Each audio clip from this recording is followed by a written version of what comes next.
Chapter 54. The Residence of the Vice President, Washington, D.C., Sunday, August 29th, 4:11 a.m. Time remaining on the extinction clock, 79 hours, 49 minutes. Vice President Bill Collins sat alone in his study looking out at the trees in the garden. His fist was wrapped tightly around his fifth neat scotch. His wife was upstairs asleep, as if nothing was wrong in their world. After leaving the Walter Reed, he kept expecting a knock at the door. Secret Service agents, or, if the universe was in a perverse mood, the NSA. Maybe he had dodged the bullet. Maybe the president had swallowed the whole can of lies. There was no way to tell, especially with this president. All the talk in the press about how calm and unflappable he was did not begin to scratch the surface of the man's calm control and his cold ruthlessness when he held the moral high ground in a conflict. Unless this thing blew over Collins without leaving so much as a whiff of illegality, Collins knew that the president would quietly, neatly, and ruthlessly tear him to pieces. He gulped more of the scotch, wishing that it could burn away everything to do with Sunderland, the Jacobys, or any of their biotech get-rich-quick schemes. Everything that had seemed so smart and well-planned before now felt like pratfalls and slapstick. The bottle of Macallum had been full when he'd come home. Now it was half gone. But Vice President Collins felt totally empty. He poured himself another drink. He sat in his chair and waited for the knock on the door. Chapter 55. The Warehouse, Baltimore, Maryland, Sunday, August 29th, 4:14 a.m. Time remaining on the extinction clock, 79 hours, 46 minutes. My quarters were an office that had been remodeled into an efficiency apartment. There was a bed, stand-up closet. I didn't have enough personal effects to call it an armoire, and a work desk with a secure laptop. A small bathroom with a tiny shower was built into what had once been a storage closet. Cobbler met me at the door and entwined himself sinuously around my ankles as I entered. He's a great cat with a purr that sounds like an industrial buzzsaw. I squatted down and scratched his fur for a few minutes while I took stock of my life. 2 months ago, I was a police detective with aspirations of going to the FBI Academy. Sure, I'd worked on the Homeland Task Force, but I never thought that I'd be playing secret agent. It still felt unreal and vaguely absurd. After all, who was I? Just another working schlub from Baltimore with a few jiu-jitsu tricks and a steady gun hand. Big deal. How did that qualify me to do this sort of thing? Cobbler gave my hand a playful nip and dialed up the volume on his purr. I got to my feet and the room suddenly did a little Irish jig as if some internal hand had thrown a switch to dump the last of the adrenaline from my system. Exhaustion hit me like a truck, and I tottered into the bathroom, turned on the shower, and adjusted the temperature to boiled lobster. I was still dressed in the soiled clothes I'd worn since my escape from the NSA at the cemetery. A lot had happened since then, and none of it made me smell like a rose. I stripped down and turned the shower to broil, but as I was about to step under the spray, I heard a knock on the door. Cursing under my breath, I grabbed a towel and knotted it around my waist and then jerked open the door, expecting to have to tell Rudy or one of my guys from Echo Team to piss off, but my growl turned into a smile. Grace Cortland stood there. Her green eyes met mine and then did a theatrical up-and-down evaluation of my state of near undress. I was just about to take a shower, I said, and believe me, I need one.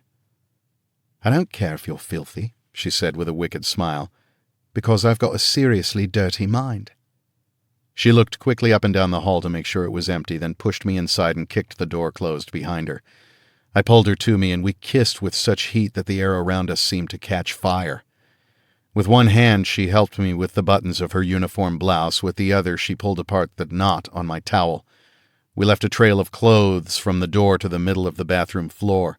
I popped the hooks of her bra, and she shrugged out of it as she slammed me back against the wall. I couldn't really tell you earlier, not properly, I said as she kissed my throat and chest. But I missed you. I missed you too, you big bloody yank, she said in a fierce whisper, and her breath was hot on my skin. A minute later, we were in the cramped confines of my shower stall. We lathered each other up and rinsed off together and never stopped kissing. When she was aroused, her green eyes took on a smoky haze that I found irresistibly erotic. I lifted one of her legs and pulled it around me and then hooked my right hand under her thigh and hoisted her up so that I entered her as she leaned back against the tiled wall of the shower. That moment was a scalding perfection of animal heat that made us both cry out. The day had been filled with stress and death and heartbreak and tension, and here amid the wet steam, we reaffirmed the vitality and reality of our lives by connecting with the life force of each other. When she came, she bit down on my shoulder hard enough to break the skin, but I didn't care because I was tumbling into that same deep abyss. After that, it all became slow and soft. We stood together for a long time under the spray, our foreheads touching as the water sluiced down our naked limbs, washing away the stress and loneliness that defined us and what we did. We toweled each other off and then lay down naked on my bed. "I'm knackered," she whispered. "Let me sleep for a few minutes." I kissed her lips and her forehead and propped myself on one elbow. She was asleep almost at once. Her dark hair was still damp, and it clung to her fine skull and feathered along the edges of her lovely face. Her eyes were closed, her long lashes brushing smooth cheeks. Grace's body was slim, strong, curvy, and fit. She looked more like a ballet dancer than a soldier. But she had a lot of little scars that told the truth. A knife, a bullet, teeth, shrapnel. I loved those scars. I knew each and every one of them with an intimacy I know few others had shared. Her scars, amid the otherwise flawless perfection of her, somehow humanized her in a way that I'm not articulate enough to describe. They made her more fully human, more potently female, more of a fully realized woman than any misdirection of fashion or cosmetics could ever hope to achieve. This was a person who was equal in power and beauty and grace to anyone, and in my experience, second to none. I loved that about her. I loved her. And that fast my mind stopped and some inner hand hastily stabbed down on the rewind button so that I listened to what I'd just thought. I loved her. Wow. I'd never said it before. Not to her. We'd never said it to each other. Over the last 2 months, we'd shared trust and sex and secrets, but we'd both stayed at minimum safe distance from the L word, like it was radioactive. Yet here, in the semi-darkness of my room, in the midst of a terrible crisis, after hours of sleeplessness and stress, my unguarded heart had spoken something that all of my levels of conscious awareness had not seen or known. I loved Grace Cortland. She slept on. I pulled the sheet up to cover us both, and as I wrapped her in my arms, she wriggled against my chest. It was such an innocent, perhaps primal act, a need for security and closeness dating back to those long nights in the caves while the saber-toothed cats and dire wolves screamed in the night. Just that, I told myself. As exhausted as I was, I couldn't sleep. The conference was in 20 minutes anyway, so I lay there and thought about the enormity of those 3 little words. Love is not always a goodness. Its arrival not always a kindness or a comfort. Not between warriors. Not when we lived on a battlefield. Not when either or both of us could be killed on any given workday. Not when it could become a distraction from focus or a cause for hesitation. Love, in our circumstances, could get people killed. Us and those who depended on us. It was careless and unwise and stupid. But there it was. As real and present in my heart as the blood that surged through each chamber. I loved Grace Cortland. Now what do I do? Chapter 56. The Dragon Factory, Sunday, August 29th, 4:31 a.m. Time remaining on the extinction clock, 79 hours, 29 minutes EST. They breached the compound from above. coming out of the night sky in a silent halo drop. There were two of them, one big and one small, falling through the darkness for miles before opening their chutes and deploying the batwing gliders that allowed them to ride the thermals as they drifted toward the island. The big one, Pinter, took the lead as they glided under the stars, and Hamler, his smaller companion, followed. They were clad head to foot in black. Pinter scanned the coastline and jungle and compound with night vision goggles that sent a feed that posted a miniature image in one corner of Hamler's left lens. The smaller man had his goggles set to thermal scans as he counted bodies, his data similarly shared. Pinter's left glove was wired to serve as a Waldo so he could control the functions on his goggles while still maintaining a steering grip on his glider. He triggered the GPS and angled down and left toward the pre-designated drop point they had chosen from satellite photos. Nothing was left to chance. They drifted like great bats along the edge of the forest, inside of the compound but equal to the tree line, so that they vanished against the darkened trees. Their suits were air-cooled to spoil thermal signatures, and the material covering their BDUs and body armor was non-reflective. Pinter keyed a signal to Hamler, and together they angled down and did a fast run-walking landing, quick and quiet. They hit the releases on their gear and dropped the gliders, collapsed them, and stowed them under a wild rhododendron. Then they did mutual equipment and weapons checks. Both men were heavily armed with knives, explosives, silenced pistols, and long guns. Nothing had a serial number. Nothing had fingerprints. Neither man had prints on file in any computer database except that of the Army, and in that system, they were listed as KIA in Iraq. They were ghosts, and like ghosts, they melted into the jungle without making a sound. They followed the GPS to the edge of the compound, to the weak point they'd recognized from long-range observation. The compound had a high fence set with sweeping searchlights, but there was one spot, just 6 feet wide, where no light was shining for 19 seconds every 3 minutes. It was an error that would probably be caught on the next routine systems check, but it worked for them. They knelt just inside the jungle and watched the searchlights for 5 cycles, verifying the 19-second window. They wore muzzled masks that allowed them to speak into microphones but muffled any sound from escaping. A sentry 10 feet away wouldn't have heard them. "Okay, Butch," said Hamler. "I got a sentry on the wall 14 meters from the east corner. He's moving right to left 61 paces and a turnaround." "Copy, Sundance." Pinter raised his rifle and sighted on the guard. "On your call." "Bye-bye," said Hamler, and Pinter put 2 into the guard. The distant scuffle of the guard falling to the catwalk was louder than the shots. "Second guard will be rounding the west corner in 5, 4, 3. Pinter sighted, dropped the guard as he made the turn. They waited for reactions or outcry, heard nothing, and moved forward, running into the dead zone between the spotlights. They made it to the base of the wall and froze, counting the seconds until the next gap. Then they raised grappling guns and shot into the base of the corner guard tower. On the third dead zone, they activated the hydraulics. The guns didn't have the strength to lift their whole weight, but it took enough of the strain to allow them to run like spiders up the wall. They clambered over the low wall of the guard tower and crouched down, waiting and watching. Thermals? Nothing were clear. They dropped fast ropes and slithered to the ground and ran fast and low across the acre of open ground. Sensors in their gear listened for traps, but if there were motion sensors or other warning devices, they were not broadcasting active signals. The 2 men made it all the way to the wall of the first building in the compound. They had the layout of the entire compound committed to memory. 26 buildings ranging from a guard shack on the dock to a large concrete factory. Except for the factory, all of the buildings were built of the same drab cinder block with pitched metal roofs.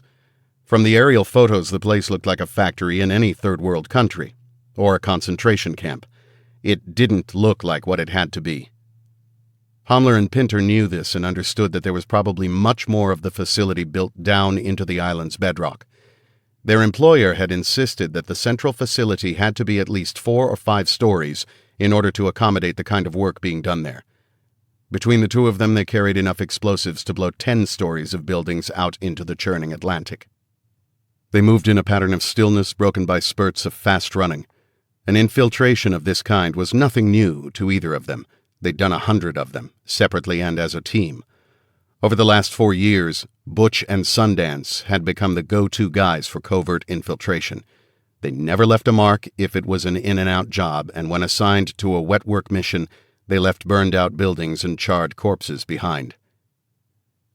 Hamler dropped to one knee, his fist upraised. Pinter, a half-dozen steps behind him, froze, eyes and gun barrel focused hard in the direction his partner was pointing. 5 seconds passed, and nothing happened. "What?" whispered Pinter. I caught a flicker of motion on the scope, there and gone.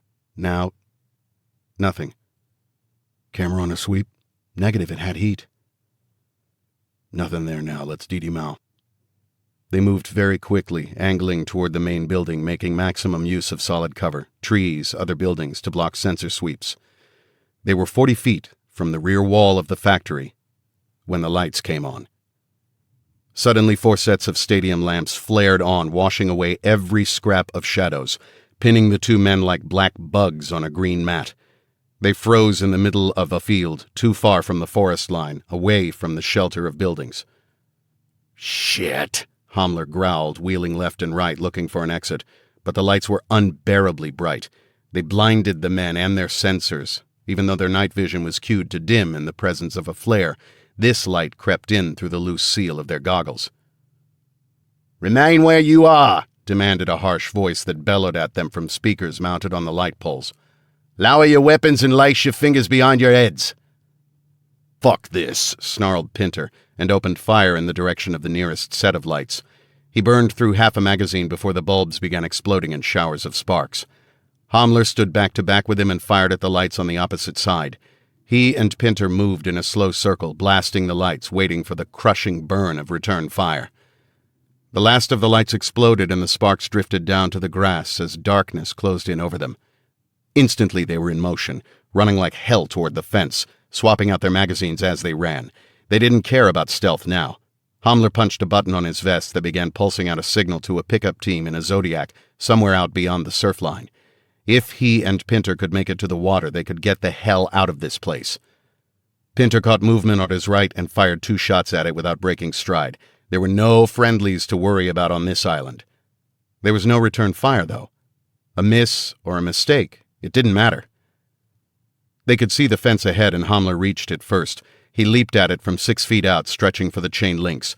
Then he was snatched out of the air and flung 10 feet backward by something huge and dark that seemed to detach itself from the shadows. Hamler crunched to the ground, rolled over onto hands and knees, tore off his mask and vomited onto the grass. Pinter wheeled and fired at the shadow, but there was nothing there. He spun and chopped every yard of foliage on either side of the fence, but nothing screamed, and his night vision showed nothing. Pinter fitted in a new magazine as he backed up and knelt beside his partner. "Sundance," he hissed. "How bad you hit?" Hamler tore off his goggles and turned a white, desperate face to Pinter. I... Whatever he tried to say was cut short as Hamler's body suddenly convulsed. Pinter stared down at his partner for a second and saw a deep puncture on the side of his neck. A dart? A snake bite? Pinter put 2 fingers against the side of his friend's throat, felt a rapid heartbeat. Hamler's entire body was rigid now. White foam bubbled from the corners of his mouth. Pinter recognized the signs of toxic shock, but whether this was poison or some natural neurotoxin was uncertain. All that was clear was that he had to escape, and he could not carry Hamler over the fence. Pinter felt bad about it, but self-preservation was a much stronger drive. "Sorry, Sundance," he murmured, and as he rose and backed toward the fence, he swept his rifle back and forth, searching the shadows with night vision. The grass stretched away before him, and except for wild flowers blowing in the wind, nothing moved. It made no sense. What had attacked his partner? When Pinter felt the metal links of the fence press into his back, he turned and started climbing. He made it all the way to the top before the darkness reached out of the trees and took him. Chapter 57. The Warehouse, Baltimore, Maryland. Sunday, August 29th, 4:39 a.m. Time remaining on the extinction clock, 79 hours, 21 minutes. We gathered around a conference table you could have landed an F-18 on. Grace and I on one side, Doctor Who across from us, Church at the head, and a dozen department heads and analysts filling out the other seats. We all had laptops and stacks of notes. As usual, there were plates of cookies on the table, as well as pitchers of water and pots of coffee. Church said, "We have a lot to cover, so let's dig right in. Yesterday was a very bad day for us, and not just because of the acrimony of the Vice President and the unfortunate injury sustained by Sergeant Faraday. Yesterday, none of us were playing our A game. We reacted to the NSA issue as if it was the only thing on our plate. Our operational efficiency was so low, the numbers are not worth discussing." Who started to say something, but Church shook his head. "Let me finish. I think we've been played." He studied how that hit each of us. "As you know, I'm not a big believer in coincidences. I am, however, a subscriber to the big picture approach. When I say that I think we've been played, I mean that too many important things happened at the same time, and all of it was timed to coincide with our need to pull back virtually all of our resources. Imagine how things might have played if the NSA had succeeded in either obtaining MindReader or forcing us to shut it down. It would have been the same as being handcuffed and blindfolded." He looked around the room. "Does anyone disagree?" We shook our heads. "Actually, boss, not to sound like a suck-up, but this is what I've been thinking. It's what I wanted to tell you before I left Denver."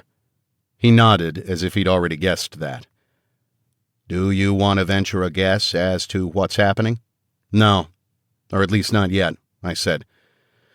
"There are still some blanks that need filling in. You told me a little about the Cabal and some Cold War stuff. That has to be tied to this, so why don't you bring us up to speed on that, and then I'll play a little what if. That work for you?" "It does." He poured himself some coffee and addressed the whole group. "Based on what Captain Ledger found in Deep Iron, I think we're seeing one thing. One very large case. Because we've been out of the loop and off our game, we haven't caught a good glimpse of it. It's like the story of the three blind men describing an elephant. However, we don't yet know if this is something that has years to go before it becomes a general public threat, or if it's about to blow up in our faces. My guess? There's a fuse lit somewhere, and we have to find it." "How do we start?" asked Grace. He took a cookie from the plate, bit off an edge, and chewed it thoughtfully for a moment. "To the general public, the Cold War was about the struggle between democracy and socialism. That's the kind of oversimplified propaganda that both sides found useful to perpetuate. What it was, in fact, was a struggle for power during a time of massive political and technological change. During the war, there was a massive spike in all kinds of scientific research, from rockets to medicine. Those decades saw the development of everything from the microchip to the cell phone. Some of the most groundbreaking work for the development of many of today's scientific marvels, however, predated the Cold War to the 30s and early 40s in Germany." "Absolutely," interrupted Bug. "There was wild science fiction stuff going on back then. Z1, the first binary computer, was developed by Konrad Zuse in Berlin in 1936, and his Z3, developed in 1941, was the first computer controlled by software.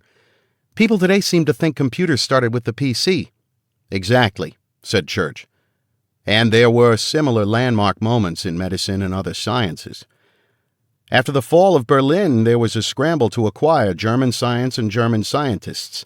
Even people who should have been tried as war criminals were pardoned, or simply disappeared, by governments that wanted these scientists to continue their work, openly or more often in secret. There are many, myself included, who believe that all of the information gathered by Nazi scientists should have been destroyed, completely. However, governments often don't care about the cost of information so long as the information itself has value." Grace said, "So, you're saying that we kept that stuff? And used it?" "Sadly, yes." "Sure," said Doctor Who. "Most of what we know about how the human body reacts to fatal or near-fatal freezing comes from research done in the camps. Virtually all of the biological warfare science of the 50s, 60s, and 70s has its roots in experiments done on prisoners at the camps and by Japan's Unit 731, their covert biological and chemical warfare research and development unit." "We pay the ferryman with the devil's coin," said Grace. Indeed we do, said Church. You'd think we'd learn, but my optimism for that died a long time ago. Many of the doctors and scientists involved in these experiments were given pardons. Much of this research was intended for use by the military and intelligence communities, though some had more directly beneficial uses for the common good. Some became the property of corporations which exploited the beneficial aspects of these sciences in order to bring lucrative products to the market. Big Pharma, said Grace with asperity. Among others, Church agreed. There were also groups within governments or formed by like-minded people from various countries who desired to see less savory lines of science carried through to their conclusions, and that's where our story begins. Church pressed a button, and a dozen photographs appeared on the big TV screen. The faces were all of white men and women, and some were clearly morgue photos. I recognized none of them. There was a very powerful group active from the end of World War II all the way to the last days of the Cold War. They called themselves the Cabal, and their individual biographies are in the red folders you each have. They belonged to no nation, though many of their members had strong ties to the Nazi Party. At least 3 of the Cabal members were themselves former Nazis, while others may have been sympathizers but were actually citizens of the United States, Great Britain, Italy, Argentina, and several other countries. These were all very powerful people who could draw on personal and corporate fortunes to fund their goals. And what were those goals? I asked. They had several. Ethnic cleansing was one of their primary goals. They waged an undeclared war on what they called the Mud People, which is a blanket phrase for anyone who isn't descended from a very specific set of Caucasian bloodlines. Guess no one bloody well told them that we all evolved from a bunch of apes in Africa, said Grace. Church smiled. They would not be the first or last group to view evolution as a theory. One of the key players in the Cabal, a brilliant geneticist, known only by the codename Merlin, apparently believed that humankind had been visited by aliens, angels, or gods. Accounts of his beliefs vary, and that the purest human bloodlines are descended from those celestial beings. Oh, brother, I said, and even Who gave me a smile and nod. The Cabal made hundreds of millions by exploiting science stolen from Berlin after the fall, or from science that was begun in Germany during the war, and continued uninterrupted by scientists who fled before the Allies won. Using a variety of false names and dummy corporations and relying on support from a few of the world's less stable governments, they were able to amass great wealth and possess some of the most advanced technology of their time. When they came onto the radar of one country or another, they would close up shop, change names, and vanish, only to reemerge again somewhere else. You said that they had been taken down, I said. How, and by whom? Each of the world's major intelligence networks caught glimpses of the Cabal, but no one country saw enough of it to make an accurate guess as to its full size, strength, and purpose. It was only after a number of agents from different countries began tripping over each other that it became clear they were all working on aspects of a single massive case.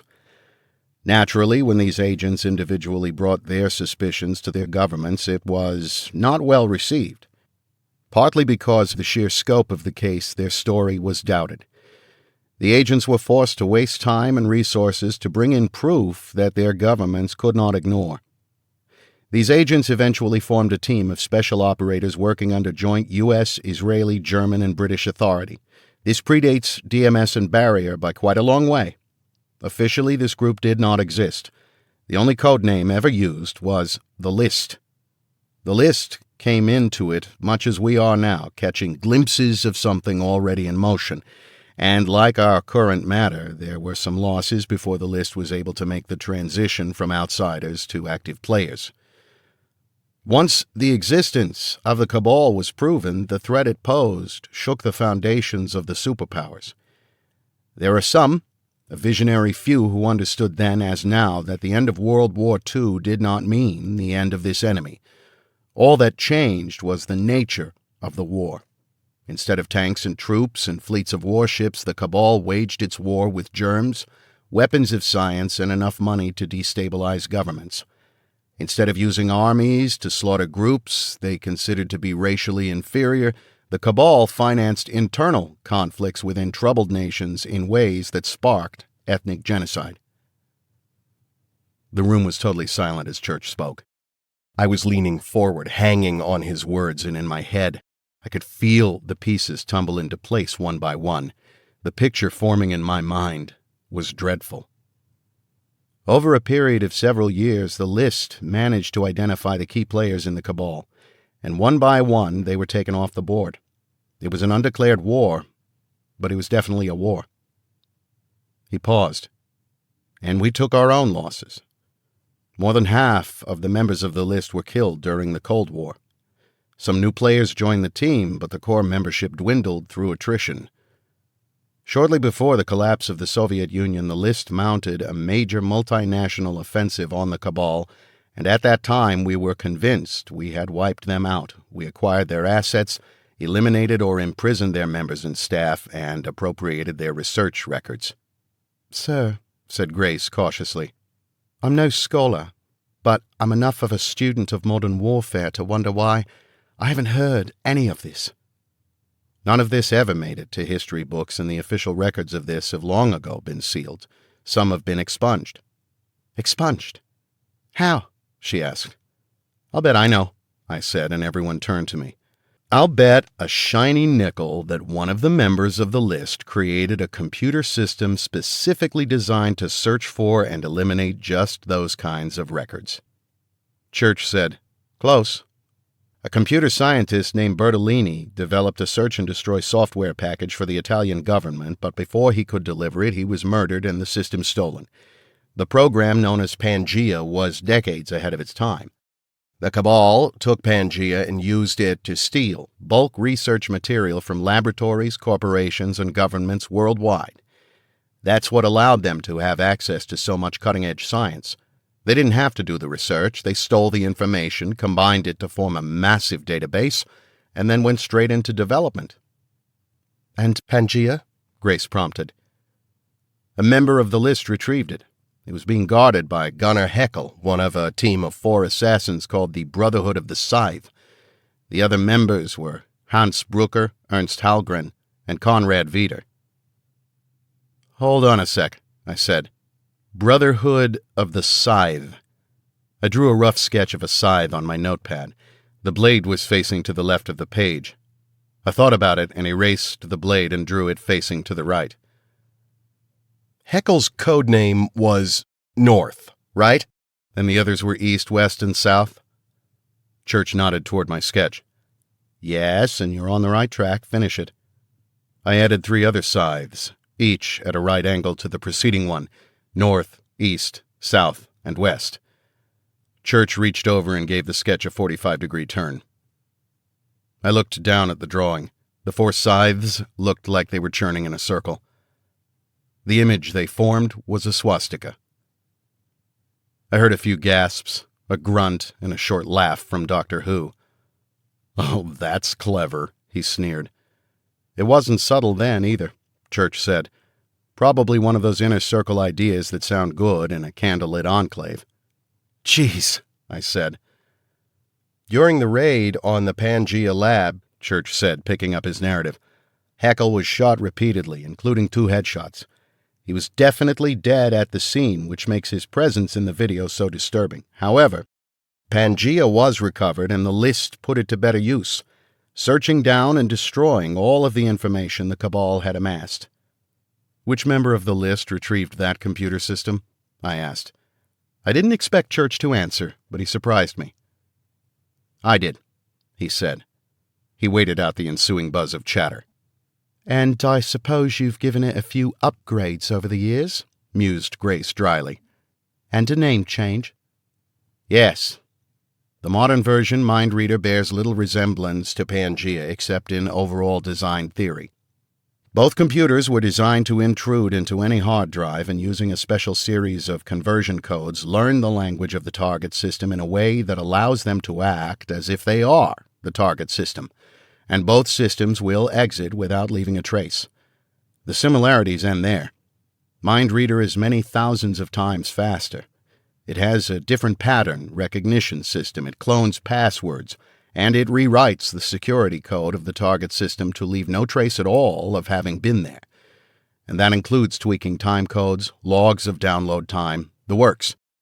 Pangea's footprint, though very light, can be detected by a few of the world's top military-grade systems. But even then, it often looks like computer error rather than computer invasion. Mr. Church, Grace asked, you said that the information taken from the Cabal was destroyed. I'm as cynical as the next lass, but I find it hard to accept that the governments for whom the list worked would allow all of that research to be eradicated. We all thought that way, Major. We met in secret to discuss the matter, and we took a vote about whether to destroy the material without ever turning it over, or to turn it over equally to all of the governments so that no one nation could prosper from it. The vote hung on the fact that there was real, cutting-edge science hidden among the grotesqueries the Cabal had collected. Much of it certainly would have benefited mankind, of that we had no doubt. What did you do? The 7 surviving members of the list took our vote, Major, Church said. The vote was 7-0, and so we incinerated it all. Lab records, tons of research documentation, test samples, computer files, all of it. We left nothing. Naturally, our governments were furious with us. Some of the members of the list were forced into retirement, others were reassigned to new duties that amounted to punishment. You survived, I said.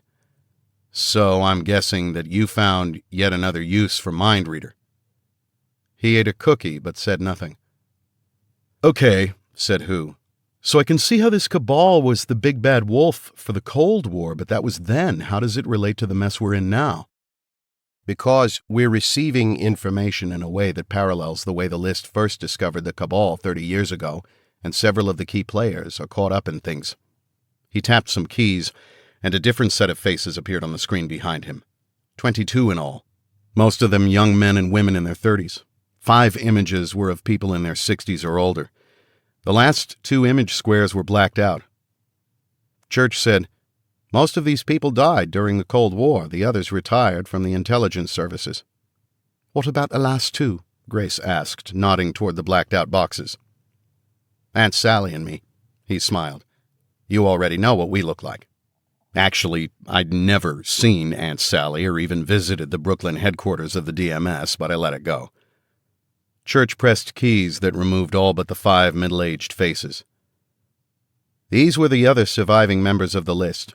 Lawson Navarro and Clive Monroe of MI6, Misha Gundarov of Russia's GRU, Serena Gallagher of the CIA, Lev Tarnim from Mossad, and Jerome Freund, who was a senior field agent with Germany's GSG-9. He paused. In the last 6 weeks, all 6 have been murdered. Chapter 58. The Dragon Factory, Sunday, August 29th, 5:03 a.m. Time remaining on the extinction clock, 78 hours, 57 minutes EST. Pinter sat on a hard wooden chair, his hands cuffed behind him. The chain fed through the oak slats of the backrest. He was naked, and they had doused him with bucket after bucket of icy water. The air conditioning was turned to full, and the temperature of the room was a skin-biting 40 degrees. Pinter shivered uncontrollably, but he kept his jaws clamped shut to stifle the screams that clawed at the inside of his throat. There were 4 people in the room with him. 3 of them were alive. The 4th was a red ruin of twisted limbs and torn flesh that no longer resembled anything human. It was meat and bone. 2 hours ago, the meat had been Pinter's partner. But then the Jacoby twins and their assistant had gone to work on him. They never even asked Homler any questions. They just began a program of systematic beatings that reduced the man to red inhumanity. Before they began, Hecate switched on video and audio recorders, and now that the actual screams had ceased and the body was inert, the whole thing played out again on 4 big LCD screens mounted on each wall. Pinter scrunched his eyes shut, but he could do nothing to block out those high, piercing screams. It went on until Pinter felt cracks forming in his mind. Then Hecate walked slowly across the room and pressed a button that dropped the entire room into a well of silence. She turned like a dancer and walked back, passing in front of her brother and trailing her fingernails across his stomach. Paris looked away. He had not participated in the torture, preferring to linger by the door, arms folded across his chest, his body deliberately out of the path of flying blood. His eyes followed his sister. His mouth was small and unsmiling. Pinter licked his lips. His throat felt hot and full of nails. Hecate leaned back against a wall and crossed her ankles. She wore a pair of capri pants and a bikini top. She was covered in blood from her polished toenails to her full underlip. Her eyes were bright with a predatory fever and her chest heaved with exertion and passion. "You know who I am?" She purred. It was the first thing anyone had said. Pinter said nothing. "And you know my brother?" Pinter cut a look at Paris, who studied his nails. "And our large friend here is Tauntaun." Tauntaun grinned. His teeth were bloody. He was a biter. "Your weapons and equipment are American. You want us to believe that you and this," she reached out and jabbed a toe into what was left of Hommler, "you and your friend want us to think that you're Special Ops, Delta Force, SEAL, something like that?" Pinter said nothing. "Which would be fine if I'd woken up stupid this morning." She smiled, and Pinter thought that her teeth looked unnaturally sharp.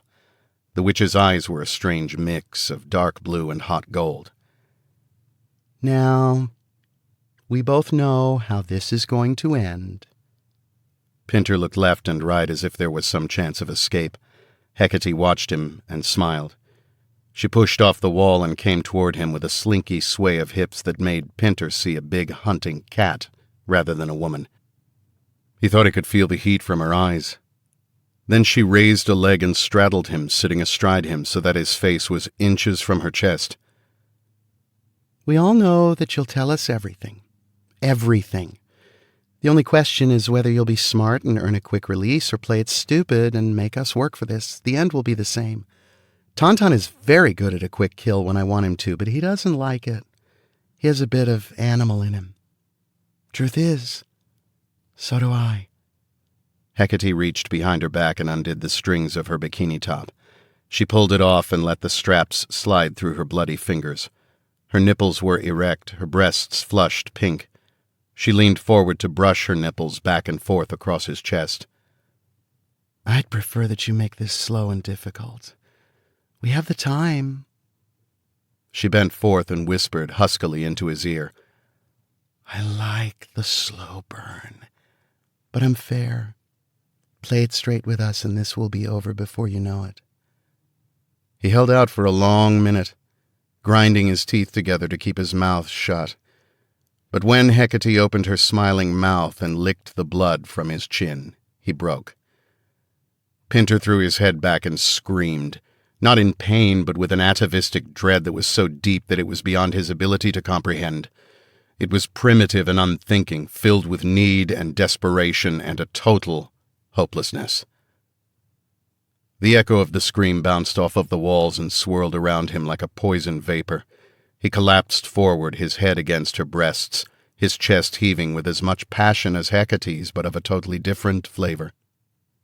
"You can die pretty," she said, "or you can die ugly." Hecate bent and hooked a finger under his chin, leaned toward him and kissed him on the mouth. Pinter could taste the salty blood on her lips. He gagged. "Tell me," she whispered. He told her everything. Chapter 59. The Warehouse, Baltimore, Maryland, Sunday, August 29th, 5:04 a.m. Time remaining on the extinction clock, 78 hours, 56 minutes. The room was absolutely silent. The most recent victim was Jerome Freund, who worked as the assistant director of a historical museum in Stuttgart, Germany. He retired from active service with Grenzschutzgruppe 9 11 years ago and was involved in no active cases. He was not even a consultant, but he was assassinated apparently as a preventative measure by whoever has resurrected the Cabal. "How long ago did these murders occur?" I asked. "They've been spaced out over the last couple of months. I have a contact in Germany, Captain Oskar Freund, the son of Jerome Freund, who's been investigating this for me. Oscar is an active member of GSG-9, and it was he who first brought much of this to my attention. He called me this morning to tell me of his father's death. Church picked up a cookie, looked at it for a moment, and then set it down. It was the closest to agitated that I've ever seen him, and when he spoke I understood why. Jerome Freund was my closest friend, my oldest friend. He was a good man who served his country and the world through very dark times. Despite the work he did while a member of the list, he was essentially a kind and gentle person, and over the last 11 years he has carried no gun, arrested no criminals, did nothing to warrant what happened to him. And yet he was murdered with deliberate care and in a manner that would ensure that he suffered greatly. "How was he killed?" I asked. "Someone dressed as a tourist came to the museum where he worked and shot him in the back of the neck with a glass dart. Oscar's review of the security cameras revealed that the weapon was a gas dart gun disguised as a camera. I believe that the choice of weapon was deliberate, because that type of weapon was used by his father during the Cold War, back when he was a member of the list." "What was in the dart?" Dr. Who asked with great interest. "Ebola." Who actually broke into a grin, and the word cool was forming on his mouth when I shot him a look that promised slow, agonizing death. He suddenly found his fingernails very interesting.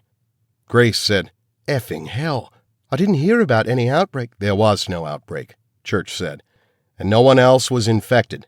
The doctors were able to identify the symptoms quickly enough to get Jerome into isolation. Oscar was only able to observe him via video camera.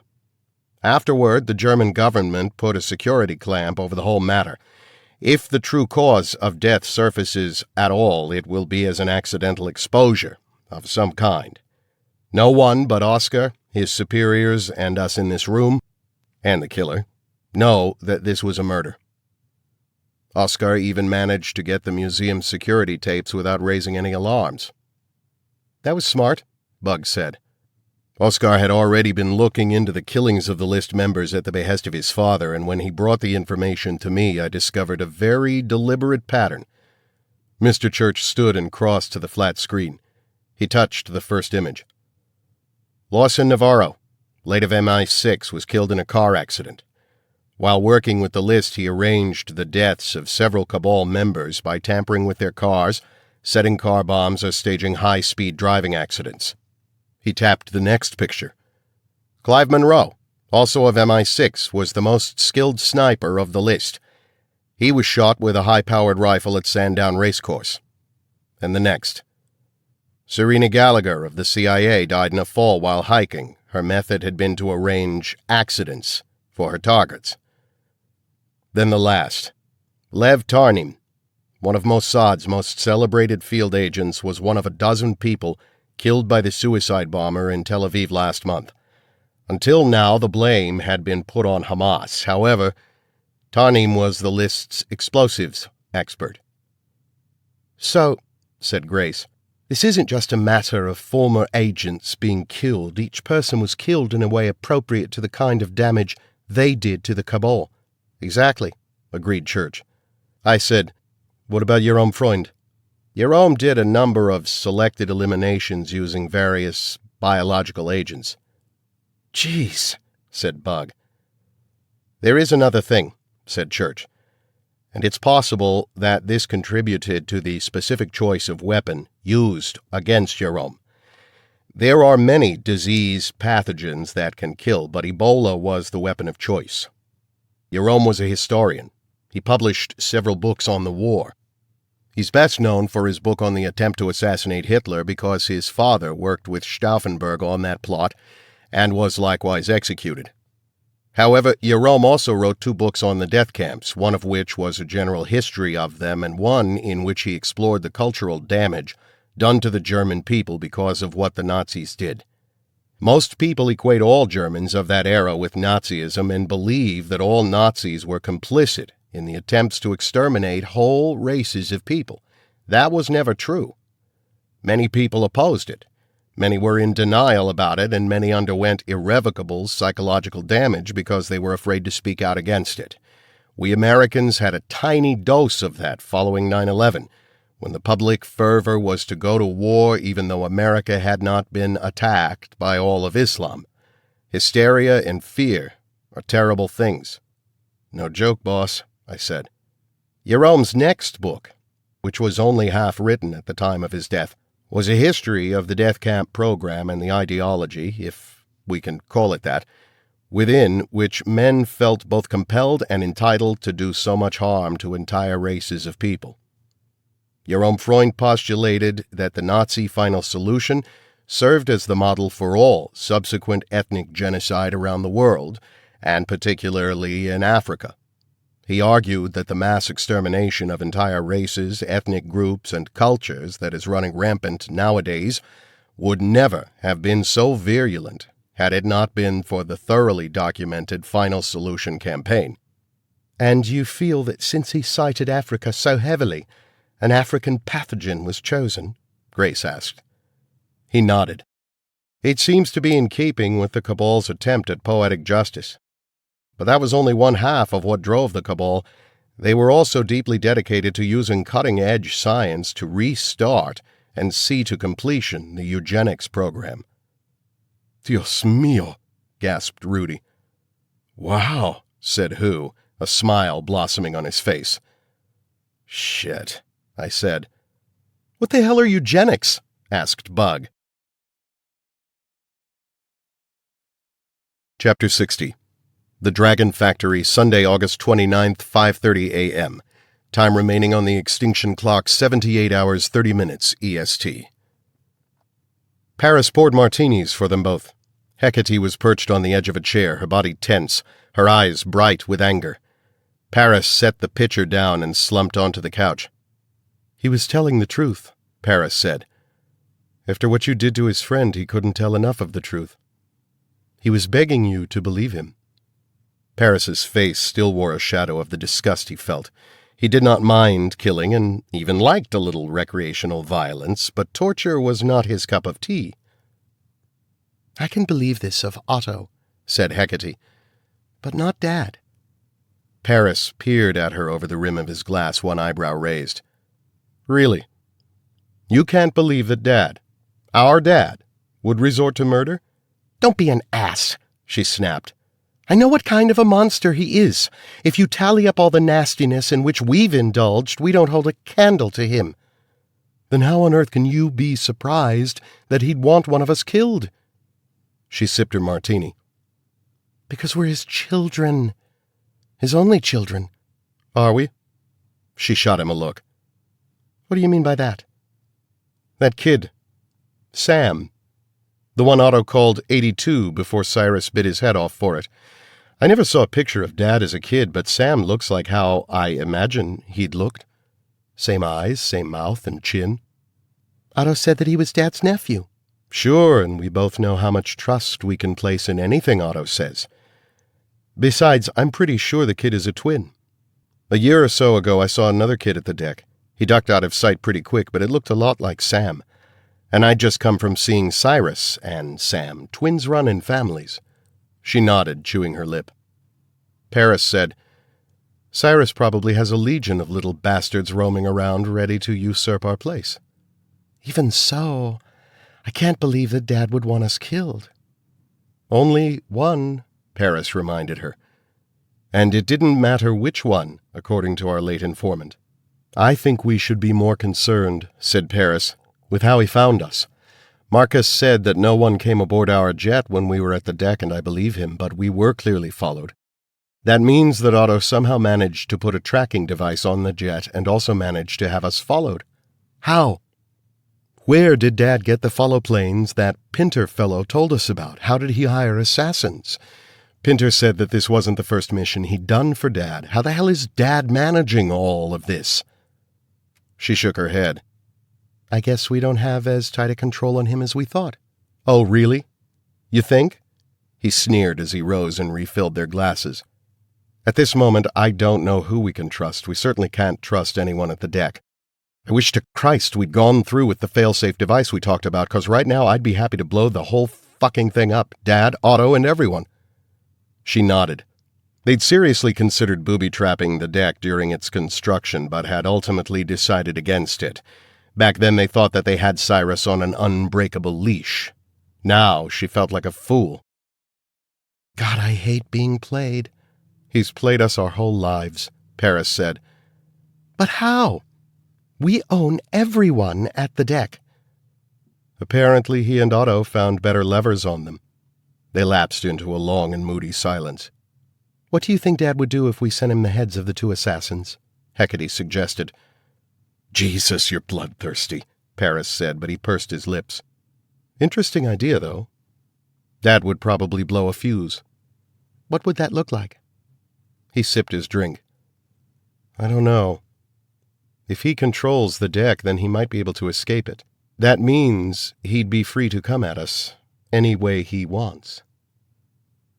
Christ, she said as the possibilities that presented blossomed in her imagination. She stood up and walked to the window and looked out at the crews working to load the bottled water onto the freighter. What shall we do? Do we pretend this never happened and send that shipment out? And the next one? And the one after that? Depends on whether we want to alert him. Right now he doesn't know that we know. At most he'll find out that our security team killed a bunch of intruders. We could play it like we don't know who came at us, or go with what he intended and play it like we're scared, because the U.S. government sent a black ops team after us. He'll know we're lying, she said. So, as long as we keep the lie going, it won't matter, and it'll delay any confrontation until we have a chance to look into this. Hecate chewed her full underlip. Paris noted, not for the first time, how sharp her teeth were, and he secretly wondered if she'd started filing them. It would be like her to do something freaky like that. She ran her finger around the rim of the glass over and over again until it created a sullen hum. A smile bloomed on her face. "What?" Paris asked. "I just had a wicked little idea." "For Dad?" "For Dad," she agreed. "Look, he now knows where we are. Okay, instead of counterattacking, why don't we really play up the innocent act and reach out to him like we're a couple of scared kids who need their daddy in a time of crisis?" "I'm not following you." "Why don't we invite him here?" she said with a wicked grin. "Tell him we're scared and that we could use his advice on how to protect the dragon factory from another attack." "Oh, you sly bitch," Paris said with a smile. "And once we have him here, then we put a bullet in Otto, lock Dad in a dungeon, and send a couple of teams of berserkers to the deck to, sterilize it." "We don't have a dungeon." "So," she said, "let's build one." Paris looked at her for a long moment, his eyes glistening with emotion. "This is why I love you, Hecate." Hecate pulled him close and kissed her brother full on the mouth. Chapter 61. The Warehouse, Baltimore, Maryland, Sunday, August 29th, 5:31 a.m. Time remaining on the extinction clock, 78 hours, 29 minutes. Dr. Who turned to Bug. "Eugenics is in a bit of a gray area between social philosophy and evolutionary science. It was kicked off by Sir Francis Galton, Charles Darwin's cousin, in the late 1800s, and it's had a lot of high-profile supporters. We're talking people like H.G. Wells, George Bernard Shaw, John Maynard Keynes, a bunch of others. Its proponents advocate the improvement of human hereditary traits through intervention." "Intervention," muttered Grace the way someone might say, anal probe. Who ignored her. "The theory is that by filtering out unwanted genetic elements, corruption, and damage, what emerges will be an elevated human being whose abilities and potential are beyond our current reach." Before Bug could ask a question, Grace cut in again. "Which is a very slippery way for some scientists, and I use that word with the greatest reluctance, to justify the worst kind of enforced social Darwinism. There are people right now who believe in eugenics, and they hide behind causes that are very noble on the surface. For example, they'll point to a particular birth defect, and in their grant proposals and lobbying materials they showcase the misery and suffering. They use talk shows and the media to gather support, and everyone falls in line. Who wheeled on her? Of course they do. Who wouldn't want such a disorder eradicated? Any sane and compassionate person would agree, and if the greater good were really the end goal of eugenics, then I'd be campaigning for it, Grace cut in. But, whoa, slow down, Bug said. You lost me 2 turns back. Why are you getting so wound up? But Who ignored him. Don't tell me you're trying to make the case that all attempts to remove genetic defects have a master race agenda. That's unfair. A lot of solid genetic research is intended to prevent disease, increase health and strength, and lessen human suffering. And it's not just big pharma and big medicine that are behind it. Early funding for serious eugenics research was provided by the Rockefeller Foundation, the Kellogg's, the Carnegies. Grace looked like she wanted to spit. Well, some of that was probably very well-intentioned, I'm sure, but surely, Doctor, you can't be so effing naive as to believe that everyone involved in medical research is altruistic and has the greater good at heart. Okay, let's try to keep our focus here, I interjected, holding my hand up like a traffic cop. We don't have time to debate bioethics. No, said Church, we don't. And this is beside the point. The research in those records wasn't intended to prevent hair lips or autism. The cabal was working to provide data that would justify state-sponsored discrimination, forced sterilization of persons deemed genetically defective, and the killing of institutionalized populations. Grace's face was alight with triumph. That's what I bleeding well said. Bug leaned toward me. This is what, like trying to create a master race? It was Church who answered him. Yes. We're talking about the ethnic cleansing research of the Nazis in the hands of scientists who had access to advanced research and development methods, and who wanted to see the eugenics program succeed. Grace said, And your lot, the list, sorted them out? Yes, said Church. Bug nodded. So, the stuff from Deep Iron, is that the eugenics research? Not entirely. There is quite a lot of data from experiments in forced trauma, beatings, and other abuse as part of Mengele's study to determine the limits of physical endurance under traumatic circumstances. Ostensibly, this was intended to help the German soldiers in the field, but few rational people believe that. I noticed he cut a significant look at Who when he said that, and for once, Who kept his mouth shut. Grace, to her credit, did not break into a smug smile. Church said, The experiments that Mengele performed, and those by other doctors in the various camps, were never intended to benefit the German soldier. They cared nothing for the man in the field. Ihr Freund did extensive interviews with camp survivors as well as those members of camp staff who were not executed after the Nuremberg trials. What Mengele did, everything Mengele did, was fueled by his insanity and driven by his need to participate fully in the eugenics program. Why? Asked Bug. What was his deal? Mengele believed in the master race concept. Through his experiments, he tried to determine the physical vulnerabilities of the different races. It's one of the reasons he and his masters picked Jews and Gypsies for much of their work, because those groups married within very limited family bloodlines. It allowed Mengele to work with a group who shared many common physiological traits, and that in turn allowed him to make intuitive jumps. The collection of statistics is more than just how the body reacts to trauma, but how the bodies of specific races react. Think about the use for that when waging a war on what they believed were the lesser race. They believed that by researching common bloodlines, they would find vulnerabilities that would give them weapons against the entire race. Grace growled out a comment that would have shocked a stevedore, then said, Yes, and we can thank God that Mengele was not a geneticist. Why? Asked Bug. Who fielded that one?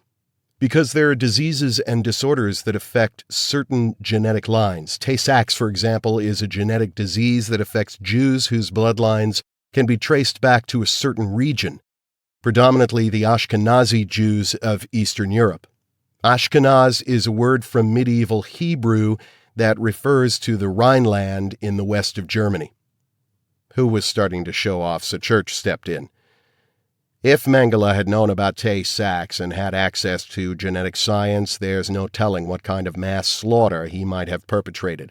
It's not inconceivable that given time the Nazis might have developed genetic weapons that could indeed wipe out all of the world's Jews.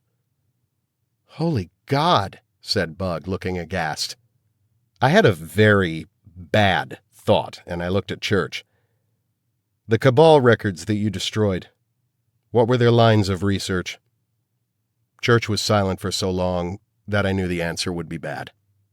They were working on a way to weaponize genetic diseases, and yes, that included Tay-Sachs.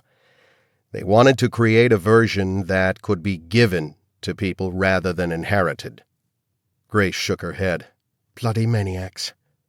Church punched some keys that put the letter I'd found up on the screen, side by side with the English language translation I'd written out during the flight back from Denver. This was written during Mengele's tenure at Auschwitz. The reference to Herr Wirtz would be to Dr. Edward Wirtz, the chief SS doctor at the camp. He was Mengele's superior and was a fiercely dedicated Nazi. Wirtz was a highly trained physician who specialized in communicable diseases, and his appointment to the camp was made so that he could try and stop the typhus epidemic that was affecting SS personnel at Auschwitz. He was successful in that and stayed on to oversee other areas of research. We don't have complete records of what he did, but we know from camp survivors that he was particularly interested in any prisoner who demonstrated symptoms of communicable diseases. It was Wirtz who recommended Mengele for promotion to a senior doctor at the camp. Sounds like a right charmer, said Grace. Strangely, Church said to her, Wirtz had a reputation for protecting inmate doctors and even improving some of the health care provided to inmates at Auschwitz. Which is on a par with giving a man a nice cold glass of water before shoving him into a pit of fire, I said. Church nodded. Wirtz was a complicated man. He insisted that the deaths at the camp were natural deaths and not state-sanctioned executions. Jerome Freund viewed him as a villain because of Wirtz's unflinching dedication to the three spheres of Nazi ideology: the goal of revitalizing the German race, the biomedical path to a perfected master race, and the belief that the Jews were a significant threat to the immediate and long-term health of the Germanic race.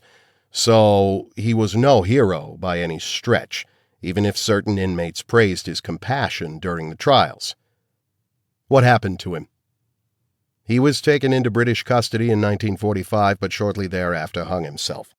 Whether to escape punishment or out of remorse is anyone's guess. However, it is because of men like Wirtz and Mengele that we now have the Nuremberg Code of Research Ethics and Principles for Human Experimentation.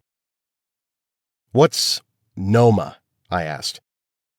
It's a disfiguring gangrenous disease that was sweeping through the camp, said Hu.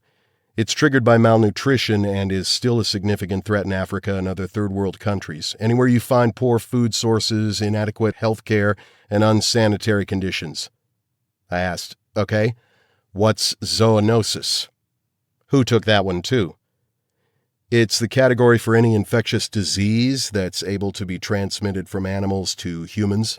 HIV, bird flu, that sort of thing. Usually there isn't a species jump, but sometimes contamination, a botched experiment, or someone getting jiggy with the livestock will do it.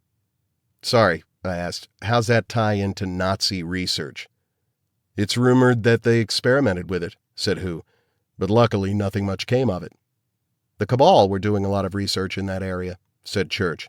Their scientists were investigating zoonoses like measles, smallpox, influenza, and diphtheria to see if reintroduction to animals would strengthen the diseases so that they could then be weaponized and used against humans. Christ on the cross, said Grace. I'm very glad your list put those pricks down. If they did, I thought. I had my doubts. What about the reference to twins?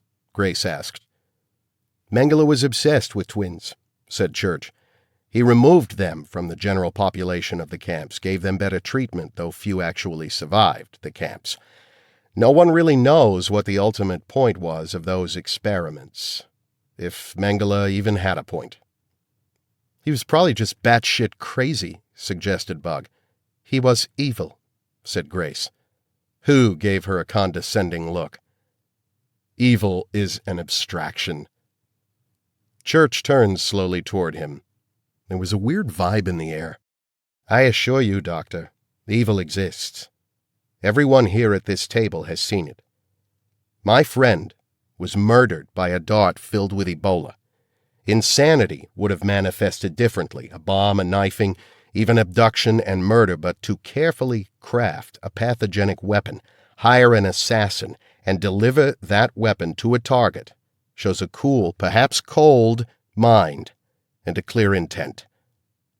That's evil. What if the killers believe that their ideology is sound? Who countered. Like the Nazi Party? Church asked quietly. Sure, like the Nazi Party. Your friend was German. Nazism emerged in Germany. Surely you're not saying that a huge chunk of the German people suddenly became evil? Of course not. Most people, in Germany as in every other country, are easily led and easily corrupted by an extreme few. We've seen that with Muslim terrorists. Islam is neither evil nor corrupt, but it takes the rap for what some people do in the name of that religion. We can see that here in the States as well. And don't misunderstand, Doctor, I'm not calling every extremist evil. I don't even use that term to label most terrorists. Many believe that what they are doing is the only means to a better end, or they believe in the words of their leaders or in a specific interpretation of Scripture. There are countless reasons why people take arms and do violence against one another. Now, when I label someone like Josef Mengele as evil, I am speaking of a level of corruption that is fueled by self-awareness. Mengele wasn't a fanatic blindly following a cause. He was a monster. If he had not been born into Nazi Germany, then he might have become a serial murderer or some other kind of monster. Who looked unconvinced, but he didn't pursue the point. Church selected a cookie and bit off a piece. Now, as for the rest of the material you found, Captain Ledger, most of it is in code, and we lack the code key. Our cryptographers are working on it now, but that could take days or weeks. However, from diagrams and charts, it's clear that a third of the boxes deal with some aspect of genetic research, which means that it is information from well after the war. We have to face the very real possibility that the material includes copies of the material the list destroyed. Swell, I said. And the bruisers who trashed the Russians made off with most of the microfiche copies and probably the damn code key. Church nodded. The book Jerome Freund was working on mentioned Heinrich Haeckel. The Haeckel family has had an association with biological science for over a century. Ernst Haeckel, who died in 1919, was a noted biologist who made significant positive contributions to natural science. However, his brother's son, Heinrich, was a monster. He was also a scientist, but his interest was eugenics, and through his research, Jerome was able to determine to a great degree of certainty that Heinrich Haeckel was the scientist who sold Adolf Hitler on the concept of Lebensunwertes Leben. Jesus Christ, I breathed, and when Grace and Bug looked at me with a frown, I translated it for them. The words hurt my mouth. It means life unworthy of life. Chapter 62. The Deck. Sunday, August 29th, 5:32 a.m. Time remaining on the extinction clock, 78 hours, 28 minutes EST. Why haven't we heard anything yet? Otto looked up from his computer. Give it time, Mr. Cyrus. It's been more than enough time, Cyrus snapped. Are you sure that they have the right location? Of course we do. Everything's been verified and the team is probably on the ground now. This is a field operation, a covert infiltration, and that demands care and caution. We have to let them do their jobs. I want to know what's happening, and I want to be informed the minute that either Paris or Hecate has been killed. The minute, Otto!" Otto nodded but didn't respond. It was an unreasonable and irrational demand, a sure sign that it was time for a fresh set of pills. That would be tricky because suggesting it while Cyrus was in this frame of mind was sure to spark a murderous rage. Though Otto was not physically afraid of Cyrus Jacoby, there was a very real danger to the plan. In the past few years, Cyrus's rages had resulted in damage to crucial equipment and the murder or maiming of key staff members, all of which impacted the smooth flow of production. That in turn harmed the launching of the extinction wave. The upcoming date of September 1st had been selected during one of Cyrus's whimsical phases, and celebrated the discovery of the asteroid Juno by German astronomer Carl L. Harding. Cyrus insisted that the asteroid had not been discovered prior to that date because it had not come into existence until God put it there as a sign. The previous date for the launch of the wave had held far more personal significance for Otto, May 20th, the anniversary of the beginning of construction of Auschwitz. Before that, it had been April 30th, the anniversary of Hitler's suicide. Otto was determined to make the September 1st deadline, even if the astronomical connection meant less than nothing to him. The second and third extinction waves were already lined up, and both would be ready well before their initial planning dates. If they stayed with this schedule, then the global release of ethnic-specific pathogens would reach critical saturation by May of the following year. The computer models predicted that by September of next year, the death toll among the mud people would be closing in on 1 billion. In 5 years, there would only be 1 billion people left alive on the planet, and unless they possessed some currently unknown immunity, none of the survivors would be Black, Asian, or Hispanic. The thought of that gave Otto a sexual thrill far more intense than anything he ever got from a woman. The new order was not only a perfect plan, it was also within their reach. Unless Cyrus went too long without his pills. Once they seized the Dragon Factory, Cyrus would likely calm down. He would have so many new toys to play with. But while the likelihood of accomplishing that goal was still fluid, then Cyrus's moods would swing further out of balance. Otto would have to think of something to get Cyrus to take his pills. If it came down to it, Otto could always hit him with a dart gun. It wouldn't be the first time. Chapter 63. The Warehouse, Baltimore, Maryland. Sunday, August 29th, 5:33 a.m. Time remaining on the extinction clock, 78 hours, 27 minutes.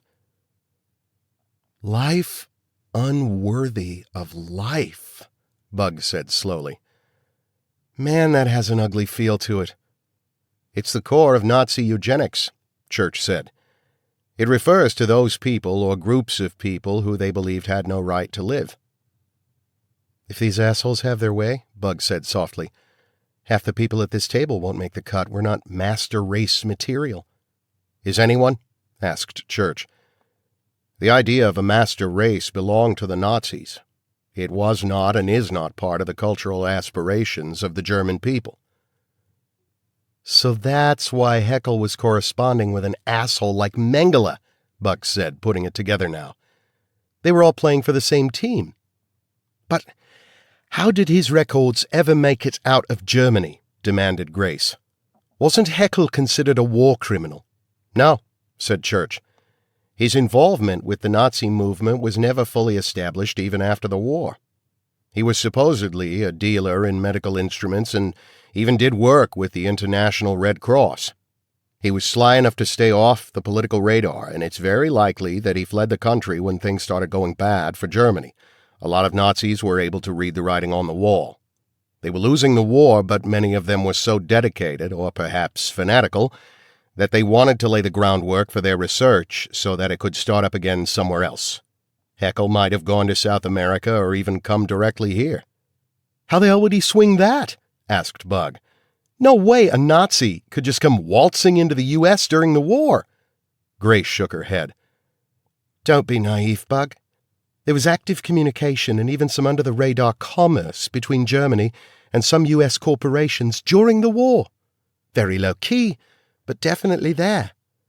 There are people who always have what they call a big-picture view that basically lets them justify anything because they know that wars end and countries usually kiss and make up. Nowadays, you Yanks are chums with Germany, Russia, Japan, even Vietnam. It can't be that easy, Bug said stubbornly. It's not, said Church.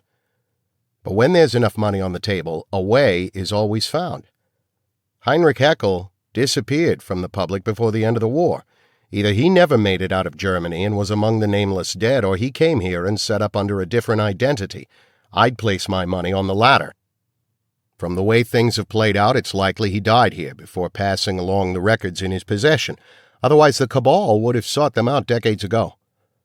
My guess is that his nephew recently uncovered some reference to it among family papers, and that started the race to deep iron. I can see why Heckel and his Nazi buds would want the records, I said. But who's the other team? The guys I tussled with in deep iron? Unknown. Possibly a splinter faction or freelancers looking to steal the material and sell it on the black market. We don't know enough yet to make a solid guess. Was Gunnar a scientist too? Grace asked. No, said Church. He was muscle. You thought you killed him, I said. But now he's alive and well in Brazil, where he's taking Rotary Club lunkheads on safaris for mythological animals. Yeah, said Bug. How's that stack up to a grave threat to humanity? The unicorn, I said, and Who nodded agreement. Okay, I'm missing something, so spell it out for me. Church said, Science has come a long way since the Cold War, and genetics is a booming field. However, there are limits to what can be discovered during modern research. International laws and watchdog organizations are moderately effective, and a master race research program would need a huge database, including a massive number of tissue samples and test subjects. That would be virtually impossible nowadays without the cooperation of an entire government. Right, Who said. The Nazis had the cooperation of an entire government during World War II, and they had millions of test subjects, everyone who passed through the camps. Those records you found probably include extensive information on ethnic background, gender, age, and many other variables. The boxes of index cards with brown fingerprints, those are blood samples. 30 years ago, DNA mapping wasn't possible. The first DNA typing was accomplished in 1985 by Sir Alec Jeffreys at the University of Leicester in England. The Cabal had been torn down by then. What we stopped was a first step in gathering information that could be used when science caught up to the dreams of a master race. Can we do DNA typing from dried blood? Grace asked. Sure, said Who. DNA typing has been done from Guthrie cards, which are widely collected at birth for newborn screening for genetic diseases and saved by many states. I read about a case where the paternity of a car accident victim was determined using blood from a 17-year-old Band-Aid. So those cards and the records help them regain their info on bloodlines, Grace said. Yes. Crafting a race of genetically perfect beings is the core ideal in eugenics, said Who. But it isn't quick. It's extreme social Darwinism, which means that it's a generational process, quicker than natural evolution, but by no means quick. Unless, of course, you have access to genetic design capabilities that include transgenics. By remodeling DNA, they could create more perfect humans in 1 or 2 generations. Unicorns, Bug prompted. Captain Ledger already sorted that out, said Church. It's a money-making scheme, not out of keeping with the Cabal mentality. Charge the super-rich millions to hunt a trophy no one else can possibly have. It satisfies certain desires, and it provides vast operating capital for a group like the Cabal. But more important, it demonstrates the advanced degree of genetic science they have at their disposal. The bloodline information, the advanced science, the money, I said.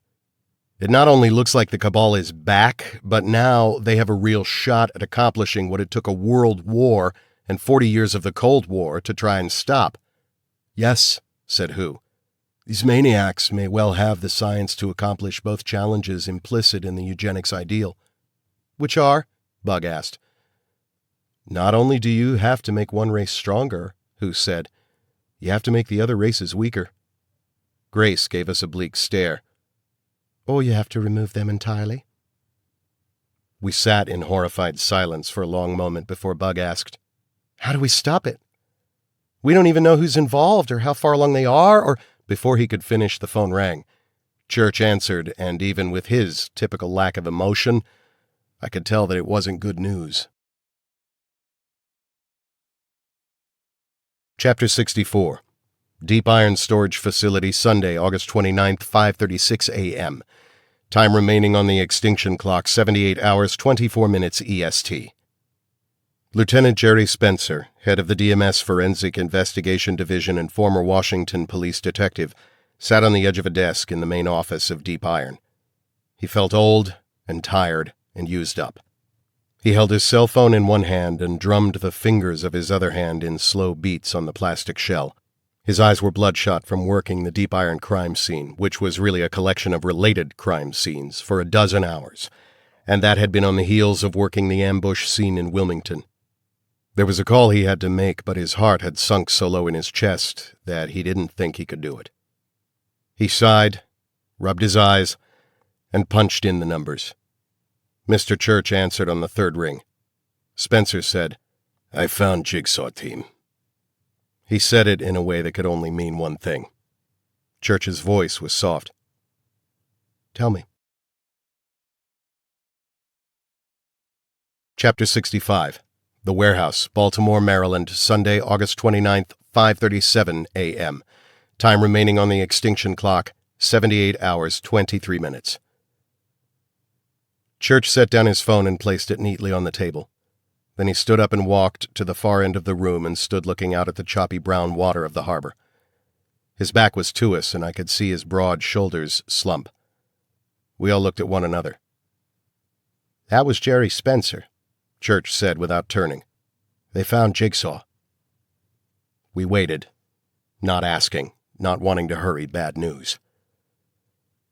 Spencer found sets of tire tracks out in the foothills. He figured the Russian team drove to within a mile and walked in, and he followed the tracks back into the hills and found their vehicles. The Russians had come in a couple of vans, but there were 2 DMS Hummers there, too. Spencer said it looked like both Hummers had been taken out with RPGs. Hack Peterson. His whole team. They never had a chance, probably never saw it coming. The vehicles had been sprayed down with fire extinguishers, probably so the smoke wouldn't attract attention, and then covered with broken tree branches. Dios mío, murmured Rudy. Bug looked stricken, and even Doctor Who had enough humanity to look upset. Grace closed her eyes. Her hands lay on the tabletop and slowly constricted into white-knuckled fists. Hack Peterson was the last of the DMS agents who had worked for Church as long as Grace had. They were friends who had shared the line of battle 50 times. Without any bit of exaggeration, it was fair to say that together they had saved America and a big chunk of the world from some of the most dangerous and vile threats it had ever faced. Hack was a genuine hero, and those were in damn short supply. I took her hand. I'm so sorry, I said softly. She raised her head. There were no tears, but her eyes were bright and glassy. Her face flushed with all the emotion I knew she would not release. Not here, not on the job. Maybe not at all. Like me, she was a warrior on the battlefield. God, she murmured. It's never going to stop, is it? Are we going to go on and on fighting this sodding war until we kill everyone and everything? We're a race of madmen. I squeezed her hand. Church turned back to face us. His tinted glasses hid his eyes, but his mouth was a tight line, and muscles bulged and flexed in the corners of his jaw. Just for a moment. And then his control fell back into place with a steel clang. Spencer said that he also discovered how the other team escaped. He followed the blood trail from the Heckle unit. He said that there were 2 sets of spatters, one that fell from at least 5 feet, which is probably the one you stabbed in the mouth, Captain, and the other showed heavy blood loss that fell with less velocity from a lower point. Spencer figures it for a leg wound. They took an elevator up to the surface. Spencer figures in Heckle's bin you'd have been too far away to hear the hydraulics. Then they climbed up through the air vents to the roof and dropped down the side opposite where Brick was positioned. Spencer was able to follow the blood trail for half a mile to a side road, and from there, tire tracks led away. He found 2 sets of footprints, size 12 and size 14 shoes. He's doing the math on the impressions, but he estimates that the men were well in excess of 200 pounds, probably closer to 3. I said, "That's pretty nimble for big guys, even if they weren't hurt." Grace nodded. If they left a blood trail that long, then they must have been bleeding badly. So you have heavy men who, even if they are very muscular and fit, had to climb up air shafts, scale walls, and run into the hills while injured, and this is after they'd killed a dozen men with their bare hands. I'm finding this all a bit hard to accept.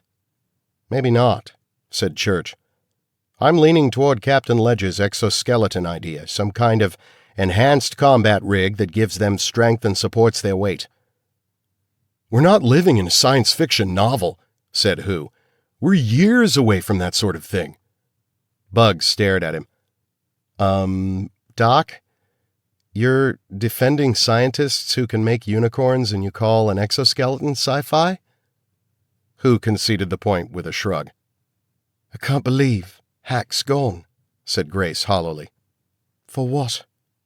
For nothing. "That's not true, Grace," I said. "We may not know the full shape of this thing yet, but we will, and that means that their deaths will matter. Because they are a part of the process of stopping and punishing whoever did this." Why? To clear the way for some other bloody maniac to do even more harm? "No," I said. "Because what we do matters. We take the hits so the public doesn't. We save lives, Grace. You know that. It's what soldiers do. And Hack Peterson knew that better than anyone. So did everyone on Jigsaw Team." Grace turned away, and I knew that she was struggling to control her emotions. All we ever see is the war, she said bitterly. All we ever do is bury our friends. I said nothing. The others in the room held their tongues. There was a knock on the door, and the deputy head of our communications division leaned into the room. "Mr. Church, we have another video." Chapter 66.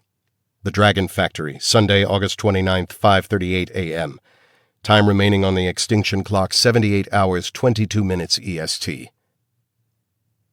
Hecate was both amused and disgusted by her brother's weakness. He should be stronger, and wasn't. They were both aware of it, though they never openly spoke of it. By ordinary human standards, Paris was a monster of superior skill. Smart, careful, vicious, inventive, and cruel. By the standards of their family, he was the weak sister, while Hecate was the true predator.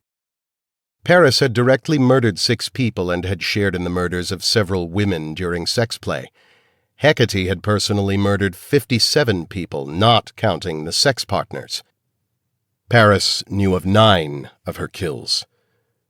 The others were not his concern, though she did nothing outrageous to hide them. Paris knew only as much as he had a stomach to know. The playtime with the 2 operatives sent by Alpha and Otto had shown Hecate how weak her brother had become. He hadn't participated at all. For a while, she thought he was going to disgrace himself by throwing up. Even that muscle-brained Tauntaun had seen it. He asked Hecate about it later, in bed. "What's with Mr. Paris?" Tauntaun lay under her, his massive frame covered with scratches and red, pinpoint bruises. She had used teeth and nails on him. He liked the intensity, and when she could coax a yelp of real pain from him, it made Hecate come. She'd come over and over again. Sitting astride the big man, Hecate shrugged. Paris has other tastes. Tauntaun ran his rough hands over her small breasts. Her white skin was still flushed to a scalding pink from her last orgasm. He was on the edge of exhaustion, but she still had that fire in her eyes. "He's not like you," murmured Tauntaun. "No one's like you." Hecate smiled, thinking about how right he was. There was no one on the earth quite like her. Not anymore. Tauntaun was only semi-erect, but Hecate moved her hips in a way that had 3 times changed that. It was taking longer this time. She smiled to herself, thinking, men are weak. She decided to throw Tauntaun a bone. No one's quite like you either, my pet. Nah, he said. I'm just another grunt. It was feeble humility. Though it was true that there were hundreds of berserkers now, it was equally true that he was physically far stronger than the others. The gene therapy Hecate had given him had brought him to a different level. His muscle mass was 46% denser than an ordinary man's. He was 6 feet 8 inches tall and carried his 362 pounds of mass as easily as an Olympic athlete. He could do one-armed chin-ups in sets of 50, and he could do those for hours. He could bench press 1,000 pounds without straining. He could climb a redwood tree and snap a baseball bat in half in his bare hands. Tauntaun loved his strength. So did Hecate. He was the only one of the berserkers she allowed into her bedroom, and over the last few weeks he'd gotten that call from her at least 4 times a week. "How come Mr. Paris isn't like you?" he asked as she moved slowly up and down on him. He was hoping to distract her long enough for her to switch off. She may not have limits, but he did. Hecate had her eyes closed, concentrating on what she was doing, and Tauntaun thought she wouldn't answer, but then she murmured, We're like lions, my pet. "I don't get it." The males are dumb and lazy, and they lay around, while the females do all the wet work. We hunt. We kill. We're the real pride leaders." Tauntaun said nothing. Hecate opened her eyes, and the blue irises were flecked with spots of hot gold. She smiled. At least, Tauntaun thought it was a smile, and in the uncertain glow from the candles her teeth looked strangely sharp. More like a cat's teeth than he remembered them being. Hecate said, "All the males do is look pretty and fuck." She ran her sharp fingernails over Tauntaun's throat and increased the rhythm of her hips. Tauntaun understood the message, and, tired or not, he did his best to serve the needs of the leader of his pride. Chapter 67. The Warehouse, Baltimore, Maryland, Sunday, August 29th, 5:38 a.m. Time remaining on the extinction clock, 78 hours, 22 minutes. Church logged into his old email account from his laptop, and his fingers flew over the keys. "Same sender as the hunt video," he said. To the communications officer, he said, "Track this back and find out where the user logged on. Do it now." The officer sprinted out. We were still reeling from the shock of the news about Jigsaw, but the fact that we might have another clue was like a shot of pure adrenaline. I wanted a scent I could chase down. I wanted someone in my crosshairs. I wanted someone's throat in my hands. I wanted it so bad I could scream. Church sent the video to the conference room server and punched keys to display it on the flat screen. The screen popped with white noise, faded to black, and then we saw the face of a young teenage boy, maybe 14. Dark hair, rounded face, a slight gap between mildly buck teeth, and brown eyes that held a look of such comprehensive despair that it chilled me. "If he finds out that I sent this, he'll kill me," said the boy. It was recorded with some kind of stationary camera, maybe a webcam, grainy and dark with a weak streaming image. "But I had to try. If you got the other file I sent, then you know what's going on from what the 2 Americans said." "But the sound kept cutting out," Bug said. "We could hardly—" "Shh," said Who. "You have to stop them. What they're doing, it's—" The kid shook his head, unable to put his horror into words. "I don't have much time. I stole one of the guards' laptops, but I have to get it back before they notice I took it. I read Otto's file, so if you're who I think you are, then you have to do something before everyone in Africa dies, and maybe more than that. You got to stop them. If you can't find this place, then see if you can't find the deck. That's the main lab. That's what you have to find. I know it's in Arizona someplace, but I don't know where. Maybe you can find that out when you get here, and then you have to do something about the Dragon Factory. I don't know where that is, but Alpha thinks it's in the Carolinas. I don't think so because I heard Paris tell his sister that they had to get back to the island. I just don't know which island." He paused, looking desperate. "I don't even know if I'm making sense. Oh, wait!" He obviously spotted something and darted out of shot. We heard the rustling of paper, and then he was back, with a big piece of white paper in his hands. He turned it in a few different directions, trying to orient it, and then turned it around toward the camera. "Can you see this? I think this is us. I think this is the hive." He suddenly stiffened, lowered the paper, and sat with his head cocked in an attitude of listening. "Someone's coming. I have to be quick. If you get this, if you come, then broadcast on this frequency." He read off the numbers. "It's only short range, but I made it myself. If you're here, I can help you get past the guards. But you have to be careful of the dogs. The dogs aren't dogs." He turned his head again.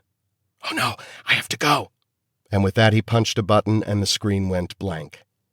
Without waiting for comments, Church ran it again and then froze the image on the map. "Bug," he shouted, "download that image and find me that island. Now." "On it." "Grace," Church said, "prep the TOC. By the time Bug locates that island, I want birds in the air." The Tactical Operations Center was the mission control room. It had mind reader stations, satellite downlinks that fed real-time images, and was networked into every branch of the military and intelligence network, and I don't mean just ours. Mind reader didn't give a crap about nationality. Grace hesitated. "I know what you want, Grace," he said, "but it looks like we're going to have multiple targets. This site, Arizona, and maybe the Carolinas or an island. I need you to prepare Alpha Team for a trip out west." As she hurried out, she threw me an evil look. "Teach's pet." Church looked at me. "You're up, Captain." I leaned across the table. "Church, the kid said that the answers were on the hunt video, but that file sucked, and we got maybe 1 word in 20. Can you get someone who reads lips? Maybe they can pick up something." "Good call. Now, go!" But I was already running for the door. Chapter 68. The Deck. Sunday, August 29th, 5:38 a.m. Time remaining on the extinction clock, 78 hours, 22 minutes EST. Otto Wurtz stood at the foot of the bed, his hands clasped behind him so that he could feel the comforting outline of the pistol holstered at the small of his back. He was patient, but cautious, and he didn't say a word, not while Cyrus Jacoby was throwing a fit. The floor around the bed was heaped with torn bedding. Down stuffing was scattered like snow, and tiny feathers floated past Otto's impassive face. Cyrus had already smashed the 27 vases and ground the exotic flowers under his bare feet. He even had destroyed the portrait of his beloved rhesus monkey. Now he knelt on the floor and used a salad fork to stab one of his doubles to death. And it wasn't even Tuesday. The double had long since stopped screaming, though he wasn't dead yet. Otto thought a salad fork to be an inefficient weapon, but conceded that outright murder was not as important to Cyrus as inflicting hurt. Otto waited it out. One finger hooked under the hem of his smock in case he needed to pull the gun. Cyrus stabbed down again and again. Then, as if his internal passion triggered some pressure valve, the rage abruptly stopped. Cyrus sagged and slumped, the fork tumbling from his trembling fingers. The double coughed one more time, and then he, too, settled into stillness. Otto took this as his cue to step around the edge of the bed. He caught Cyrus under the arms and gently lifted him to his feet. Cyrus was as passive as a sedated old man and allowed himself to be led over to an armchair. Otto fetched him a glass of water and produced 2 pills from a cloisonné case he carried at all times in his pocket, one for heart and one for head. "Take these, Mr. Cyrus," he murmured, and held the glass as Cyrus washed them down. Cyrus gasped and shook his head. "I can't believe it. All of them? Dead?" "All of them," Otto confirmed. The news had come back to the deck from one of their pursuit craft. Both infiltration teams had been lost at the Dragon factory, and the Zodiac with the extraction team had been taken out with a rocket-propelled grenade. The hit was a complete wash. Were any of the team taken alive? All of Cyrus's people had tiny transponders implanted under their skin. The devices were the size of rice grains, and they sent 2 signals, one for the GPS and another to a biotelemeter. As long as the wearer's heart continued to beat, the second signal was sent. "None of the units are still active," said Otto. God damn it. How did the twins know? Who is to say if they knew at all? They're quite capable of reacting to an unexpected attack, and we should not be concerned until we know they have connected the attack with us. They're too smart, damn it. Otto tut-tutted him. Oh, please, Mr. Cyrus. We're so much smarter than those children. They don't even know who we are. It took a moment for Cyrus to shift gears, but eventually he nodded. So, said Otto sharply, we have much work to do. Cyrus nodded and glanced over at the dead man on the floor. I'm sorry I killed him, he said. Kimball was the best of the doubles. He's replaceable. Oh, I know that. It's just that I was saving him for a special occasion. Today is special, Mr. Cyrus. Cyrus looked up at him, momentarily confused. Today we discovered where the Dragon Factory is located. So what if we didn't breach it or kill one of the twins? We know where it is now, which means that by one method or another we will take it from your young gods, and with their computer resources, well, we'll remake the world. Cyrus's eyes sharpened and he bared his teeth. I want that facility, damn it, and I want it right now. Otto straightened. Then what do you want to do? Contact your Russian friend. I want as many men as he can provide. Don't haggle, Otto. Pay him whatever he's worth, but I want to hit the Dragon Factory with an army. I want to take it away from the twins. That will take at least a day or two. I want to do it tomorrow at the latest. At the latest, Otto, do you understand me? Otto Wirtz smiled. Yes, Mr. Cyrus, I understand perfectly. But you need to understand that in a full-out assault we can't guarantee the safety of the twins.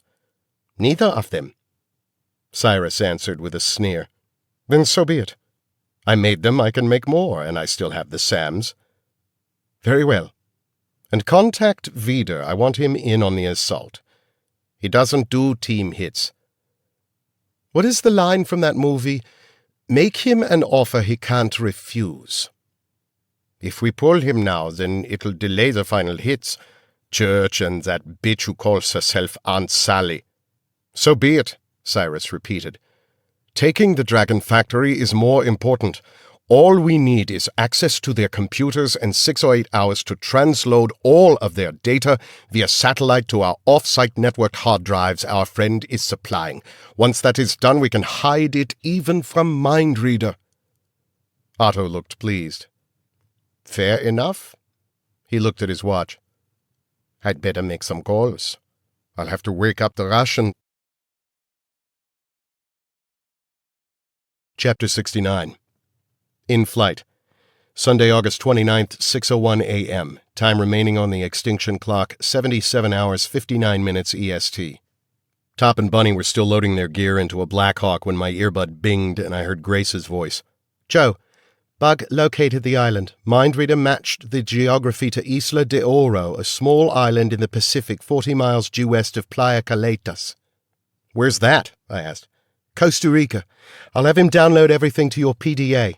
You have flight clearance to the Air National Guard base at Martin State Airport. From there you'll switch to an Osprey. They're slow as hell. Not this one. It's a prototype being developed for the Navy. Has a cruising speed of 600 kilometers per hour and a 1,200-mile range, which means you'll be refueling mid-air. Where'd you find something like that so quickly? Mr. Church has a friend in the industry. The Osprey is on its way to the air base and should be refueled by the time you touch down. Do we have any local support? I called one of my mates at Barrier, and he said that the carrier Ark Royal's in those waters. The Osprey will put you on their deck, and then you'll go to the island in a Westland Sea King. You can also have Royal Marines, Harriers, and anything else you need. That's fast work, Major. I'll take the ride, but for now let's go with me, Bunny, and Top. Until we know what's what, I don't want to bring in the Light Brigade. I'd rather you took the whole fleet, she said. But I can see your point. It was clear she wanted to say more, but this wasn't the time and certainly wasn't the place. So instead she simply held out her hand. I took it, and if we held our clasp a few seconds too long, screw it. Good hunting, she said. Thanks. The Black Hawk was in the air in under 5 minutes. I spread out a map and we gathered around. This is Isla de Oro, Gold Island. Supposed to be uninhabited except for a biological research station funded by Swiss grants and managed by a team from the Instituto Tecnológico de Costa Rica. We're looking into that to see if it's legit. Satellite images tell us there's a compound with buildings on the island that match with the construction plans filed by the university. Thermals are tricky because the island is mildly volcanic. Mildly volcanic? Echoed Bunny. That anything like somewhat pregnant? It hasn't popped its cork in over a century, but there are vents and geothermal activity, so thermals won't give us a reliable body count. We'll probably be relying on what we see rather than gadgets. I tapped the map. Choppers from the Ark Royal will set us down here. The terrain is rocky with thick foliage. Combat names for the mission and keep the chatter down. Full team on Channel 2, direct to me on Channel 1. The TOC command channel is Channel 3. Call signs only once we hit the ground. What's the op? Asked Bunny. Mission priorities are flexible, I said. We look first. If we can find the kid who sent the videos, then we extract him. Everything else after that is based on what we find. Rules of engagement? Nobody gets trigger happy, I said.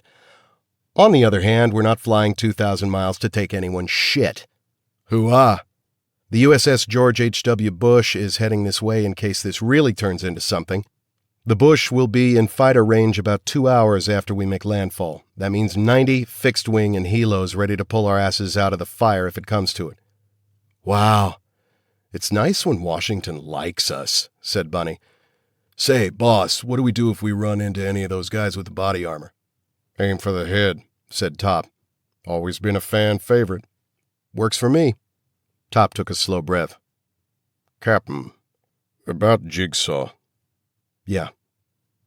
We don't know which team took them out, Russians or the other guys. No. I'm of two minds. On one hand, I want to know who did it and nail their hides to the wall. Feel me? Completely. On the other hand, I get either side in my sights. I'm not sure I'm going to indulge in a lot of restraint. You have any issues with that? Better tell me now and make it an order. I considered how best to answer that. Top, Church and the Geek Squad are working on connecting the dots. We got some new info off the second video, and he has a lip reader working on recovering info from the Hunt video. We're all hoping that by the time we put boots on the ground in Costa Rica, we know who the bad guys truly are. Wasn't goons in exoskeletons put Big Bob in the ICU, said Bunny. Uh-huh, agreed Top. And it wasn't the goons who killed the staff at Deep Iron. Now, I don't see how Russian mercs tie into a bunch of assholes who still think Hitler's a role model, but I'm leaning toward them being the ones who need their asses completely kicked. Probably so, but we have to be open to any possibility. Church sent us on an infill and rescue, not a wet work. Okay, Captain. Loud and clear. Bunny, I asked. You're the boss. For the rest of the flight, we went over the information from the conference and I played the second video. I watched their eyes when the kid said, You have to do something before everyone in Africa dies, and maybe more than that. You got to stop them. Top leaned back, folded his arms, and said nothing. Bunny looked at me. Holy shit. Is this for real? We'll find out. Top took a toothpick from his pocket, put it between his teeth, and chewed it. He didn't say a word for the rest of the flight. Chapter 70. Cyprus. Sunday, August 29th, 11:59 a.m. Time remaining on the extinction clock, 72 hours 1 minute EST. Alexei Mogilevich, nephew of Semyon Mogilevich, who was the lord of the Red Mafia in Budapest, looked at the name on the screen display of his phone and smiled. He waved away the redhead with the platinum nipple rings and flipped open the phone. Hello, my good friend. He never used names on the phone and preferred calling everyone friend. Repeat customers were always his good friends. Hello. And how is the weather? Asked Otto Wirtz. The question referred to the security of the line and any prying ears where Alexei was. Fine weather. Not a cloud in the sky. I hear that you've used up all the products I sent?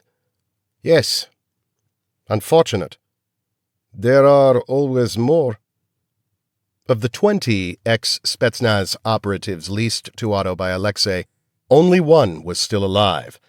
But as he was merely a coordinator, his value was negligible. Neither Alexei nor Otto was very broken up over the losses. Assets were assets to be used and either disposed of or replaced, depending on need.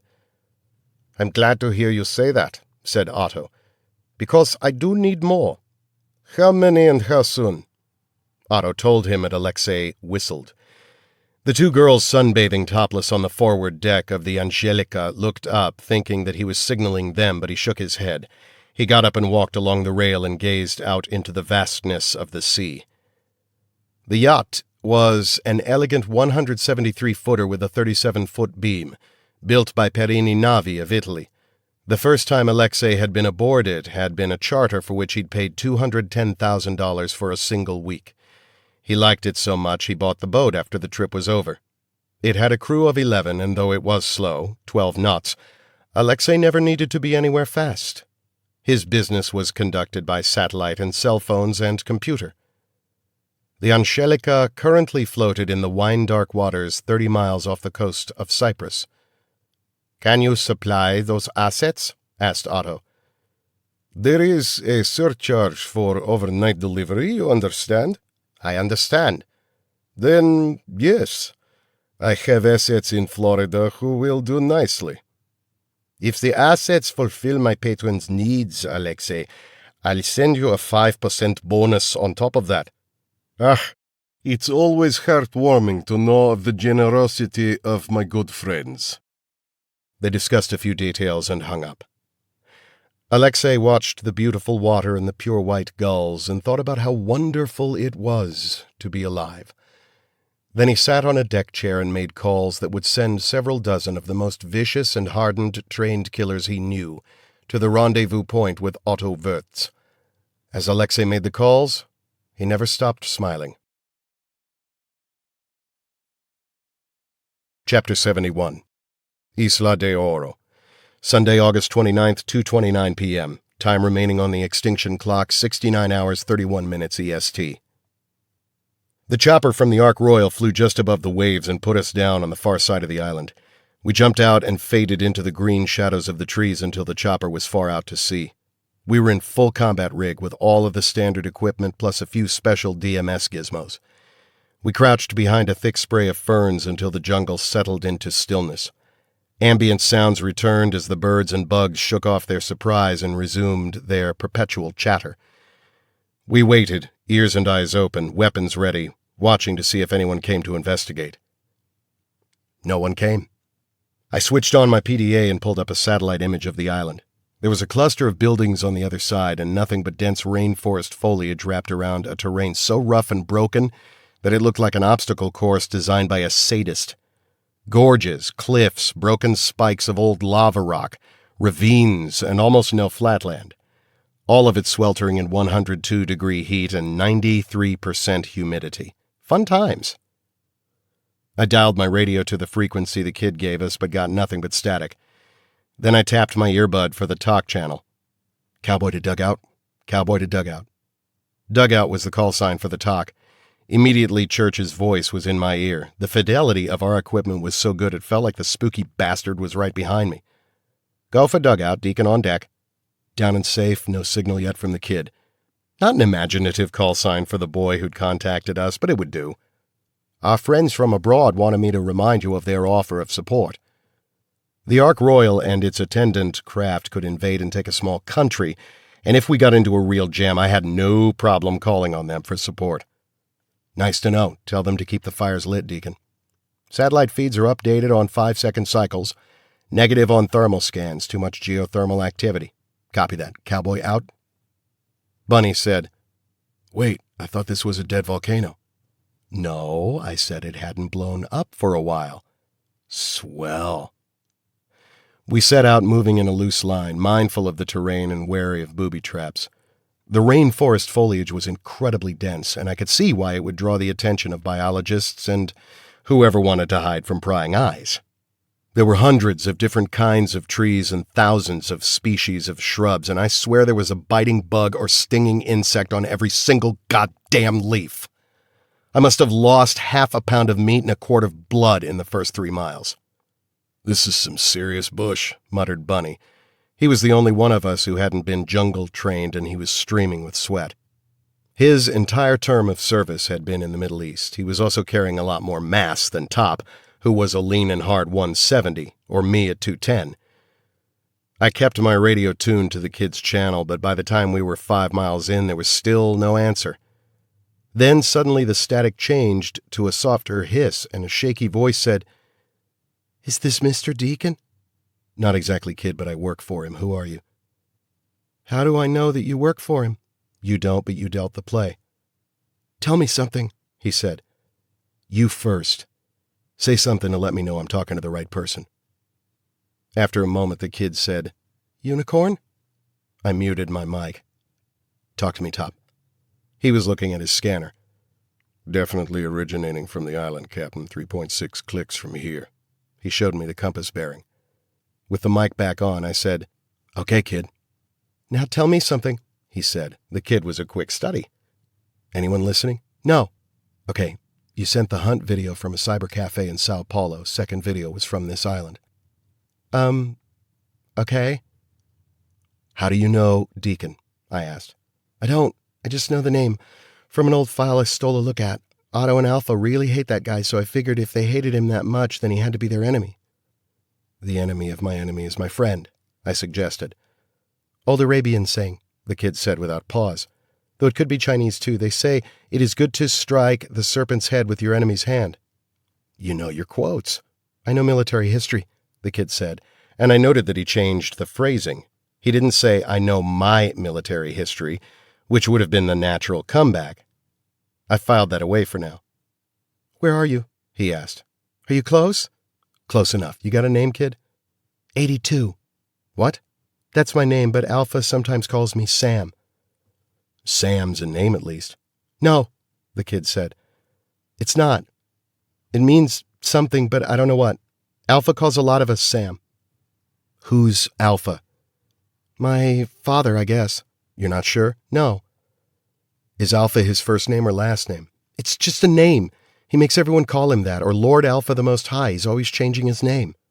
"What's his real name?" "I don't know, but he sometimes goes by Cyrus Jacoby. I don't think that's real either." The name Jacoby rang a faint bell with me, and I signaled Top to confirm that this was all going straight back to church at the talk. He gave me a thumbs up. "Does Alpha run this place?" "Him and Otto, but they're not here right now." "Who's Otto?" "Otto Wirtz is Alpha's, I don't know, his manager, I guess, foreman, whatever. Otto runs all of it for Alpha, the hive, the deck, all of it." My pulse jumped. Otto Wirtz. There had been a reference to a Herr Wirtz in Mengele's letter. Could this guy be related? There had to be some connection. We were actually getting somewhere, though I still didn't know exactly where. Bug kept scanning the woods around us for thermal signatures, and the readings stayed clean. "How old is this Otto character?" "I don't know, 60-something?" "Too young to have been at the camps. Son, nephew, whatever." I glanced at my team. They were all listening in, and I saw Bunny mouth the word 82. "Why don't I just call you Kid for now? A call sign. You know what that is?" "Yes. That's okay. I don't care what people call me." "And you're sure no one else can hear this call?" "I don't think so. I made this radio myself. I picked the frequency randomly before I sent that email." "Smart," I said, though in truth anyone with the right kind of scanner could conceivably find the signal. However, they would have to be looking, and in the digital age, not as many people scan the radio waves. Even so, I said, "Okay, kid, call me Cowboy. No real names from here on out." "Okay, Cowboy." "Now tell us why we're here. What's this all about?" "A beat." "I already told you." "No, kid, you sent us a video with almost no audible sound. We saw the animal, but that's all we know." "Damn," the kid said, but he put a lot of meaning in it. "You don't know about Africa, about Louisiana, about any of it?" "No, so tell us what you want us to know." "There's not enough time. If you come get me, maybe we can take the hard drives. I'm sure everything's there, more than the stuff I know about, maybe all of it." "You're being a bit vague here, kid. If you want us to help you, then you have to help us out. We know where you're broadcasting from, but we need some details. Are there guards? If so, how many and how are they armed? Are there guard dogs, electric fences, security systems?" "I can't give you all of that from here. I'll have to sneak into the communications room. I can access the security systems from in there and can watch you on the cameras. Go for it. How long do you need? You don't understand, he said. Once I'm in there, I'll have to lock myself in. They'll know I'm there. They'll break in eventually. If you don't get here by the time they get to me, then I'm dead. Kid had a point. Terrain's rough. It'll take us 40 minutes to get to your location safely. How far out are the first cameras? 600 yards from the fence. Top held out his PDA. He magnified the satellite display of the compound so we could see the thin lines of a double fence. Okay, kid, what's our best angle of approach? What will keep us safe and give you the most time? I can't describe it. We're looking at a satellite image of the compound. Describe a building, and I can find it. Oh, okay. There's 3 small buildings together on the top of a hill and a bunch of medium-sized buildings in a kind of zigzag line sloping down toward the main house. Got 'em.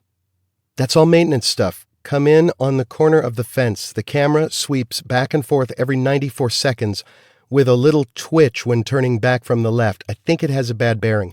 If you wait for it to swing to the left, you should be able to get from the jungle wall to the fence. The camera is angled out, not down. That's pretty good, kid. Better get off the line. Contact me again when you're in place, I said. And kid, good luck. You too. He paused, then added, Cowboy. Chapter 72. The Deck. Sunday, August 29th, 2:31 p.m. Time remaining on the extinction clock, 69 hours, 29 minutes EST. Otto Wirtz sat on a wheeled stool and watched as Cyrus Jacoby's fingers flowed over the computer keys. Cyrus was the fastest typist Otto had ever seen, even when he was writing complex computer code, inputting research numbers, or crafting one of the codes they used to protect all of their research. It was hypnotic to see all 10 fingers merge into a soft blur that was streamed like water. Otto found it very soothing. They were at their shared workstation, which could be invisibly networked to any and all stations here at the deck or at the hive, but which could also be hidden behind an impenetrable firewall when the need for secrecy was greatest. Like now. The sequences Cyrus was currently writing were the distribution code that would be sent to key people positioned around the world. People who were poised to accomplish certain very specific tasks. Some would begin the distribution of bottled water as part of the faux promotional giveaway to launch a new international competitor in the growing bottled water market. The company was real enough, and there were several hundred employees on the payroll who truly believed they worked for McNeil Gunderson Water Bottling. Legitimate advertising companies had been hired to create a global campaign for the release of the water under a variety of names, including Global Gulp, Good Water, Soothe, Eco Splash. Celebrities had been hired to endorse the water, including 2 Oscar winners who were widely regarded for their support of the environment, and a dozen professional athletes from 6 countries. Hundreds of thousands of gallons of the water had been promised to fledgling sports teams in developing countries and in the inner cities throughout the United States. After the initial free giveaway, a portion of the regular sale price of the water would be donated to several popular ecology groups. Those payments would actually be made, until the world economy began to collapse and chaos set in. The IRS could audit any of the companies connected with McNeil Gunderson Water Bottling, and every cent would be accounted for. Another group of key people would receive a code command from Cyrus to distribute bottles of water at specific locations throughout Africa, Asia, and the Americas. And then there were the operatives who would dump gallons of pathogen-rich fluid directly into rivers, lakes, and reservoirs. And codes would be sent to the team of software engineers who had designed what Cyrus called the crash and burn email virus that would send hundreds of thousands of infected emails to the CDC, WHO, the NIH, FEMA, and dozens of other disaster response and management agencies. The viruses were unique and poised to launch in waves, so that as one was taken down, another would go out. None of the organizations would be totally disabled, but all that was required was confusion and slower reaction time. Once the wave was in motion, it would no longer matter what those organizations did. It would be too late. In all, 163 people would receive a unique coded Go order sent by the trigger device. The Go order would arrive in a coded form, and if no cancel order was sent, the program embedded in the message would automatically decode the message and present a clear and unambiguous order to proceed with the release. The failsafe had been Otto's idea. There had been too many delays to rely on an absolute go, no-go code signal, and Cyrus was, they both had to admit it, mad as a hatter. A lot of careful planning would be ruined by Cyrus sending a release order during one of his radical mood swings. The code Cyrus was writing would be saved on a flash drive that had a miniature 6-digit keypad. The keypad code on this trigger device would be changed daily by Otto, whose memory was sharper than Cyrus's, and they both knew it. They still had to decide between them who would wear the trigger device on a lanyard around his neck. Cyrus felt that as the extinction wave was his idea, it should be him. Otto agreed that Cyrus deserved to be the one to activate the trigger, but he did not trust Cyrus's mood swings. The last thing they needed was for Cyrus to fly into a rage and smash it with a hammer, or on a whim feed it to one of the tiger hounds. That could be sorted out later. At the moment, however, Otto let himself become lost in the flow of Cyrus's clever fingers as they constructed the release code and built its many variations. Otto smiled a dreamy smile as he watched this little bit of magic that would serve as the link between the dream of the new order and its reality. Chapter 73. Isla de Oro. Sunday, August 29th, 2:57 p.m. Time remaining on the extinction clock, 69 hours, 3 minutes EST. The terrain directly around the compound was less treacherous, so it only took 22 minutes to get into position. There was nothing from the kids, so we waited. The next 8 minutes crawled by. We listened for shouts or screams from inside the compound. We listened for gunfire. We listened for anything that would indicate that Sam had been discovered. The jungle, though far from silent, simply sounded like a jungle. And then suddenly there was a wail of a siren. Then Sam's voice whispered to me, "Cowboy, are you there?" "We're here, kid. Where are you?" "In the communications room. I started a fire in the laundry room at the other end of the compound. Everyone went running. I don't have a lot of time before they come back." "Then let's move this along." "All the cameras are on, but I can't see you. Can you stand up or something?" "Not a chance." But I signaled Bunny to shake a tree. He grabbed a slender palm, gave it a couple of quick jerks, and then moved off away in case it drew fire. "Was that you?" the kid asked. "Yes. Now what do we do?" "I'm the only one watching the monitors. You can rush the fence, don't worry. I just turned off the electricity." "We're taking you on a lot of faith. You better not be screwing with us, kiddo," I said. I didn't mention that U.S. and British warplanes would reduce this island to floating debris if this was a trap. The boy seemed to have enough to worry about. "I'm not, I swear." "Hold tight. Here we come." We came at the fence at a dead run, running in a well-spaced single file. Top reached the fence first and ran a scanner over it. "Power's definitely off. No signs of mines." Bunny produced a pair of long-necked nippers and began cutting the chain links. We repeated this at the second fence, then ran fast and low toward the cluster of utility sheds. "There's a stone path by the sheds," Sam said, "but the guards always make sure not to step on it. I think it's booby-trapped." Bunny flattened out by the flagstones and nodded up at me. "Pressure mines. Kid's sharp." "We get through this," Top said. "We can chip in and buy him a puppy." "Guards are coming," Sam said in an urgent whisper. "To your right." We flattened out against the sheds. I had my rifle slung and held my Beretta 92F in both hands. It was fitted with a sound suppressor that you won't find in a gun catalog. Unlike the models on the market, this had a special polymer baffling that made it absolutely silent. Not even the nifty little pfft sound, a toy from one of Church's friends in the industry. Two guards came around the corner. They were dressed in lightweight tropical shirts over cargo pants. They each carried a Heckler and Koch .416, and they were moving quickly, eyes cutting left and right with professional precision. An exterior grounds check was probably standard procedure with any emergency, and the fire Sam started must have been big enough to inspire caution. I shot them both in the head. Top and Bunny rushed out and dragged their bodies behind the sheds. "Holy jeez," the kid said. "What's our next move?" "There's a door. Right at the corner of the first building. All of the buildings are connected to that one by hallways. I cut the alarms on all the doors and blanked out the cameras inside the buildings. You're making me like you, kid. What do we do once we're inside? Okay. There are colored lines painted on all the floors. The blue line will bring you to the communications room, but you're going to have to go through the maintenance pod and then the common room. It's like a big lobby with chairs and soda machines and a coffee bar. If you go straight across that, you'll see the colored lines start again. Keep following that. Roger that, kid. Wait, There was some rustling noise, and then he came back breathless. I think they're coming back. Can you lock yourself in until we get there? The door's just wood. They'll kick it in. Is your radio portable? Yes, I rigged a headset. Then get your ass out of there. Find some place to hide. We're going to have to make some noise. God.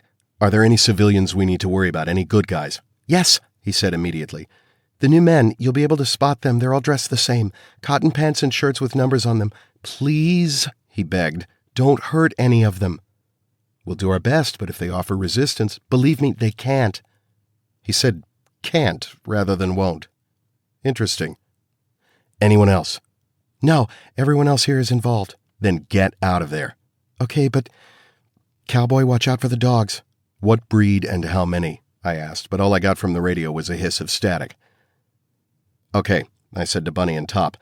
Pick your targets and check your fire. If anyone surrenders, let them. Otherwise, it's bad day at Black Rock. Hooah, they replied. Now let's kick some doors. Chapter 74. The Hive. Sunday, August 29th, 3:08 p.m. Time remaining on the extinction clock, 68 hours, 52 minutes EST. The exterior door was steel, so I stepped back as Bunny put a C4 popper on the lock with one of Who's newer gizmos. A polymer shroud that was flexible enough to fold into a pocket but strong enough to catch shrapnel. It was also dense enough to muffle the sound, so when Bunny triggered it, the lock blew out with a sound no louder than a cough. The door blew open in a swirl of smoke. No alarms. Kid's still batting 1,000 so far. I led the way inside. The hallway was bright with fluorescent lights and stretched 60 feet before hitting a T-juncture.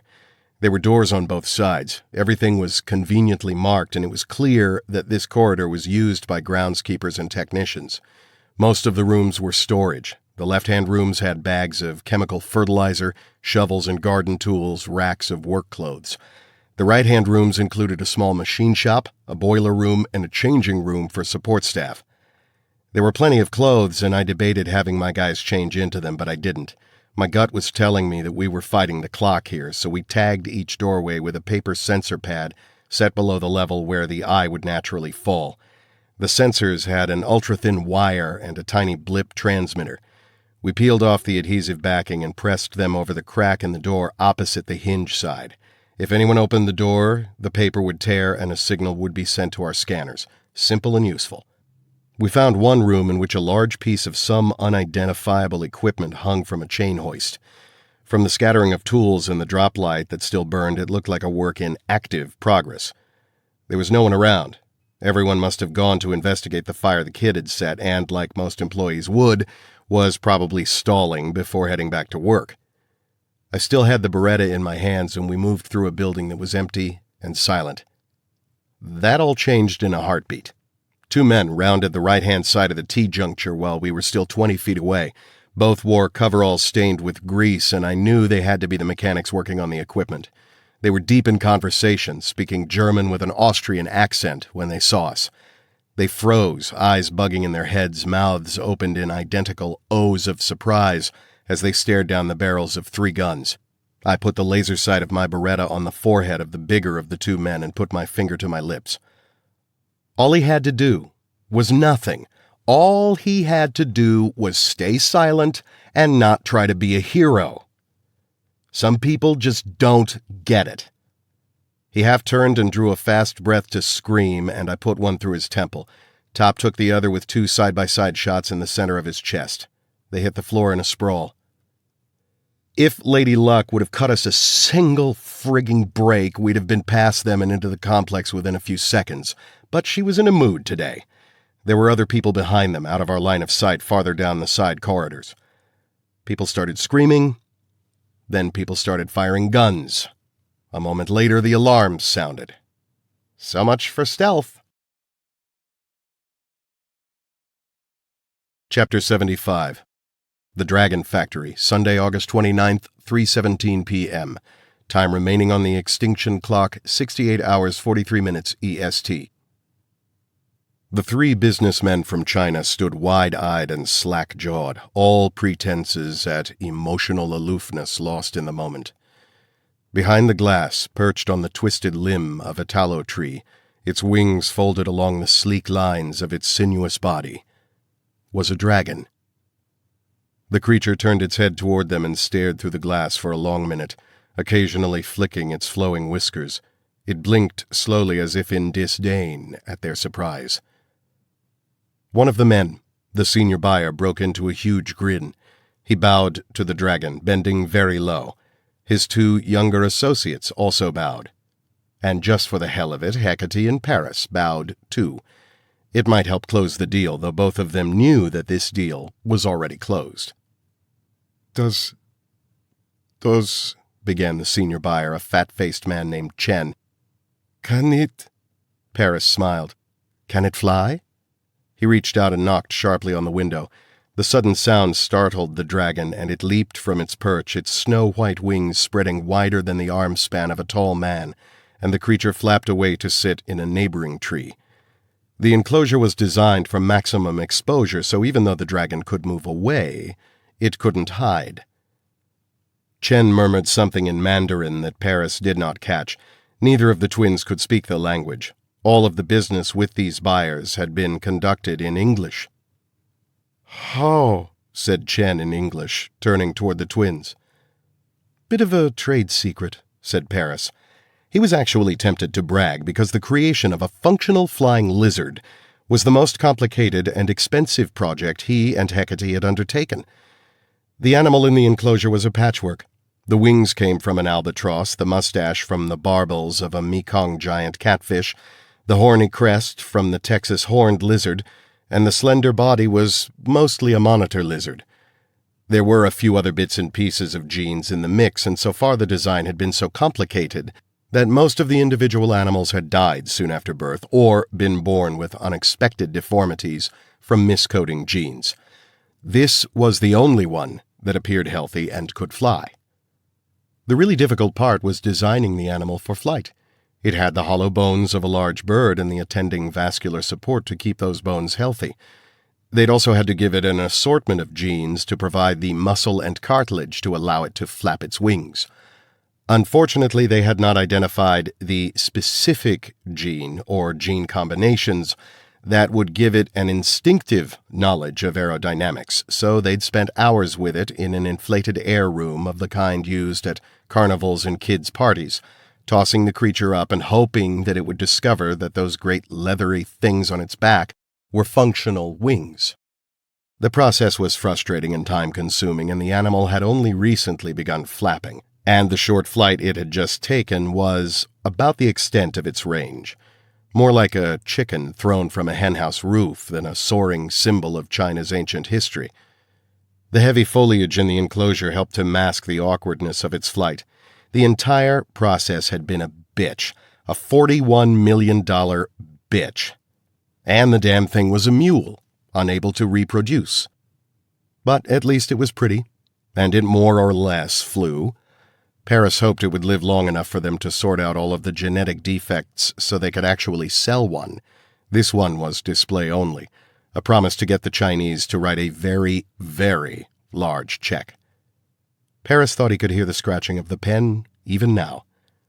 The three Chinese buyers stood in front of the glass for almost half an hour. They barely said a word. Paris was patient enough to wait them out. When the spell finally lifted, though they still looked quite dazed, Paris ushered them to a small table that had been set with tea and rice cakes.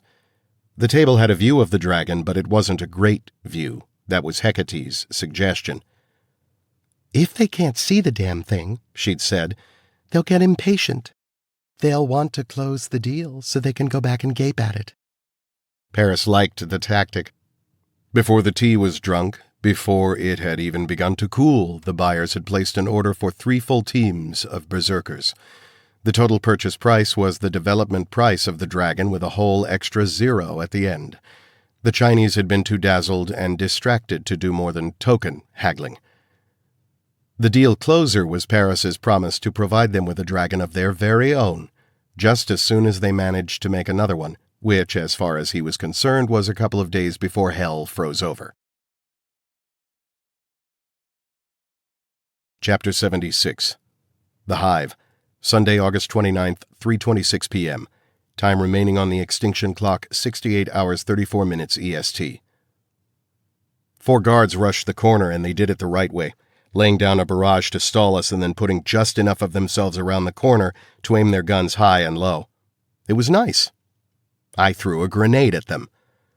We ran through the smoke and screams and took the corner ourselves. The side corridor was choked with people who were fleeing back from the blast, tripping over one another, trampling the fallen, getting in the way of armed resistance. The opposite side corridor led to a 10-foot dead end and a closed door. "Pick your targets," I called as I aimed and fired at a guard who had taken a shooter's stance and was bringing his weapon to bear. My shot spun him as he pulled the trigger, and his first and only shot punched a red hole through the leg of a hatchet-faced woman who was screaming into a wall-mounted red security phone. The woman shrieked in pain, but as she fell, she pulled a .32 from a hip holster. Bunny put her down for the count. I heard a yell and a barrage from the other end, and then I was too busy for chatter as more security began forcing their way through the flood of panicking workers. These boys had shotguns and H&K G36s, and they opened up at us even though some of their own people were in the way. A whole wave of civilians went down in a hail of bullets, and we had to duck for cover because there were 10 of the sons of bitches. "Frag out!" yelled Top as he and Bunny threw a pair of M67s. Most soldiers can lob the 14-ounce grenades up to 40 feet, and then they'd better take cover because the M67s have a killing radius of 5 meters, though I've seen them throw fragments over 200 meters. We hunkered down around the corner and the blast cleared the hallway completely. When I did a fast look around the corner, I saw drifting smoke, tangles of broken limbs, and no movement at all. We got up and ran, leaped over the dead, avoided the dying, blocked out the screams, and plowed through the clouds of red-tinged smoke. A man leaned against a wall trying to hold his face on with broken fingers. The blast had torn his clothing and blood splashed the rest, so I couldn't tell if he was a technician or guard. He threw us a single despairing look as we passed, but there was nothing we could do for him. The corridor opened into a big central lobby set with exotic plants and cages of wild birds. Technicians were running everywhere, creating a wild pandemonium, tripping over couches and jamming the exits so that no one got through. A knot of a dozen guards burst through a set of double doors. A big blond guy with a lantern jaw and killer's eyes was clearly in charge, and he knew what he was about. He used the non-combatants as human shields to close with us, and we had to either shoot the technicians or take unanswered fire. I don't remember seeing martyr in my job description, but even so, I didn't want to kill anyone who didn't need to die. It was a terrible situation that got very bad very quickly. "Boss," called Bunny. The guards were taking shooting positions behind the screaming staff members. If we fell back and got into a range war with these jokers, we could be here all day, and we had no idea how many more shooters they could call on. It was balls out or beat it, so I did the one thing the guards did not expect. I attacked them, up close and personal. I knew my team would follow my lead. The blond guy was behind a pair of women who crouched and plugged their ears and screamed, but he was too far away, so I zeroed the closest gun, and I rammed my gun into his gut and fired twice. The impact jerked him a foot off the ground, and I grabbed a fistful of his shirt and spun my body hard and took him with me. He hit the guy behind him hard enough to put them both on the cold terrazzo floor, and I stamped down on the second guy's throat. To my left, Top had closed to zero distance with a pair of shooters, and he used the same stunt as them, keeping the staff between their guns and his skin. When he was close, he chucked a technician hard under the chin with the stock of his M4, and as he collided with the shooters, Top shot over the falling man and hit one guard dead center. The other guard lost his gun in the collision, but he tossed the technician aside and lunged out and grabbed Top by the throat. I could see Top actually smile. Here's a tip. Never grab a good fighter with both hands, because he can hit back and you can't block. Top dropped his chin to save his throat and put the steel-reinforced toe of his combat boot way too far into the bad guy's nuts. Bones had to break on that kick. Top slapped away the slackening grip on his throat and chopped the stock of the rifle down on the back of the guard's neck. Knocking him out was probably a mercy. I saw movement to my right and I pivoted and ducked as one of the guards came around, a thick-potted fern, and tried to put his laser sight on me. His face exploded, and I saw Bunny give me a wink. More people were flooding into the lobby. It was like trying to stage a firefight in the middle of a soccer riot. There had to be 100 screaming people around us. I dropped 2 more guys and my slide locked back. I dropped it and was reaching for another mag when the big blonde guard and 2 others came at me in a fast 3-point close. If I retreated, they'd have closed around me like a fist, so I drove right at the closest of them, a red-haired moose with missing front teeth. I slapped his gun hand aside with the back of my gun hand and then checked the swing to chop him across the bridge of the nose with the empty pistol. That knocked him back into me, and as his back hit my chest, I pivoted like an axle, whipping us both in a tight circle that allowed me to throw him at the man in the middle. It would take the redhead a second to disentangle himself, and I used that second to lunge forward and bashed him in the crotch with my pistol. I didn't care if that hurt him, but I wanted to stall him in place. Then I slammed the butt of the pistol down onto the top of his foot, feeling the metatarsal snap. Before he could even scream, I shot back to my feet and put every ounce of weight and muscle I had into a rising palm strike that caught him under the chin and snapped his head back so far and so fast that he was out before he hit the ground. Maybe hurt, maybe dead, maybe I didn't give a shit. The middle guy, the big blonde, pushed his companion away. He'd lost his gun in the collision, and as he stepped toward me, he whipped a Marine K-bar out of a belt holster. I have a whole lot of respect for that knife, and he held it like he knew how to use it. The K-bar has an 11 3/4-inch blade with a 7-inch sharpened clip. The point was a wicked dragon's tooth that could pierce Kevlar like it wasn't there. The Marines and Navy have been using it since World War II, and in the hands of an expert, it has all the bone-cutting force of a Bowie knife, coupled with wicked speed. I whipped my Wilson rapid response folding knife out of my pocket and with a flick of the wrist snapped the blade in place. Yeah, I know it only has a 3 3/4-inch blade that looked like a nail file compared to the K-bar, but like they say, it's not the size of the ship but the motion on the ocean. The blonde guy, he had a name tag on his shirt that read Gunther, began circling right and left, trying to force me to move with him. He kept cutting his angles, and each time he changed direction, he bent his elbow a little more to make me think he was staying at the same distance while actually moving closer. It was a nice trick that I'd used myself. He suddenly lunged, taking a very fast half-step forward and jabbing at my knife arm with the point of his blade. It was an expert's trick. Idiots try to stab in a knife fight, and though they can sometimes bury a blade, it leaves the other guy free to deliver cut after cut before the wound takes them. This guy went for a pick, a micro-jab to try to injure my knife arm and take away both my offensive and defensive capabilities right away. He was lightning fast, and I had to really move to evade the pick. I circled left, and he tried it again, this time going lower and deeper before flipping his blade up, the idea there being to cut me with the clip as he pulled his blade back. Another smooth move.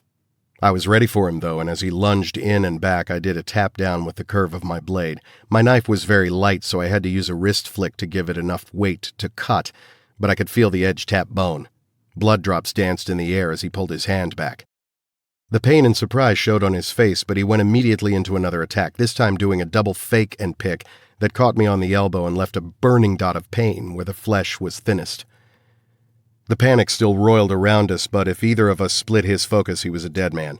I knew that my squad was doing their job. Top and Bunny were in the thick of it, but it took a whole lot of guys to outnumber that duo. Gunther's eyes held mine, and I knew that he was relying, as I was, on peripheral vision to pick his moves and his targets. We stayed in motion, always on the balls of our feet, moving like dancers in a complex and dangerous piece of choreography. When he moved, I moved. When I moved, he moved. The blades flicked out and back. Twice, steel hit steel, but each time it was a glancing parry. When you're fighting an expert, you can win if the other guy gets emotional, if he makes a mistake, or if you bring something to the game that he doesn't. So far, Gunther wasn't letting his emotions drive the car, and he hadn't made a single mistake. He was bleeding from 3 nicks. I was bleeding from 4.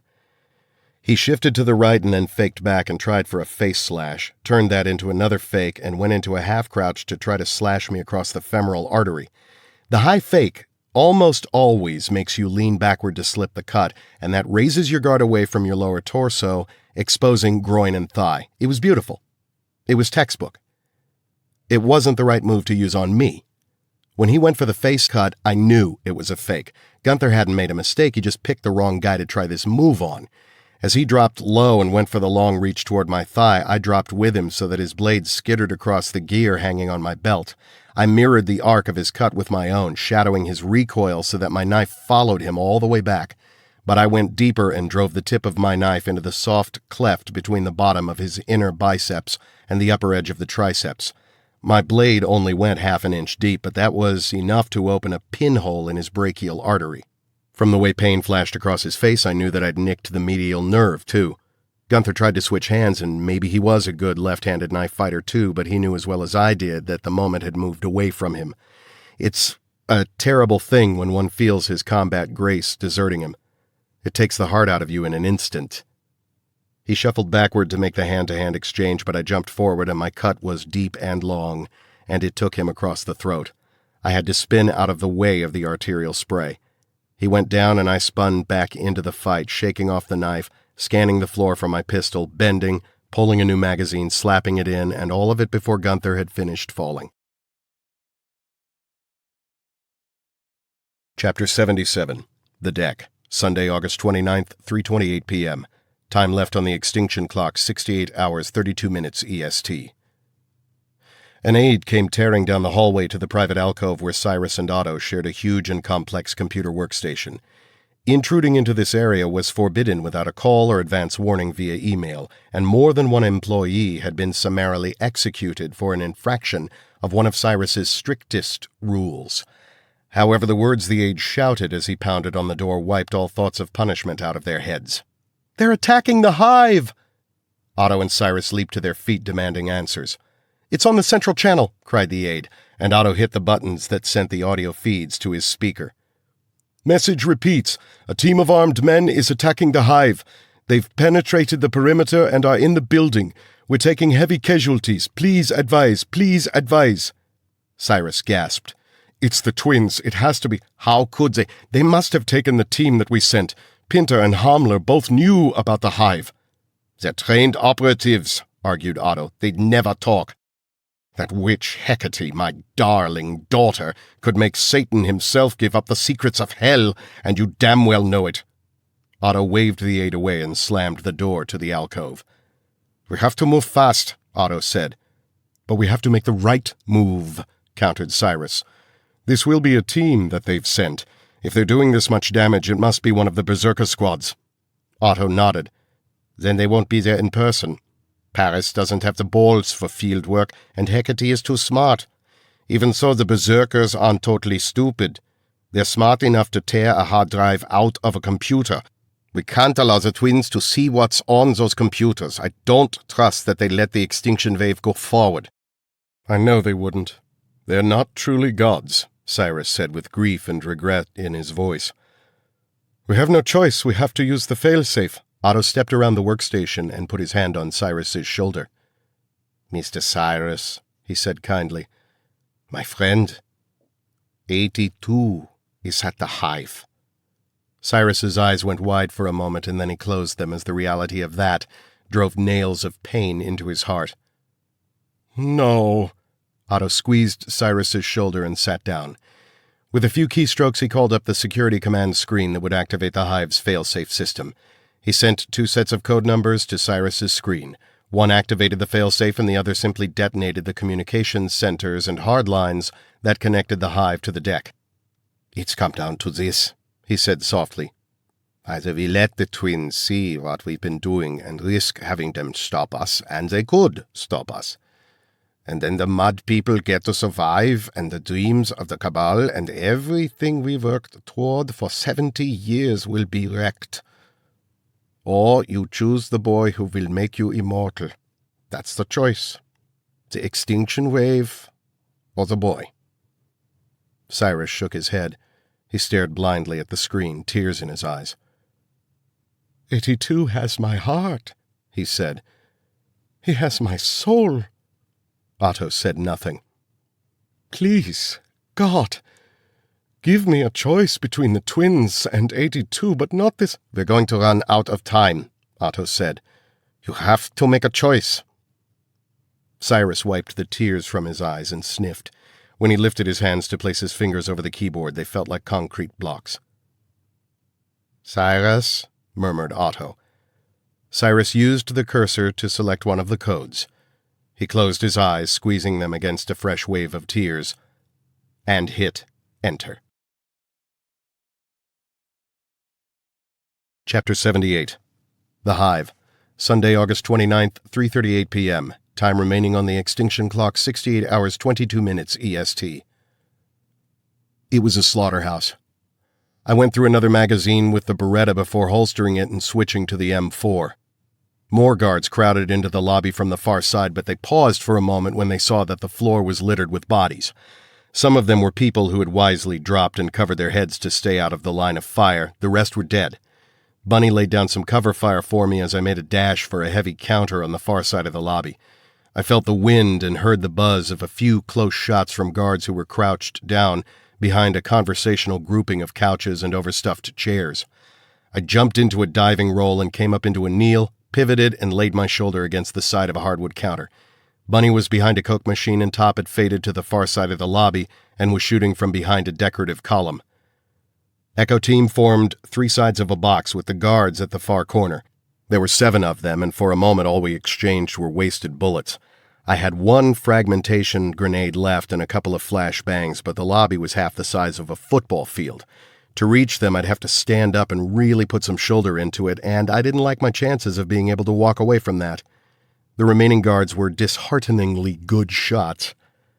I tapped my earbud. Who has a shot? Nobody did. Bullets tore into the counter, knocking coffee cups into the air and splashing me with hot coffee and creamer.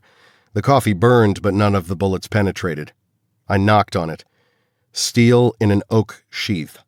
I shoved my shoulder against the counter and was surprised when the heavy piece of furniture moved almost 2 inches. Not bolted down, and it must have little casters on it. Sweet! I'm trying something, I said in the mic, so make sure I have cover fire when I need it. I threw my weight against the counter. It slid easily and moved 4 feet, the metal casters sounding like nails on a blackboard. Copy that, boss. The guards saw what I was doing and concentrated their fire at me, but to little effect. The steady bullet impacts slowed me, but I kept going, shoving the counter across the terrazzo floor. I kept praying to whichever god was on call that these guys didn't have any grenades. We got a runner, boss, said Bunny, and I peered around the edge to see one of the guards break from cover and race to the far wall. There was a series of pillars there, and if he could get to them, he could inch his way up on my blind side. Got him, said Top, and the runner suddenly spun sideways and went down. With all of the other gunfire, I never heard the shot. I kept pushing the counter until I was 30 feet out. None of the other guards tried the same end-run stunt, but I could hear the squawk from walkie-talkies, and I knew that they were calling up all the reinforcements they could. This was taking way too long. It's 4th and long, I growled. Make some noise. My guys really poured on the gunfire, and for a moment it forced the guards down behind their cover. A moment was all I needed. I pulled the pin on the frag grenade and risked it all as I rose to a half-crouch and threw it. Then I flattened down just as the blast sent a shockwave that slammed the counter into me. There was one last burst of gunfire as a guard, blind from shrapnel and flash-burned, staggered out on wobbling legs and emptied his gun in the wrong direction. Top put him down, and the lobby was ours. Move, I yelled, and I scrambled out from behind the counter and made a dead run for the far end of the lobby. Bunny was behind me and Top came up slower, keeping a distance so he could work long-range visuals. At the far end of the lobby, we peered down a wide hall that curved around out of sight. Now that the thunder of the gunfire was over, I realized that the alarm klaxons had stopped. The lobby and hallway were eerily silent. I tapped the command channel. Cowboy to dugout. There was no answer. Bunny tried it. Same thing. Top looked at his scanner. The little screen was a haze of white static. We're being jammed. 2 things happened in short sequence, and I didn't like either one. First, the lights went out, plunging the lobby into total darkness, and then we heard something growl in the darkness. Behind us. Chapter 79. The House of Screams, Isla dos Diablos. Sunday, August 29th, 3:40 p.m. Time remaining on extinction clock 68 hours 20 minutes EST. The man on the radio, the one who called himself Cowboy, had told him to run and hide. He almost did. When he heard the voices in the hallway, 82 grabbed his portable radio and fled the communications center and ran down 2 side corridors and across the veranda, back in the direction of his room. The problem was that the guard quarters were between the communications room and the main house. He skidded to a stop at a juncture of corridors, torn by indecision. In the distance he heard gunfire and then screams. And then alarms. These weren't the fire alarms that had gone off when he'd set his diversionary fire. No, these were the heavy klaxons to be used only in the more extreme emergencies. The Americans were attacking. The thought sent a thrill through 82's chest. He started toward his quarters again, but stopped after a single step. What if he ran into Carteret on the way? When this alarm was going off, 82 was under orders to remain in his room. Everyone on the staff knew that. Guards would probably be at his room now, wondering where he was, and his absence would be relayed to the head guard, Carteret. How could 82 explain his presence on the far side of the compound in the wrong building? Carteret wasn't stupid.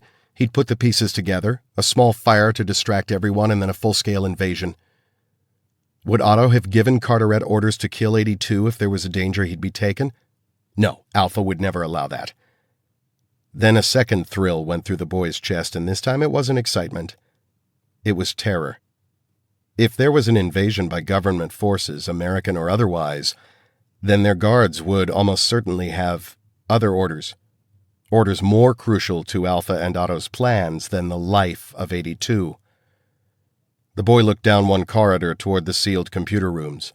In there, in the very heart of the hive, were records of all of the research done here on the island.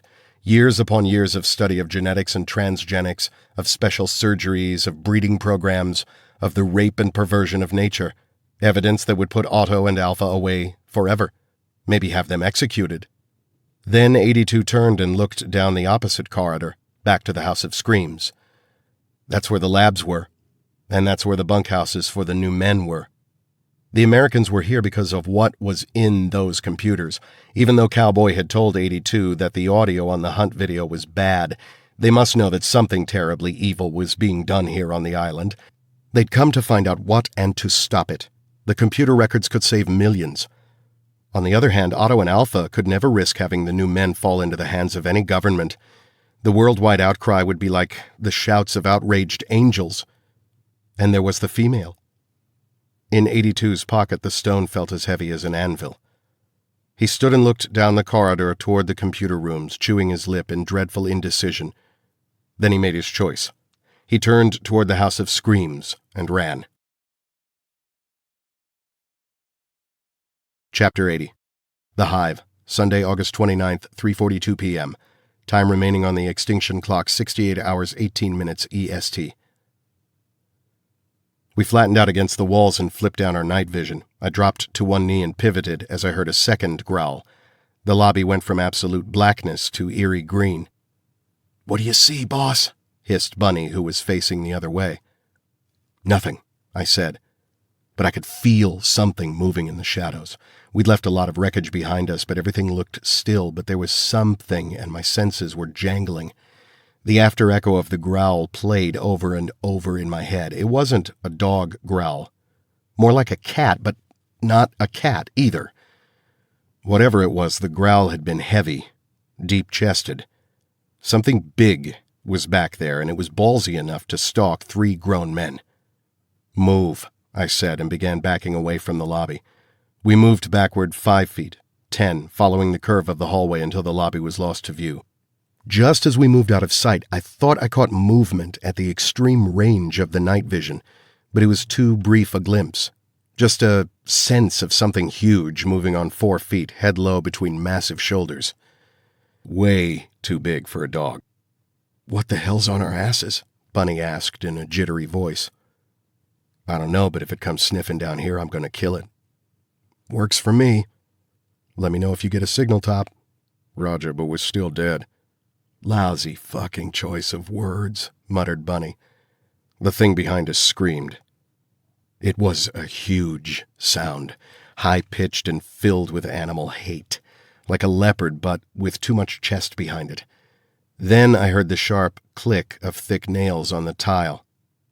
"Run!" I yelled, and the two of them pounded down the hallway, but I held my ground, raised my Beretta in a solid two-hand grip, and clamped down on the terror that was blossoming in my chest. In the microsecond before the creature rounded the bend, the image of the unicorn flashed through my head. If these maniacs could make something like that, then what other horrors had they cooked up in their labs? Horrific images out of legend and myth flashed before my mind's eye, and then something moved into my line of sight that was far more terrifying than any monster from storybooks or campfire tales.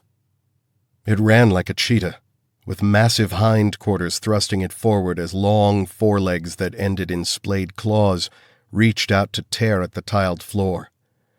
The monster's face was wrinkled in fury, and its muzzle was as long as a Great Dane's but contoured like a panther. The eyes were glowing green orbs in the night vision lenses, but I could see feline slits. It snarled with a mouthful of teeth that were easily as long as the blade of my rapid-release knife. I had never seen, never imagined a creature like this. It was easily as big as a full-grown tiger. From the points of those fangs to the tail that whipped the air behind it, the monster had to be 12 feet, and when it was 5 yards away, it launched more than 700 pounds of feral mass into the air right at me. I heard myself screaming as I fired. I pulled the trigger and fired as I threw myself down and to one side. The creature's mass was already in the air, and it couldn't turn to track me, but I could feel the wind of its passage over me, and I saw the dark blossoms as bullet after bullet punched into it, the big .45 slugs exploding through muscle and meat. I hit it 6 times, and then it was past me, landing hard on the floor, skidding, sliding down the hall in the direction my men had taken, snarling, its claws tearing up floor tiles, smearing the walls with blood. The monster scrambled to a violent turn and got to its feet, turning fast to face me. How the hell was it still standing with 6 bullets in it? The monster hissed at me, and I could see its monstrous shoulders bunching to make another run. I put the laser sight on its left eye, and the creature flinched. But not soon enough. I put my 7th shot through its eye and my 8th and 9th through the heavy bone of its skull. My slide locked back, the gun empty. A terrible scream tore the air as the creature fell. The sound did not come from the dying monster. This scream came from right behind me. These animals hunted in pairs. I threw myself backward, dropping the magazine and clawing another out of my pocket as the second animal came at me out of the swirling darkness. I slapped the magazine into place, but this beast was bigger, faster, and it hit me like a freight train before I could get around into the chamber or bring the gun to bear. The impact drove me backwards so fast and hard that I had no time to do anything but roll with it and try to hang onto my gun. Claws ripped across my chest, tearing open my heavy shirt and gouging chunks out of the Kevlar. The creature's own weight kept me alive because it continued to tumble over and past me. I didn't try to get to my feet. I just jacked the round as the monster twisted around with a screech of claws on tiles and pounced. It landed on me with all of its weight, knocking my night vision off so that the world was black and full of teeth and claws. The sheer weight of it drove the air from my lungs, but I jammed the barrel up until it hit something solid, and I pulled the trigger over and over again. I heard other shots, the reports overlapping mine, and the monster shrieked in terrible rage and pain. Then all of its weight slammed down on me. Chapter 81. The House of Screams, Isla dos Diablos, Sunday, August 29th, 3:43 p.m. Time remaining on extinction clock, 68 hours 17 minutes EST. 82 ran as fast as he could. Gunfire echoed through the halls, and he thought he heard the screams of the tiger hounds inside the building. There were 8 of them on the island, including 2 mated pairs that were bigger than Siberian tigers. If they got past the guardhouse and into the House of Screams, they would slaughter every last one of the new men. It had been genetically bred into them to react to new men as their primary source of prey, something 82 had heard Otto discuss with one of the animal handlers. It allowed them to sell the animals to anyone who had bought sufficient numbers of new men. The building was in panic now. White-coated scientists ran past him, cooks and house staff scrambled for any way out of the compound. The sound of gunfire was continuous, and there were explosions, too. 82 knew the sounds of arms and ordnance. He recognized the hollow pops of small arms and rifle fire and the heavy bark of grenades. This was a full-out assault, but there was no way to know who was winning. He ducked into a closet long enough to try his radio, but all he heard was a high-pitched squeal, a jammer. That would be an automatic response initiated by the compound's auto-defense systems, and the controls for that were in the guardhouse. He'd never be able to shut it off. 82 shoved the radio back into his pocket and dove back into the hall, turning right and heading for the dormitories where the new men would be huddled. He could imagine their terror and uncertainty at what was happening, the alarms, the gunfire, the screams of the tiger hounds. Would she be there? Would the female be back in the dormitory, or had she been taken to the infirmary after Carteret had finished with her? Doubt made 82 slow from a run to a walk. And that's when the man who was following 82 grabbed him by the hair. Chapter 82. The Hive. Sunday, August 29th, 3:45 p.m. Time remaining on the extinction clock, 68 hours 15 minutes EST. Before my guys would risk trying to pull the monster off of me, Top stepped close and put his M4 to its head. "Firing," he warned, and popped 2 through its skull. The body gave a last twitch, and then its weight settled even more crushingly down on me. It took Bunny and Top pulling with all their strength and me shoving with hands and feet to rock it sideways so I could scramble out. I felt flattened, and taking a deep breath was a challenge. Bunny switched on a flashlight, and we all stared at the 2 creatures. "What the hell are they?" Bunny breathed. "Dead," murmured Top. "Somebody's been playing with his junior gene splice kit," I said as I swapped magazines. My night vision was damaged, and my helmet had been battered into an unwearable shape. The creature's claws had torn the chest out of my Kevlar and severed 2 of the straps, and my shirt was covered with blood. I removed the shirt, and the Kevlar simply fell to the ground. Great. Now I was in hostile territory in a tank top. That would inspire a lot of personal confidence. On the upside, the layers of material had kept me from being turned into sliced pastrami. Even so, I was starting to get a case of the shakes. Adrenaline does wonders for you in the heat of the moment, but when the cognitive processes kick in and you realize the enormity of what just happened, that can really do some harm. In the last 10 minutes, I'd been in a deadly firefight. I'd killed people with guns and a knife, and was then attacked by a pair of animals that should exist only in nightmares.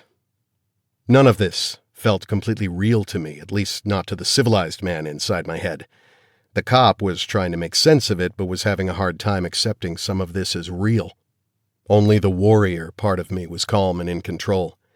The warrior had tasted blood now, and all he wanted to do was take it to the bad guys, over and over again. Bunny nudged one of the dead creatures with his booted toe. "And to think 48 hours ago I was playing volleyball on the beach at Ocean City with 2 blondes and a redhead." "Well, at least your life ain't boring," said Top. "This here's an actual monster. Girls love monster slayers. Might get you laid one of these days." "Only when you can tell them about it," Bunny said. "They ask me what I do for a living. I have to actually make up boring shit, and it's hard to make boring stuff up because, let's face it, fellas, since we signed onto this gig, we haven't exactly been bored." "I could use some boredom," said Top. "I could use a nice long stretch when nobody wants to burn down the world." "There's a train leaving for the 19th century," I said. Before moving out, we checked our surroundings. The lobby and hallway were totally still. We moved down the hallway. Nothing and no one confronted us this time, and I wondered if the staff had all fled, knowing that the mutant guard dogs were being let off the leash. I wished we still had an operational comlink. This would be a really nice time to ask our British friends on the Ark Royal to send a couple of helos full of backup. They could already be inbound, for all I knew. Church was running the talk, and I doubted he was sitting there watching Dr. Phil, not with our communication down during a firefight. Around the bend, we stopped at a set of heavy double doors. We checked them for tripwires and found nothing, so I cautiously pushed the crash bar and opened one door an inch. The door must have had a tight seal because once it was open, we could hear shouts and commotion. A couple of gunshots, too. In this part of the building, the emergency lights had come on, so we had more than enough illumination. The halls were empty, but there was the kind of debris that indicated panic and urgent flight. Dropped clipboards, one low-heeled woman's shoe, dropped coffee cups. Here and there were smears of blood, probably from people fleeing the lobby fight. The hallway ran 40 feet to another set of heavy double doors that stood open. On the far side of the doorway there were 3 bodies. They were dead, but not from gunfire.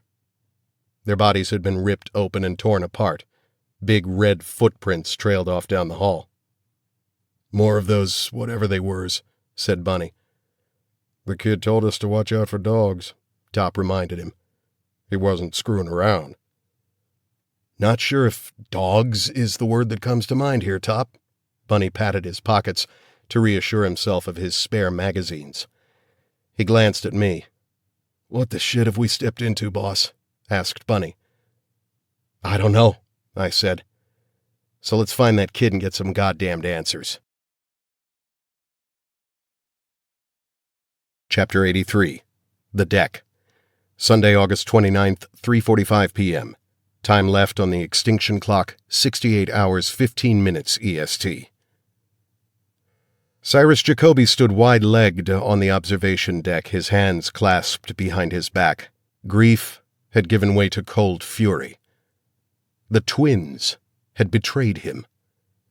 The twins had raided the hive, had tried to steal his secrets. The thought twisted like a serpent in his heart. It did not matter that he had sent spies and assassins to the Dragon Factory. It was his right to do as he pleased. He had made the twins. Gene by gene he had made them. He owned them, and they were his to do with as he pleased. It was bad enough that they thought he was insane and laughable, that they believed that all this time they had held him captive here at the deck. They had sent Doctors Chang, Banerjee, and Hopewell to oversee his work without having the sense to realize that Otto and Cyrus already owned those men, just as they owned everyone at the deck.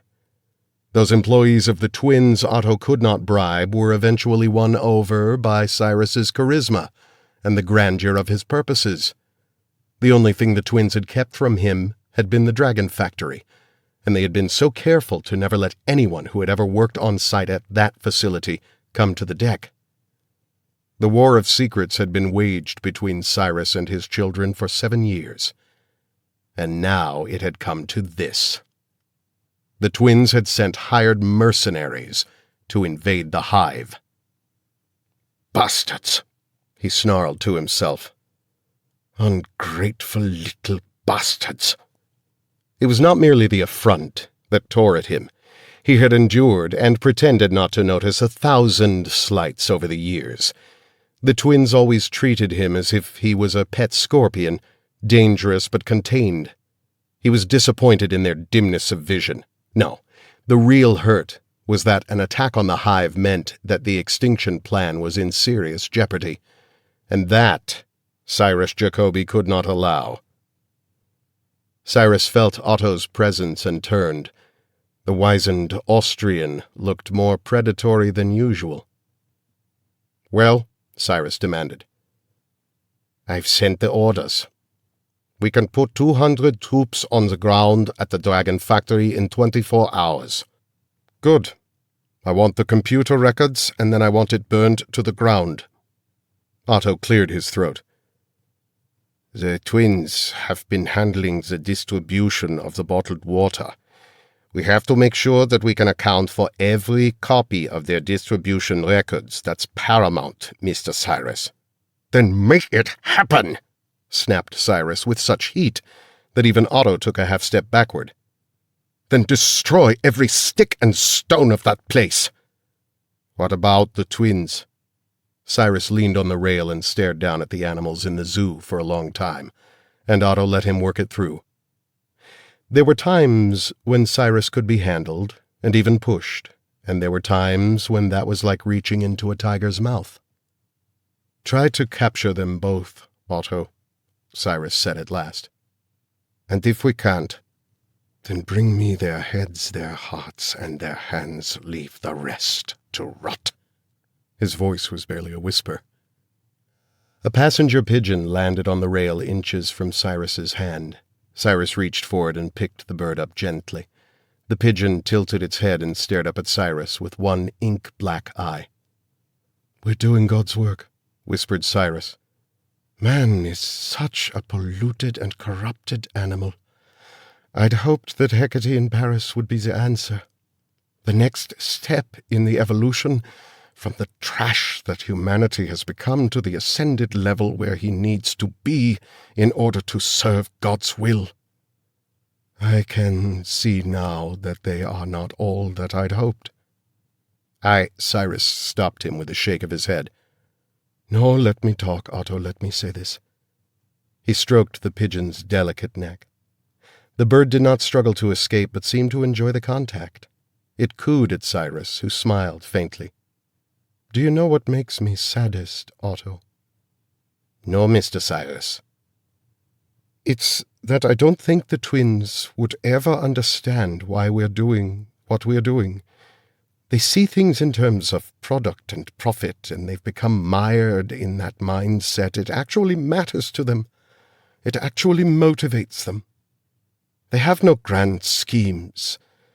Their highest aspirations to date have been to twist genetics in order to make themselves rich. I long ago lost my ability to communicate with them." "To be fair, sir, you play a role in that." "Yes, but they should have seen through it and glimpsed the higher purpose, just as we glimpsed through the foolishness of politics and war-making to see the divine beauty of eugenics. Clarity is a tool, Otto, just as perception is a test. The twins were bred to have greater intelligence. Their IQs are on a par with Einstein, with Da Vinci, with mine. But where is their theory of relativity? Where is their masterpiece? You might say that they've done what no one else has done, that they've twisted DNA and turned it to their will, but I say, so what? They were given the gift of higher intelligence by design. I started them on a higher level, and they should have aspired to more than clever toys for rich fools. There's no higher purpose in anything they've done or anything they've imagined, and by that standard they are failures." "We could breed them?" offered Otto. Maybe. But that presents its own risks. No, Otto. I think we were both so enamored of their beauty and by their precociousness that we lost sight of our own plans for them. They are not the young gods of our dreams. Of my dreams." He drew a breath and let out a long sigh. "If they are both taken, then we'll harvest his sperm and her eggs and enough DNA to begin the next phase. If either or both are killed, then we'll have to start with the DNA alone and hope that we can use it for gene therapy on the Sams. I know this is vain, Otto, but we may not live long enough to see the true race of young gods become flesh. It may be 2 or 3 generations away, and it may be the Sams alone who witness it." "I know," said Otto, and he patted Cyrus on the shoulder. "Of course," said Cyrus with a flicker of his old mad delight. "At least we will be here to clear the way for the new gods. We will be here to see the mud people, the blacks and Jews and gypsies and all of those disgusting mongrel races wiped away. Not just reduced, but gone, for good. We will live to see that." Otto glanced at his wristwatch. The numbers were matched to the extinction clock. He showed the numbers to Cyrus. "Die Vernichtungswelle." The extinction wave. Those words and the numbers on the clock worked a transformation in Cyrus, whose face changed in a heartbeat from clouds of sadness to a sunburst of great joy. "Nothing can stop it now," murmured Cyrus.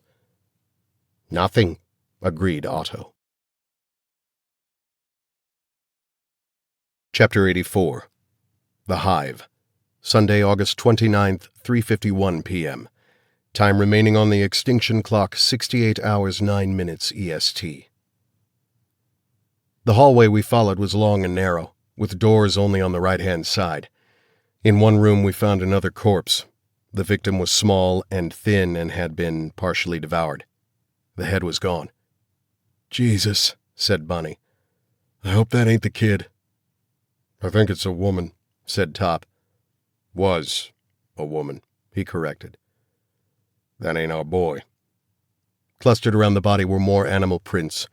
They were scuffed, but it looked like there were two sizes of them. I pulled the door shut and we kept moving, following the blue line that was supposed to lead us to the kid, only I'd told the kid to go hide, so we might be heading in the wrong direction and we had no way to get in touch with Sam and arrange a better rendezvous. I thought about the headless corpse and hoped Top was right. We cleared all of the rooms and found no one who looked like a teenage kid. 3 times guards came at us, 3 times we put them down, and luckily, we saw no more of those freaking dogs, or whatever they were. Suddenly I heard a harsh buzz in my ear and then a voice. The jamming stopped. Scanners up, called Top. Comlinks back online. I switched to the command channel.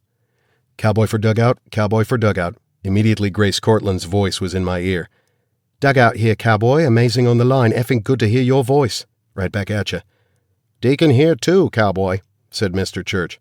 Sit rep. I gave it to him in a few terse sentences. Medical team and full backup are inbound, Church said. Say 15 minutes. Haven't found our local friend, I said, but contact is imminent. Tell arriving medical staff to watch for animals of unknown type. They look like dogs but are bigger than tigers.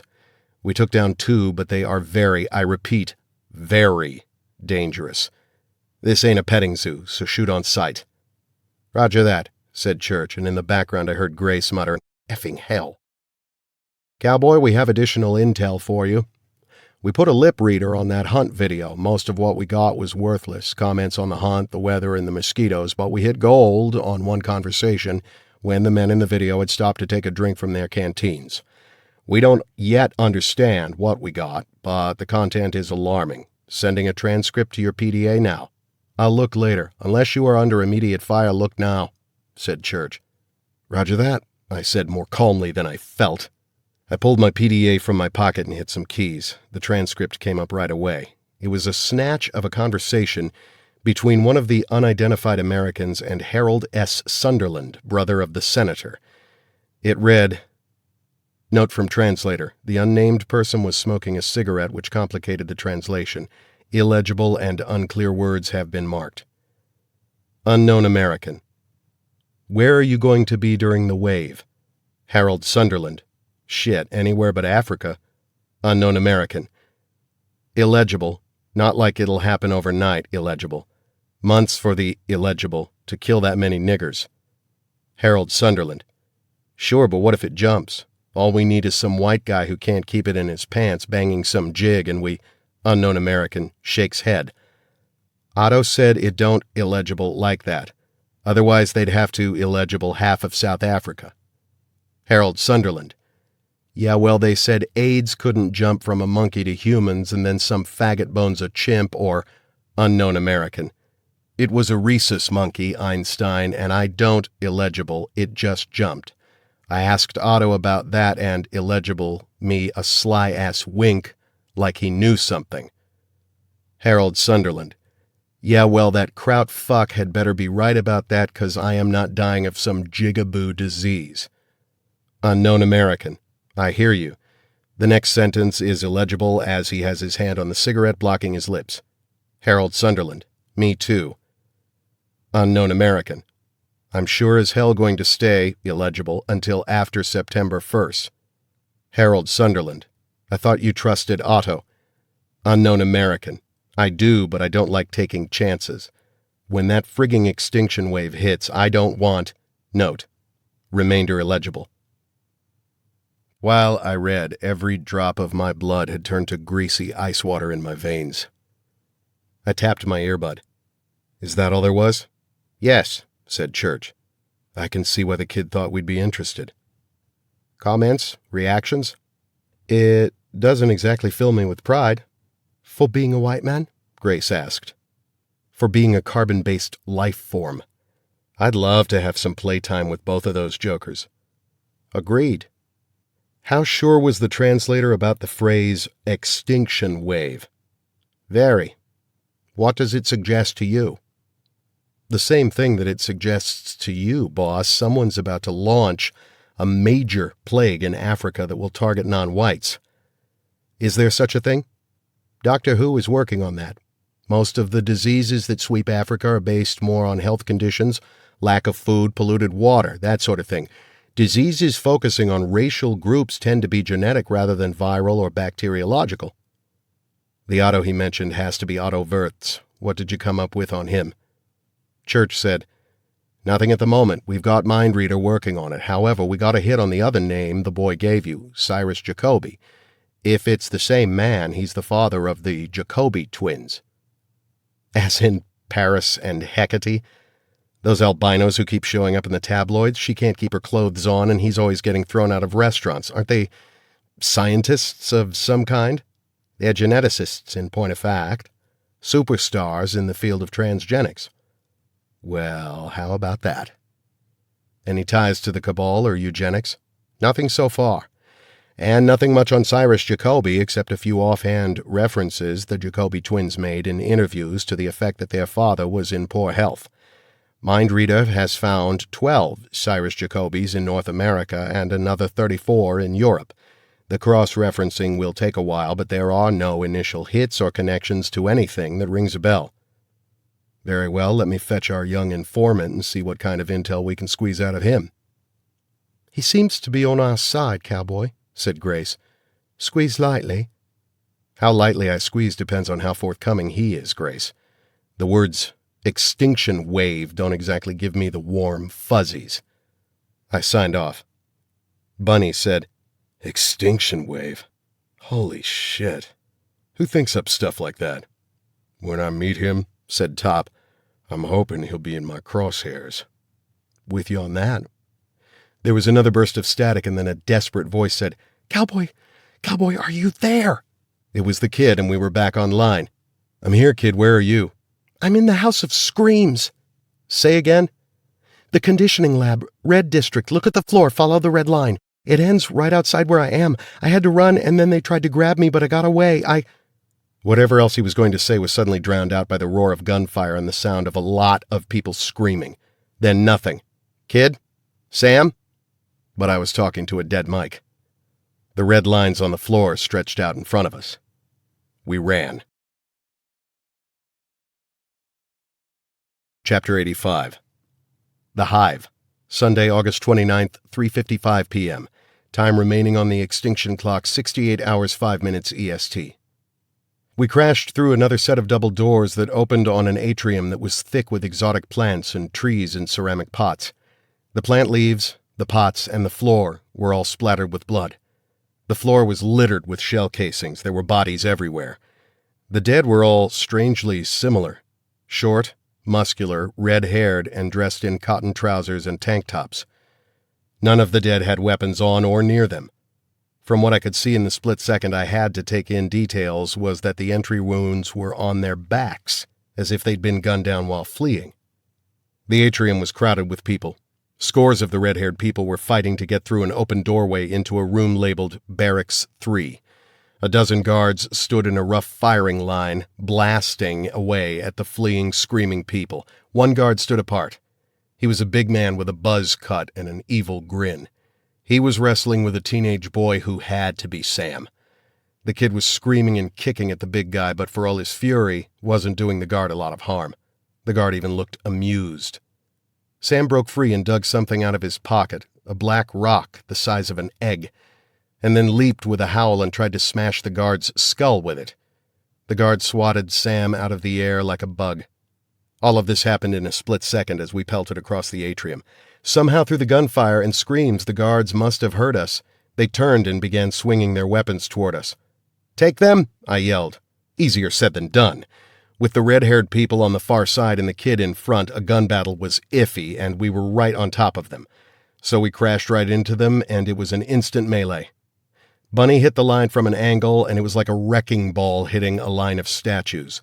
The impact knocked guards into one another, and that probably saved all our lives because suddenly everybody was in one another's way. Top and I both capped a couple of the guards with short-range shots, and then we were up close and personal. Top clocked one guard across the jaw with his M4 and spun off of that to ram the barrel into someone else's throat. I went for Sam, but the boy was once more grappling with the big guard.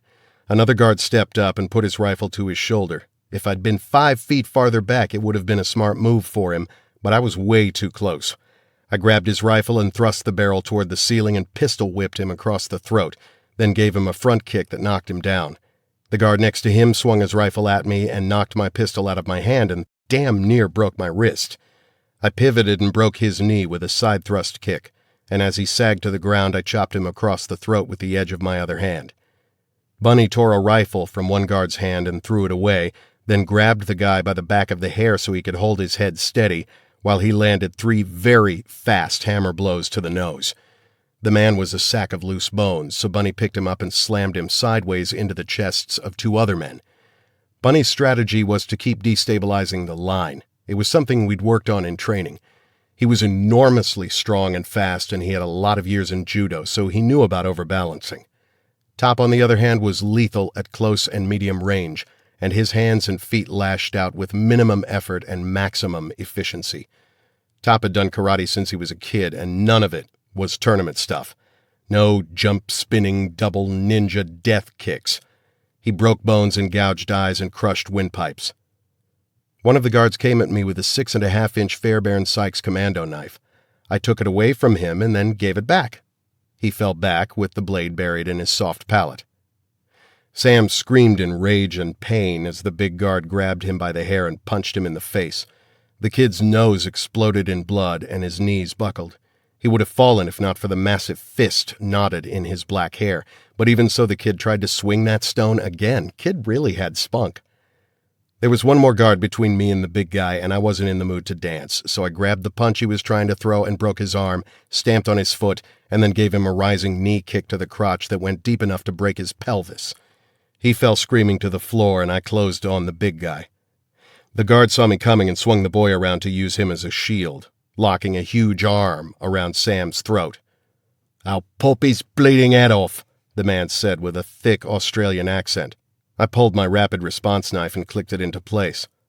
"Let him go or I'll put you in the dirt," I said. Around me, Echo Team was tearing the last of his men to pieces. The guard, his name tag identified him as Carteret, lifted Sam off the ground so that he was a better shield. The boy's face was going from rage red to air-starved purple. "Killing the kid's not going to make the day end better for you, sport," I said. "He's the only coin you have left to spend." "Fuck you." I was about to rush him when Sam, oxygen-starved and battered as he was, swung both feet toward me and then bent his legs and swung them back and up so that both of his heels slammed into the man's groin. The guard's eyes went wide as dinner plates and he let out a whistling shriek. I grabbed Sam by the front of the shirt and pulled him free. The guard staggered back. I put him on the deck with an overhand right that knocked him cold. I spun back to the fight, but there was no fight. Bunny and Top stood in combat crouches, both of them bruised and breathing heavy, but none of the guards were able to answer muster. Most never would. Sam took a staggering step toward me. The lower half of his face was bright with his own gore, and he hawked up a clot of blood and snot and spit it into Carteret's face. It was a strange moment. Even with all of the vicious combat and murder around me, that act seemed to possess more real hatred than anything else that had happened here today. The boy was panting and crying. "Sam?" I asked. He nodded. "Are you cowboy?" "At your service." The kid pawed tears from his eyes with bloody fists and then turned toward the open door through which the last of the red-haired people had fled. "We have to save them," he said thickly. "Are there more guards?" The kid shook his head. "I don't know, but I heard the tiger hounds roaring earlier." "So that's what they're called," said Bunny. "We put 2 of them down." "2? What about the other 6? "Christ." "First things first," I said. "Who are the people the guards were shooting?" "They're the new men." "Why do the guards want them dead?" The boy shrugged. "To Hide the evidence, maybe. I don't know. Evidence? Asked Bunny. Of what? Of what Otto and Alpha have been doing here. The stuff in the computers is just part of it. Bunny and Top moved among the groaning survivors and bound their wrists and ankles with plastic cuffs. I gestured to the doorway through which the new men had fled. What's through there? Dormitories. It's where they keep all the new men. Are they dangerous? Bunny asked as he picked up his fallen M4 and checked the action. To us, I mean. Sam shook his head. They won't fight. They can't. Where are the computers? I asked. We can cut through the dormitories and go around back. It's faster than going back through the building. And besides, if the tiger hounds are inside, then it'll be safer out there. Show us. Will you help the new men? He asked. I didn't know how to answer that question, so I said, We'll see what we can do.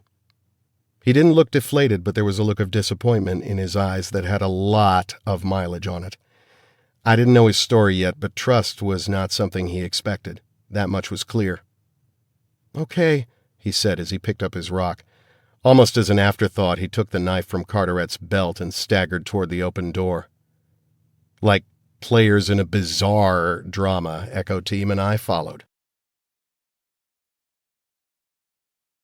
Chapter 86. The Hive, Barracks 3, Sunday, August 29th, 4:06 p.m. Time remaining on the extinction clock, 67 hours, 54 minutes EST. We stepped into hell. The barracks was vast, stretching into the shadows.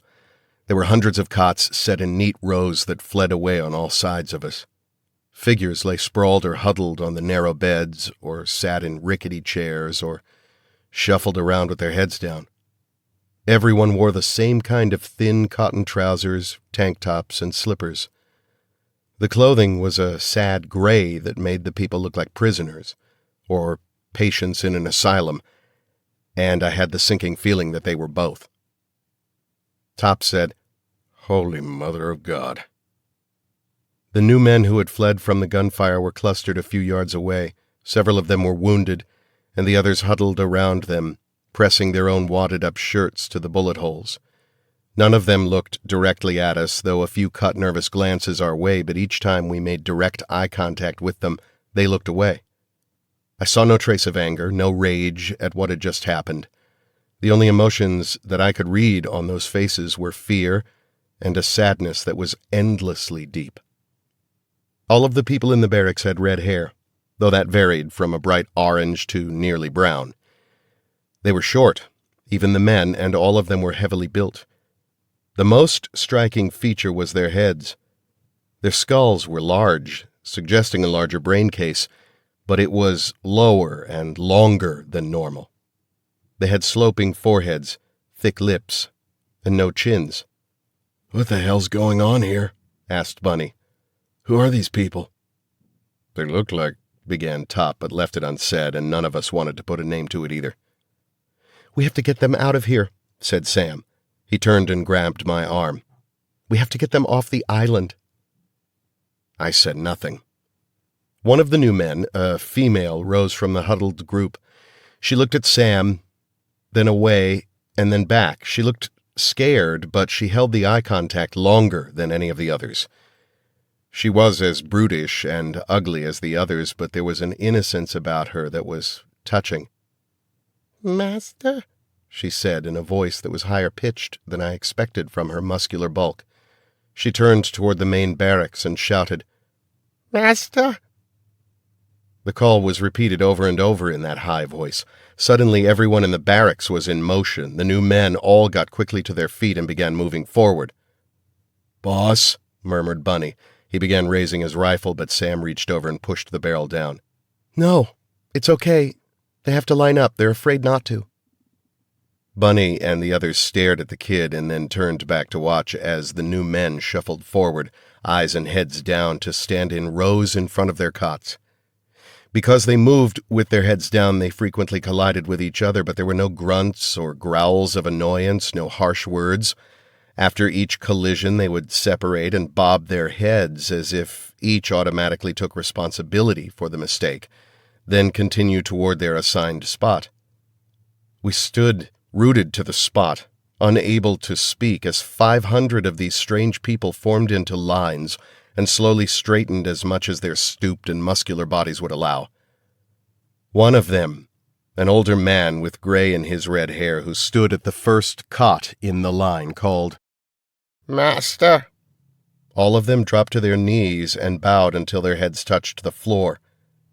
Bunny wheeled on Sam and grabbed a fistful of the kid's shirt and lifted him to his toes. "What the fuck is this shit?" Bunny snarled in a dark and dangerous voice. "Tell them to get up," I said.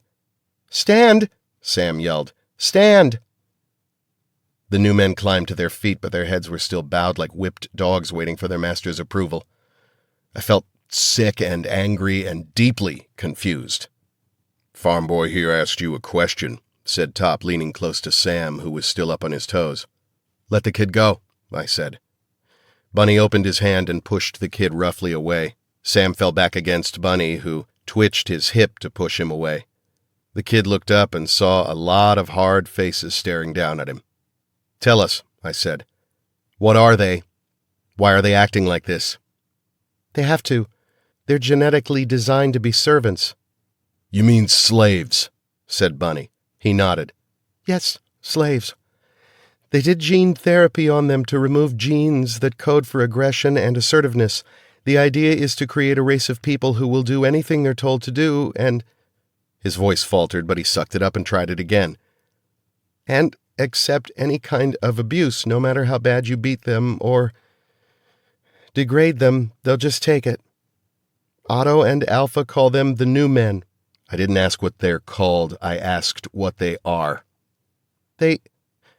Otto, Alpha, and their science teams, they took old DNA and then rebuilt it to create them." "They're not human. What are they?" I asked again. Sam looked scared to even say the word. "They're Neanderthals," he said.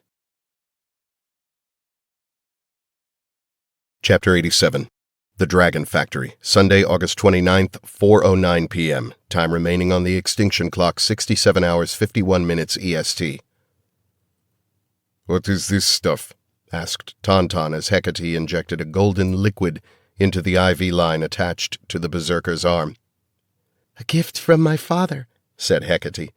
She emptied the syringe and threw it into a red sharps disposal. "It'll make you feel better." "I feel pretty friggin' great right now," Tauntaun growled. Even when he spoke in ordinary conversational tones, he had a deep voice that rumbled like thunder. Over the last few months, the gene therapy had taken him a few steps further than the other berserkers. Tauntaun's brow had become more pronounced, his nose wider and flatter. He looked less like his natural Brazilian German and more like a mature silverback gorilla.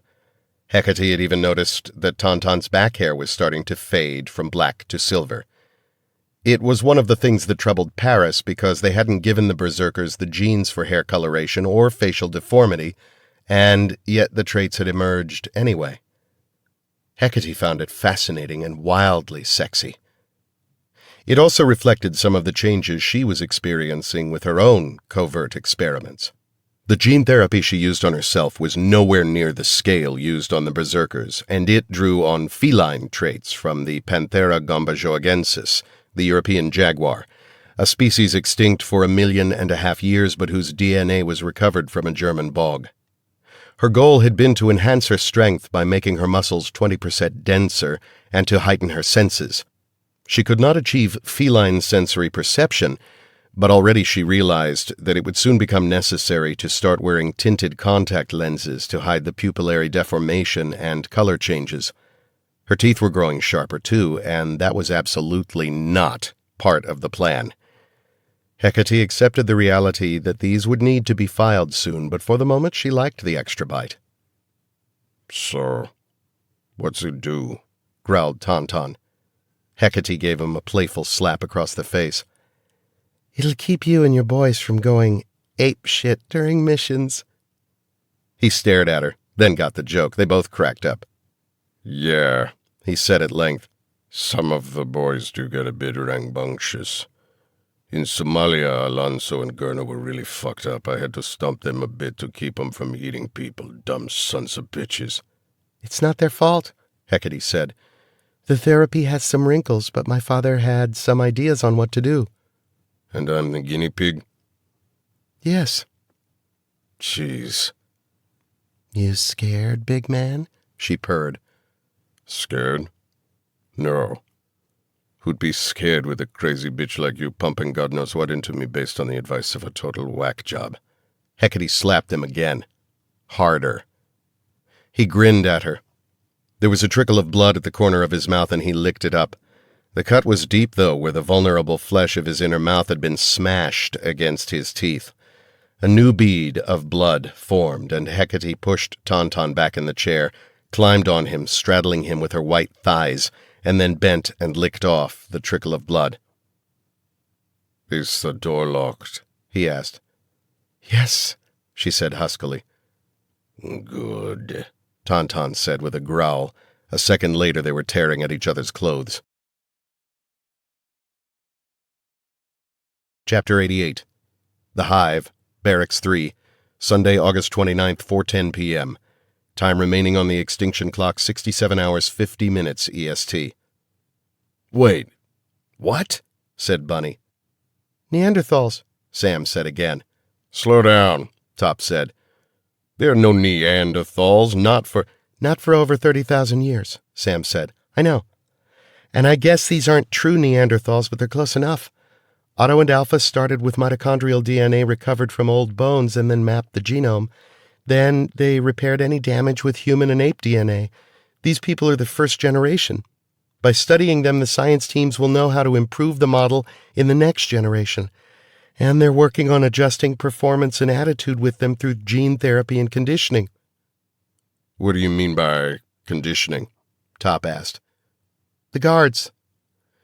They're told to do anything they want to the new men, beat them, torture them, rape the females. Some even rape the males. For the love of God, why? Demanded Bunny. Part of it is a test to see if the new men will ever talk back or strike back or rebel or try to escape. The sales brochures claim that they're perfect servants with zero ability for insubordination. Bunny gaped. They have sales brochures for this shit? Sam nodded. Who are the buyers? Rich people mostly. Some corporations have bought them for work that's too dangerous or expensive for human labor. Mining, unskilled labor around radioactive materials, toxic waste handling. Top opened his mouth to say something, then bit down on it, unable to let those words have voice. I felt fevered and lightheaded, like this was some weird dream and I was lost in it. Is this all of them? I asked. Sam shook his head. No. There are 3 barracks in the compound. Barracks 1 and 3 are the same, 500 in each. Barracks 2 is the nursery. Nursery? Top's eyes closed and his face fell into sickness. God save this sinner's soul. I stared at the rows of new men, at the rows of Neanderthals. The word was jammed into my brain like a knife. Sam, how do I tell them to relax, to stand down? They're trained for code words. If you want them to relax but still listen, you say community. If you want them to do what they were doing, you say downtime. Downtime, said Bunny. Christ. Hey, I have an idea. Can we tell them to go out and find the rest of the guards and tear them into dog meat? No, said Sam. They're incapable of violence. Otto and Alpha made sure of that. There are certain genes for aggression that were, removed or deactivated, but they just won't get violent no matter what. There's one, a female, who was hurt by that guy Carteret. The one you went after with your rock? I asked. Yes. He told us about the female who had been brutalized over the dropped rock. Otto says that a dedicated program of humiliation erodes the will and rewrites the instincts to accept all forms of abuse as a natural part of life. Bunny said, Boss, I really want to spend some quality time with this asshole, Otto. Stand in line, farm boy, Top growled. I got a few things to say to him my own self. Okay, kid, I said. Time for answers. What's happening in Africa on September 1st, and what the hell is an extinction clock? Didn't you watch the video? I already told you. Sound was bad on most of it, and we just translated a fragment. I showed him the transcript on my PDA. September 1st is a couple of days from now. Tell me absolutely everything you can. The two guys talking during the hunt was an accident. If Hans had heard them, he'd have done something bad to them. Who's Hans? The guy leading the hunt, Hans Brucker. He's here at the hive. Top flicked me an inquiring look, but I shook it off. Who exactly is Otto Wurtz? Is he any relation to Edward Wurtz? From Auschwitz? I think so. There are portraits of Edward Wurtz here and at the deck. Where's the deck and what is it? It's short for the dodecahedron. That's Alpha and Otto's lab in Arizona. I don't know exactly where. In the desert and mostly underground. Alpha, he's Cyrus Jacoby? Yes. He looked at Bunny. Can I have my stone back? Bunny glanced at me. I shrugged and nodded. The kid put it back in his pocket. Okay, big question now, kid, I said. What's the extinction wave? I don't know much, but it has something to do with the release of some kind of disease, or maybe a couple of diseases that's supposed to make all of the... Sam cut a look at Top and then back at me. All of the black people in Africa sick. Really sick, with something that could kill them. Just the black Africans? Top asked. The kid flinched when Top addressed him. Top saw it and knew that I did too. File that away for later. Yes, just the, blacks. And it'll be released on September 1st. Well, yes, that and the other stuff. I said. What other stuff? Other diseases. In Africa? Sam shook his head. All over the place. I heard something about Jews in Louisiana, but I don't know what exactly will happen there or how they'll be released. That's why I needed help. We have to find out and stop them. Yes, we do, I said. I need you to show me where the computer rooms are and the right labs. I need information and proof. Okay.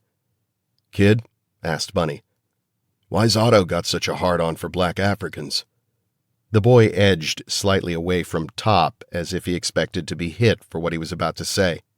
You have to understand, he began in a trembling voice. These are their words, not mine, okay? Otto and Alpha, it's not how I think. Top smiled his warmest smile. He was the only one of the Echo team who had kids. Kid, you're helping us out here. If you were one of them, then you wouldn't be here with us. I liked the way he leaned on the words them and us, and I could see how the subliminal hooks softened the kid. Sam nodded. Otto and Alpha always separate people into 3 groups. There's the family, the white race, and the, mud people. He looked at Top as if expecting the genial smile to melt, but Top gave him a nod and a light pat on the shoulder. Yeah, kid, I've heard that sort of thing before. Heard worse. Bet you have too, living here with people like that. Sam's eyes filled with tears and he looked down at his shoes. A lot worse, he said softly. Heard and seen. You don't understand. You don't know. Then show us, Sam, Top said. Show us what we need to see so that we can stop this. It's all in the computer rooms. Take us there, I said. Sam looked desperate and he turned back toward the new men. You're going to help them, aren't you? Those records are first priority. But you will help them? I nodded. Yeah, kid, we're going to help them. Bet on it. Sam searched my eyes for a lie and didn't find one. Tears rolled down his bruised and bloody face, but eventually he nodded. Okay, then I'll take you to the computers. He turned back to the waiting new men. Downtime, he cried, and immediately the new men fell out of line and shuffled back to their cots and chairs and the wretched reality of their lives. Only the one female lingered. Once more she raised her head and stared at Sam. Then she touched her face with a finger and drew it to one side as if she was wiping away a tear. Sam stared at her, and then did the same motion. When he led the way out of the room, Sam was sobbing. Chapter 89. The Hive, Sunday, August 29th, 4:14 p.m. Time remaining on the extinction clock, 67 hours 46 minutes EST. We found the computer room without incident, but there was a nasty surprise inside. The computers were slag. Every last one of them. Rows of networked supercomputers leaked oily smoke. Puddles of melted plastic and silicon had formed around each one. "Son of a bitch," growled Bunny. He slipped a pry bar from his pack and forced open the front panel on one unit, but the insides were a melted mass that looked like a surreal sculpture. Top poked at the melted goo. It was still soft and hot. "This just happened. We missed it by a couple of minutes." No one said anything, but we were all aware that while we were in the new men barracks, we could have been here. Should have been here. A few minutes might have changed everything. "What's the call, Captain?" asked Top quietly. "We better hope we can find some discs or paper records," I said, "and I mean now. You two work on that." "Where you going, boss?" "I want to go have a talk with our boy Carteret." "He won't help you," said Sam, "and you can't threaten him. He's a mercenary. He's really tough." "Then I'll have to ask him real nice," I said with a smile. I headed out alone, watchful for guards and tiger hounds and any other bit of nastiness that the hive might have to throw at me, but the halls were empty. My heart was sick at the thought of losing all that computer data. If that meant that we wouldn't be able to stop the release of a pathogen designed for ethnic genocide, God, I didn't even want to think about that. Chapter 90. Tactical Operations Center, Sunday, August 29th, 4:27 p.m. Time remaining on the extinction clock, 67 hours, 33 minutes. "Copy that, cowboy," Church said. "Deacon out." Church leaned back in his chair and pursed his lips. Grace, Bug, and Dr. Who surrounded him, each of them waiting to learn what had happened down in Costa Rica. "Every time I think we have a handle on the definition of evil," Church said, almost to himself, "someone comes along to prove that we are short-sighted." "As a conversational opener," Bug said, "that makes me want to run and hide." "The computers at the Costa Rica facility have been destroyed. Some form of thermite-based fail-safe device. Captain Ledger thinks it was remote detonated. However, Echo Team has found some paper records and a handful of flash drives and disks. There was also one laptop that wasn't networked in, and it did not receive the self-destruct code, so we may get lucky there." "That's something," said Grace. But Church shook his head. "At first glance, all that Captain Ledger has found are references to the extinction wave and the date, but most of the paper records are coded, and we don't have the code key. Without that, we don't know how many pathogens, their exact names and strains, or any information to tell us where, how, and by whom they will be released. Africa is a big continent." "Effing hell," Grace punched Bug on the shoulder. "I thought your lot was supposed to be able to crack any bloody code. First, ow," he said. "Yeah, given time we can crack it, but time's not our friend here. I got all 40 of my guys here and at the hangar on this thing. Plus we're having to scan in tens of thousands of pages, and the stuff in Costa Rica will have to be scanned. I think we might even be dealing with several different codes. I've seen that sort of thing before, where there are individual codes for different aspects of an operation. Whoever set this up is good." "Better than you?" Bug didn't rise to the bait. "Maybe, but I have better toys, so I'll crack it. Big question is whether we crack it in time to do any good. Be nice to find the code key, or, if there are multiple interrelated codes, a master code key." "Birds from the Ark Royal should be there soon," Grace said. "We can prevail upon them to get that material here as fast as possible." "True," Bug said, "but it's already August 29th and the extinction wave is set for September 1. We not only need to break the code, we need to devise a response and then put it into place." "We should probably bring World Health and the CDC into it now," said Who. "And CERT, National Institutes for Health, a few others." Church nodded. "Yes, but carefully. We don't know if any of those organizations have been compromised." Grace studied him. "I have a feeling that there's more. Care to drop the other shoe?" Church nodded. "This, perhaps more than anything, will give you a window into the souls of the people we're up against." He told them about the new men. Chapter 91. The Hive, Sunday, August 29th, 4:46 p.m. Time remaining on the extinction clock, 67 hours, 14 minutes EST. I found Carteret where we'd left him. He was awake and furious and had wriggled his way across the floor and had rolled onto his back so that he could kick open the door to the new men's barracks. "Come on, you slope-headed fuckers," he screamed. "Come out here and cut me loose." I came up quietly and saw through the small door glass that several of the new men were indeed shambling toward his cries. Even now, even after he'd brutalized them and tried to exterminate them, they were obeying the conditioning that had removed all traces of free will. It made me furious. If I didn't need answers, I think I might have just slit Carteret's throat and called it a job well done. Instead, I grabbed him by the plastic band holding his ankles together and dragged him away from the door. "Hey," he yelled, "what the bloody hell do you think you're playing at?" "Shut the fuck up," I said quietly. I went back to the door, opened it, and called, "Downtime."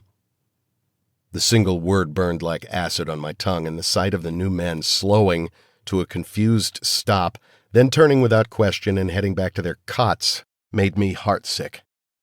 Carteret was still yelling when I turned back to him, but the look on my face quieted him for a moment. I dragged him by the heels past the dead or unconscious bodies of the other guards and into an adjoining room, then closed the door. "Who the bloody hell are you?" he demanded. I flicked the blade on my rapid response knife and knelt over him. "Steady on, mate," he said quickly. "Let's not do something we both regret." I held one finger to my lips. "Shh." With 2 quick flicks of the knife, I cut his plastic bonds. As I cut the bands on his wrists, I saw that he had numbers tattooed on the back of each hand, 88 on his left hand and 198 on his right. I recognized the code from some gang work I did while on the cops. H was the 8th letter of the alphabet, so 88 stood for HH, shorthand for Heil Hitler. The other one broke down to SH, Sig Heil. Our friend Carteret was a neo-Nazi. No surprise, but it made what I was going to do a little easier. "Get up," I said as I rose and backed away. I laid the knife on a table. He got slowly and warily to his feet, rubbing his wrists and studying me, but I could see the effort he put into keeping his eyes from flicking toward the knife. "You're a Yank," he said. "You're a genius," I said.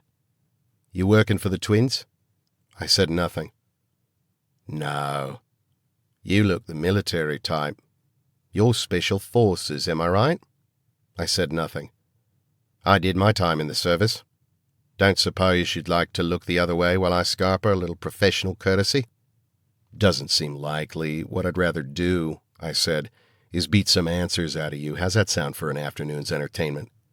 He sneered. "This is a private facility, mate, and we're in international waters. Check the map. We're 3 miles outside of Costa Rican, which means no one's watching, Sparky. You think you're going to strong-arm me? You'd better have a lot more than a knife." "I have what I need." He tried a different tack. "I thought you Yanks didn't do torture anymore." "Torture is something you do to the helpless. Like the stuff you did to those new men." "Boo fucking who, mate? They ain't even people." "Not all that sure you are," I said. "Arrest me or whatever, but I'm not saying a bloody word." I slapped him across the face. It was fast and hard, but I was going for shock rather than damage. He blinked in total surprise. Slaps hurt so much because the palm strikes so many square inches of face, and all of those facial nerve endings cry out in surprise. He put his hands up. I faked with my right and slapped him with my left. Carteret backed up a step. He was surprised by the speed, but more so by the sting. No matter how tough you are, there is a certain primitive reaction to being slapped that brings out the essential child self. The eyes start to tear, and that sparks certain emotional reactions that are not necessarily valid, but almost impossible to control. I smiled and moved toward him, slow and steady. He threw a head cracker of a hook punch. He was pretty good. Nice pivot, good lift of the heel to put mass into the blow. I kept my smile in place as I slipped it and slapped him right-handed. Carteret reeled back, caught himself, and tried to rush me, but I stopped him with a non-thrusting flat foot on his upper thigh. It's like running into one of those half doors. It stopped his lower body and made him tilt forward farther and faster than expected. I slapped him with my left, blocked a combination, and slapped him with my right. His cheeks glowed like hot apples. All those nerve endings were screaming at him. In other circumstances, Carteret would probably be a formidable fighter, and I usually don't screw around like this, but I needed to make a point. And it's at times like this that I'm glad I studied jiu-jitsu rather than karate or taekwondo. No slight on those other martial arts. After all, Top's a karate expert and he can deconstruct an opponent like nobody's business. But I wasn't trying to destroy Carteret. I wanted to defeat him. Break him. Jiu-jitsu is all about controlling an opponent, evading, destabilizing, using mass and motion against the attacker. It has roots in grappling arts of ancient China and India, coupled with the Japanese dedication to economy of motion. When Carteret rushed me again, I parried his outstretched arm to one side and shifted out of the path of his incoming mass. As I did so, I lightly swept his lead leg just as he was stepping down toward me. It made him stumble into an awkward step and collapse into a clumsy sprawl. He immediately tried to right himself, but his arms were pinwheeling for balance, so I reached between them and slapped him again. He was panting now, eyes wide and wet, chest heaving with the runaway rage of complete frustration. Once he was upright, he tried to kick me with a vicious Muay Thai leg sweep that would have broken my knee had it landed. I checked with the flat of my shoe while I reached out with both hands and swatted down his guard. I slapped him fast, left, right, left. "Stand and fight!" he screamed, and his voice broke mid-shout. I kept smiling. "Tell you what, I'll let you hit me, how's that, just to make it fair?" I patted my gut. "Fuck you!" Spit flew from his lips as he snarled, but he also took the opening and threw everything he had into an uppercut that was probably his favorite deal closer. I sucked my gut back and shifted ever so slightly with bent knees so that only some of the impact hit my tensed abs, but most of the real force was diffused. I knew that it wouldn't feel that way to him. In fact, he'd feel the firmness of contact, feel the shock of the impact in his knuckles and wrist. It simply wasn't anywhere near as hard as he thought it was. I learned that trick from a West Baltimore boxer named Little Charlie Brown. Hell of a sweet trick. The guy slams you one and he's convinced that he nailed you, but aside from some sting, you aren't hurt. I slapped Carteret across the face and stepped back, lightly patting my gut. I put a look of amused disappointment on my face. If I'd used my fist and beaten him to a pulp, he would have had a totally different reaction. That was big pain. That was a warrior being defeated in battle. He would have manned up and endured and stonewalled. This was different. It made him a different person because it disallowed anything connected to his adult strength. Down on the primal level, in the logic centers of the lizard brain, he knew he could not beat me. He believed that he couldn't hurt me. He'd given me his best, and it hadn't even put a twitch on my mouth. Carteret's face was a mask of pain. His subconscious mind kept scrambling to assign emotional cause to the tears in his eyes. I could see the tension grow in his face but leak out of his muscles. His shoulders began to slump. I slapped him again, quick and light like a period at the end of a sentence. "You're all alone out here," I said. He tried to slide past me toward the door. I shifted into his path, faked him out, and slapped him with my right. He made an attempt at a block, but it was weak. He was already telling himself that it wouldn't work. "And you're going to tell me everything I want to know." He looked past me at the knife lying on the table. He lunged for it. I pivoted off of his lunge and used my turning hip to send him crashing into the wall. While he was getting to his feet, I folded the knife and put it in my pocket. Then I kick-faked him and slapped his right and left cheeks. Tears were streaming down his face. The skin on his cheeks was a ferocious red. "The people you work for can't help you," another slap, "and they'll never know you told me," slap. "But it's the only chance you have left," slap. "Stop it," he said, but his voice was as broken as his spirit. Slap, a bit harder, sending a message about insubordination. Carteret collapsed against the wall. He tried to push himself off. I moved to slap him again, and his knees buckled. He slid down the wall, shaking his head, weeping openly now. I stood over him, within reach, the dare implied in my distance to him, but my smile was the promise of what would happen if he tried and failed. He didn't try. His cheeks were so raw there were drops of blood coming from his pores. It looked like he was weeping blood. I stood there. "Look at me." He shook his head. "Look at me," I said more forcefully, putting terrible promise in the words. Slowly, warily, he raised his head. I would like to think that at that moment he was taking a personal inventory of the things he'd done, of the abuse he'd heaped upon the helpless new men. That would be sweet, but this wasn't a TV movie. All he cared about was whether he could save his own ass from the immediacy of further harm and ultimately from whatever kind of punishment I chose to inflict. He was using what wits he had to sort through his options, how to spin this, how to survive the moment, how to spin a deal.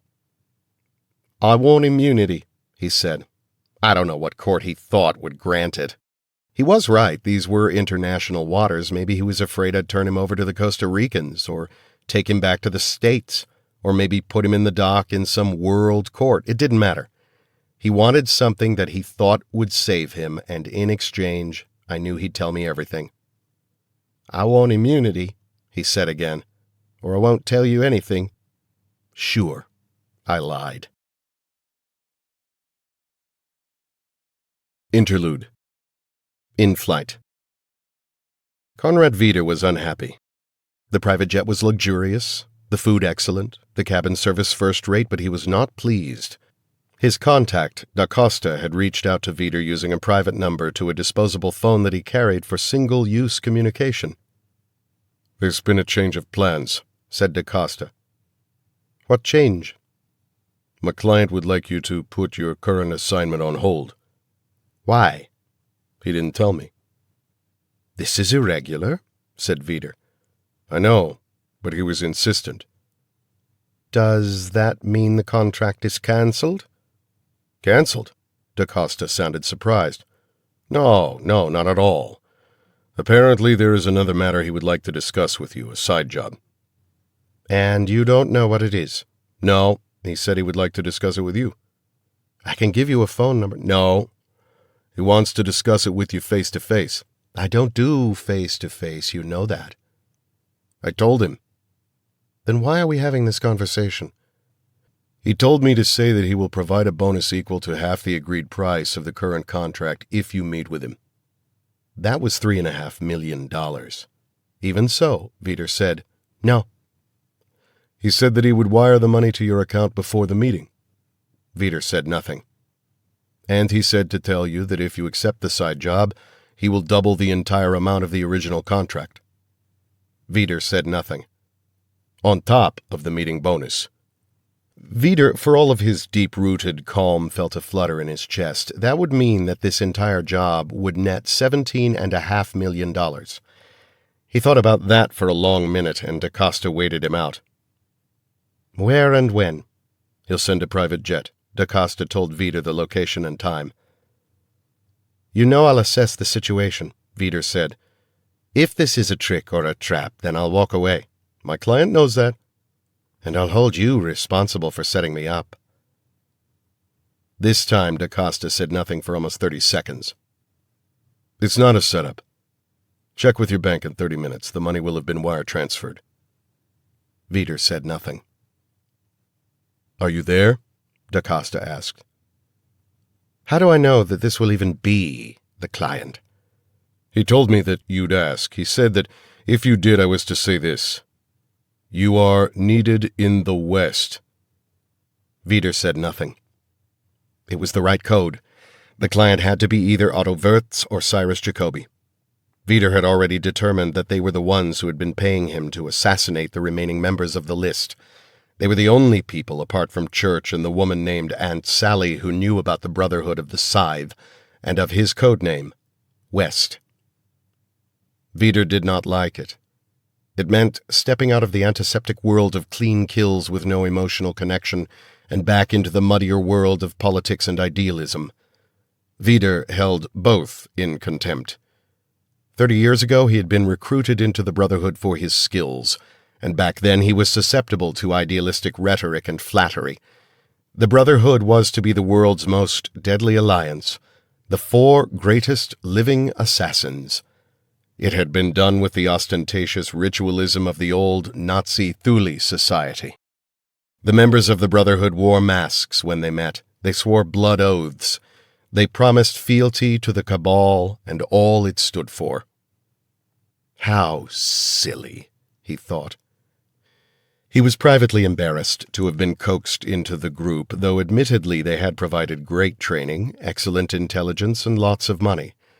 And in a very real way they had made him the man he was, because as the list systematically dismantled the cabal, Vider had learned the habits of caution that became the framework for the rest of his life. Since then he had intentionally distanced himself from any connection to political or social agendas. He did not like being drawn back into it now. But the money. Vider was detached enough to realize that Wirtz and Jacobi were using money now in exactly the way that they had used idealism and flattery back then. It was trickery and manipulation.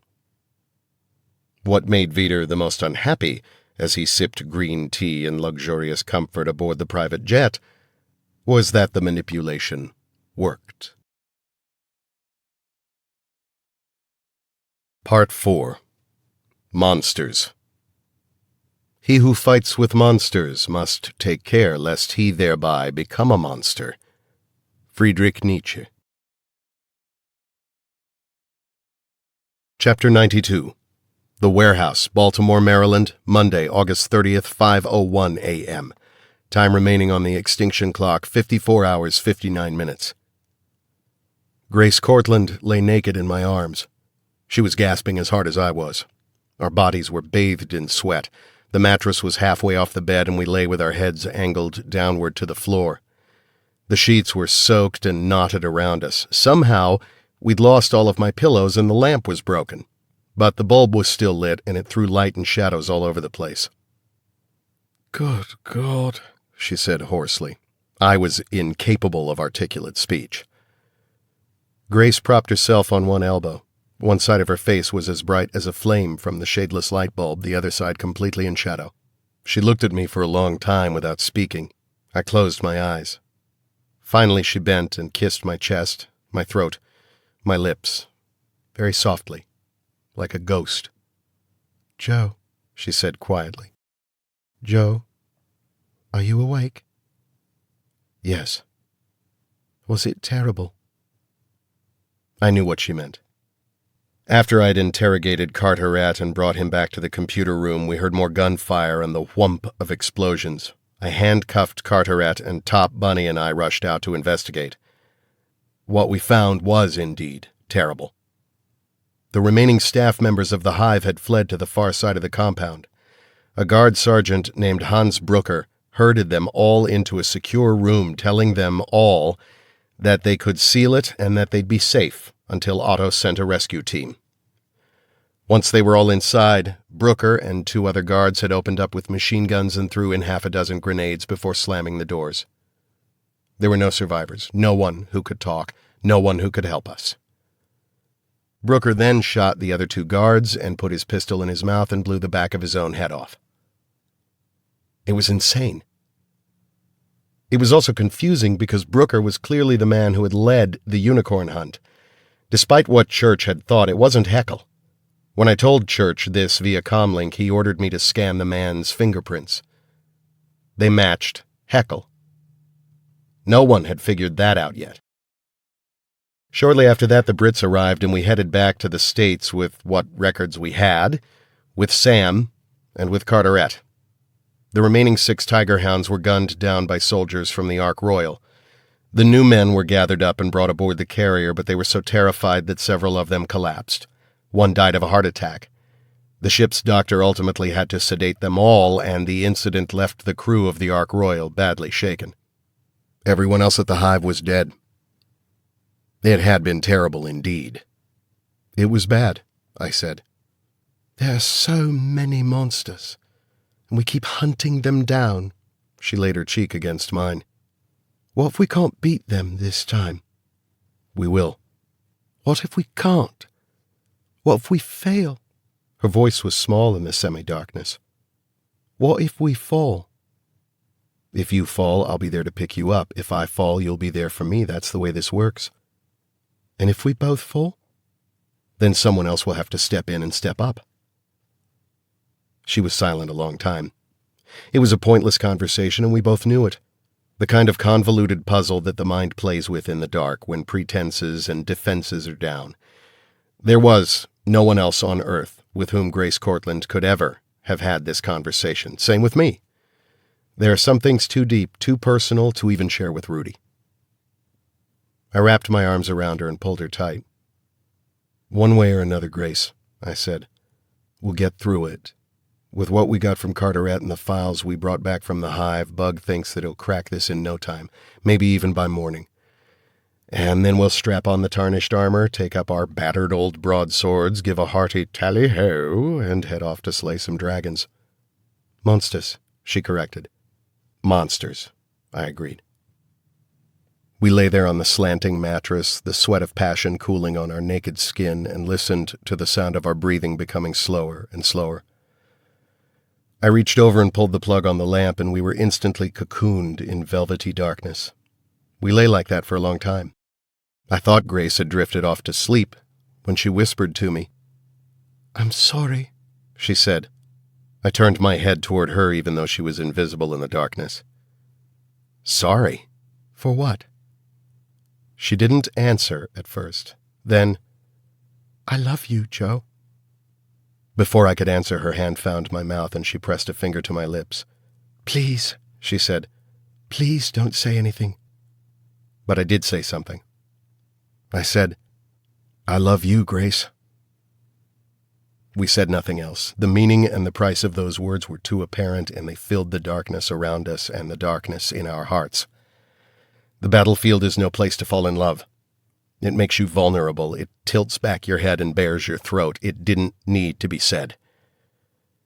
I just hoped, perhaps prayed, that the monsters didn't hear our whispered words. Chapter 93. The Dragon Factory, Monday, August 30th, 5:02 a.m. Time remaining on the extinction clock, 54 hours, 58 minutes EST. Hecate and Paris lay entwined on the bed they had shared for 10 years. The young black woman they had enjoyed lay between them, her chocolate skin in luxuriant contrast to the milky whiteness of theirs. The woman lay with her head on Paris's arm, but she faced Hecate, and her dark hand rested on Hecate's flawless, flat stomach. Paris and the girl were asleep, but Hecate lay awake long into the night. Her blue eyes were open, fixed on the infinity of stars that she could see through the wide glass dome above their bed. The endless rolling of the waves on the beach outside was like the steady breathing of the slumbering world. In this moment, Hecate was at peace, her needs met, her appetites satiated, her furies calmed. Except for one thing. Except for a small, niggling item that was like a splinter in her mind. 6 hours ago, she had finally let Paris talk her into inviting Alpha to the Dragon Factory. The conversation had been brief. He had sounded so happy, so flattered that they were inviting him, and he accepted their conditions without reservations because they were small. The windows of the jet would be blacked out. She teased Alpha, saying that he had taught them to always be careful, and she was being careful. Alpha agreed to everything. Too easily. "He knows," Hecate said to Paris after the call was ended. "He doesn't know," insisted Paris. "He can't know." "He knows." "No way. If he knew, then he'd never agree to come here, never allow himself to be that much in our power." "He knows." "No, sweetie. Alpha doesn't know a damn thing, but he will once he gets here, I can promise you that." That had been the end of it. Hecate had to accept that Paris was too much of an idiot to recognize the subtle brilliance that made Alpha who and what he was. Not that she knew exactly who and what Alpha was, but she grasped the essence of their father in a way that her brother seemed incapable of managing. "He knows," she murmured to the infinite stars. Yet he was coming all the same. Chapter 94. The Warehouse, Baltimore, Maryland, Monday, August 30th, 5:03 a.m. Time remaining on the extinction clock, 54 hours, 57 minutes. 82 sat in the dark and looked out at the black water of the harbor. He'd never been in Baltimore before. Except for the deck, he'd never been anywhere in the United States before. He felt strange, lonely and scared and alien. Everyone here had treated him well. His nose was tended to. He was clean and dressed in new clothes. Jeans, sneakers, a t-shirt with the logo of a baseball team. They even let him keep his rock. He'd been allowed to eat whatever he wanted. He'd had pizza for the first time in his life, but he wasn't sure if he liked it. They gave him a bedroom that had a TV with cable. He was allowed to watch whatever he wanted. But he knew that he was a prisoner. No one had used the word, but what other word was there? Before they let him go to his new room, they'd taken his fingerprints and samples of hair and blood and swabs from inside his cheek. They asked him to pee in a cup. It wasn't all that different from what the scientists at the Hive did, though these people smiled more and said please and thank you, but they weren't really asking his permission to do their tests. The night was long and he didn't want to sleep. The big man who called himself Cowboy had promised that the new men were being taken care of, but nobody explained what that meant. All 82 knew was that the ships from the British and American navies had converged on the island. Beyond that, he knew nothing, and no one would tell him anything about what was being done to the new men. He never saw the female again, not after Cowboy had rescued him. 82 felt more alone than he had ever been. How strange it was, he thought, that he felt more alone, more alien, more apart here in this place, here among the good guys, than he ever had before. He realized bleakly that he no longer had a place. He could not go home again, even if he wanted to, which, of course, he did not, and he certainly didn't belong here. He belonged nowhere. He was no one. The darkness stretched on forever before him. Chapter 95. The Warehouse, Baltimore, Maryland, Monday, August 30th, 5:04 a.m. Time remaining on the extinction clock, 54 hours, 56 minutes. Mr. Church sat behind his desk. He hadn't moved at all in over half an hour. His tea was cold, his plate of cookies untouched. On his desk were 3 reports, each laid out neatly side by side. On the left was the coroner's report on Gunnar Heckel that included DNA, blood type, body measurements, and a fingerprint 10 card. In the middle was a brief report on Hans Brooker that included preliminary information and a fingerprint card.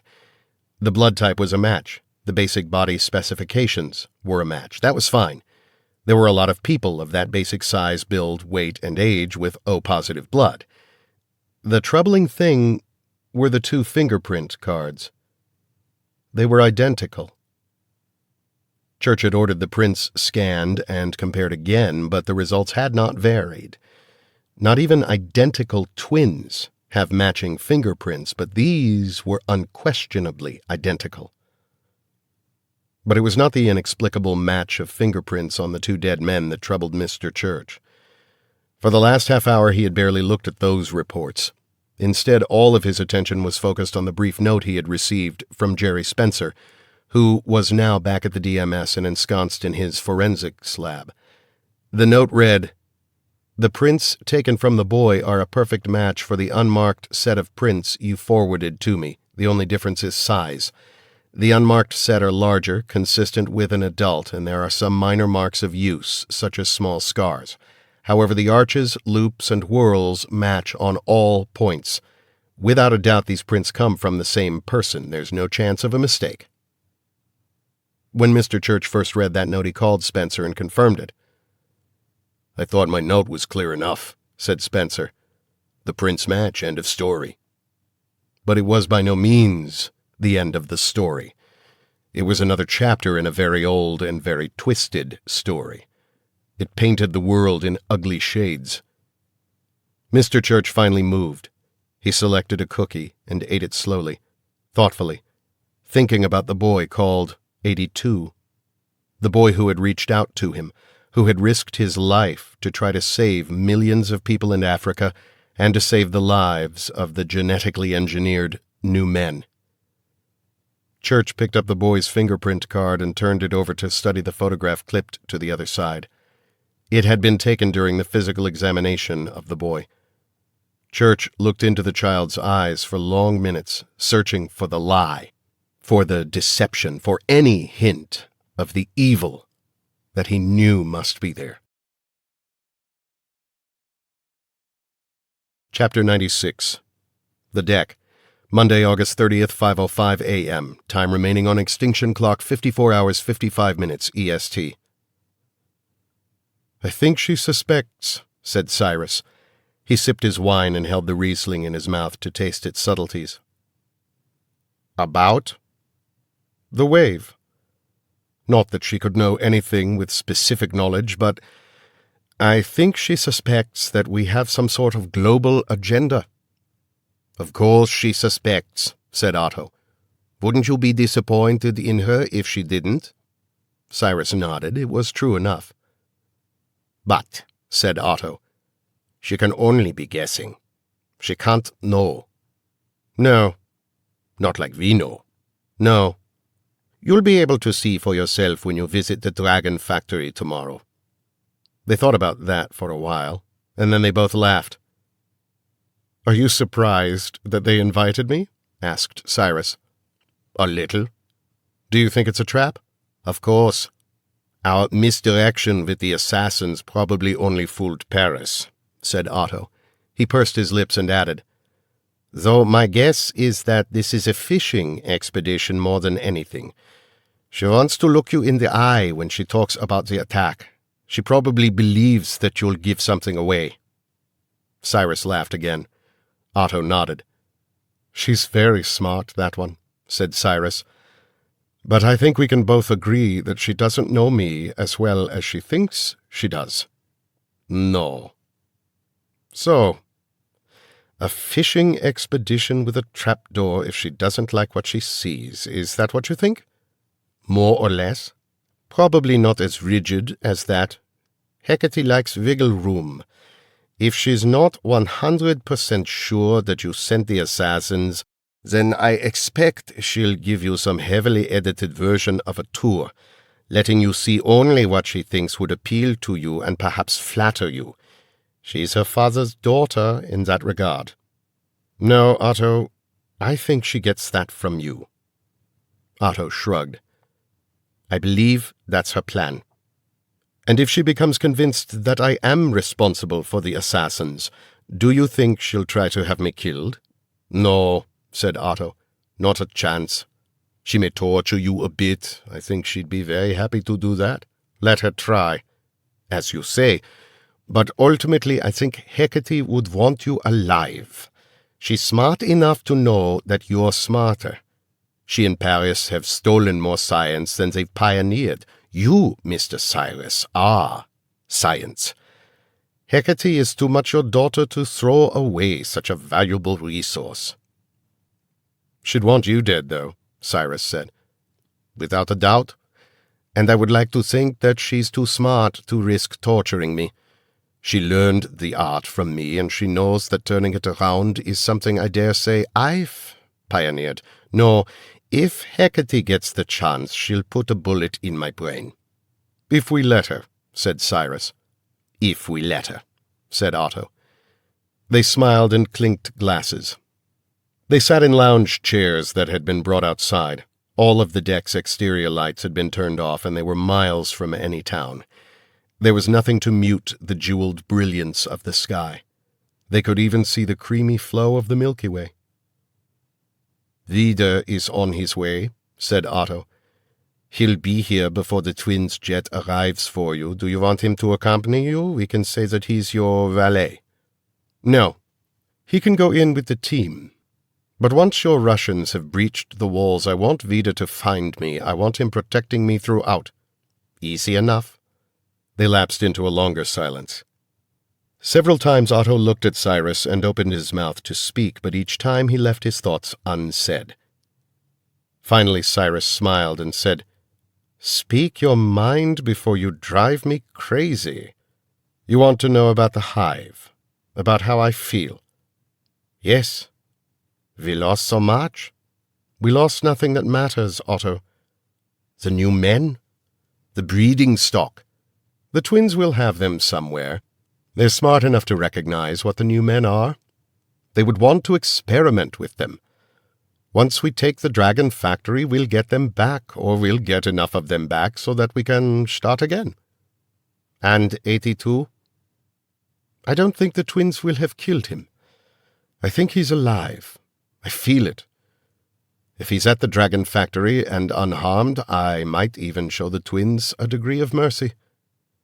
Otto did not need to ask what Cyrus would do, or to what extremes he would go if 82 was dead. No amount of pills would be able to control Cyrus if that happened. But then Cyrus surprised him by saying, "But in the end, it doesn't matter." Otto gave him a sharp look. "Somehow I feel like we've moved past that," said Cyrus. "As we get closer to the extinction wave, so many of the other things are becoming less important. The new men fill a necessary role. A master race needs a slave race. Maybe. Those are your own words, Mr. Cyrus. I know, and I believed them when I said them. But they don't feel as valid now. We're doing a great thing, Otto. We're doing something that has never been done before. Within a year, 1 billion mud people will have died. Within 5 years, once the second and third waves have had a chance to reach even the remotest parts of Asia, there will only be 1 billion people on the planet. When we created the new men, we conceived them as a servant race during an orderly transfer of power, but do you really think things will be orderly?" Otto said nothing. "I think we have lit a fuse to chaos itself. As the mud people die, the white races will not unify as a single people. You know that as well as I do. That was Hitler's folly, because he believed that whites would naturally form alliances as the dirt races were extinguished. You and I, Otto, we're guilty of being caught up in fervor. Why this change of heart? Are you doubting our purpose?" Cyrus laughed. "Good God, no! If anything, I have never felt my resolve and my focus, my mental focus, Otto, to be stronger. With the betrayal of the twins, I feel like blinders have been removed, and a bigger, grander picture is spread out before me." "Are we having an incident, Mr. Cyrus? Should I get your pills?" No, nothing like that. I'm in earnest when I say that I have never been more focused." "Then what are you saying? I'm old, it's late, and I'm tired, so please, tell me in less grandiose terms." Cyrus nodded. "Fair enough." He sipped his wine and set the glass on the cooling desert sand. "I have been reimagining the world as it will be after the extinction wave." "Waves have passed. There will be no re-emergence of old powers. The Aryan nations will not rise. That was a propaganda that we both believed, and we've believed it for so long that we forgot to think it through. We forgot to allow the ancient dream to evolve even while we evolved our plans as we acquired new science. The deaths of 5 billion people will not bring a paradise on Earth. It will not create an Aryan utopia. Then what will it bring? I told you, chaos. Mass deaths will bring fear. Fear will inspire suspicion, and suspicion will become war.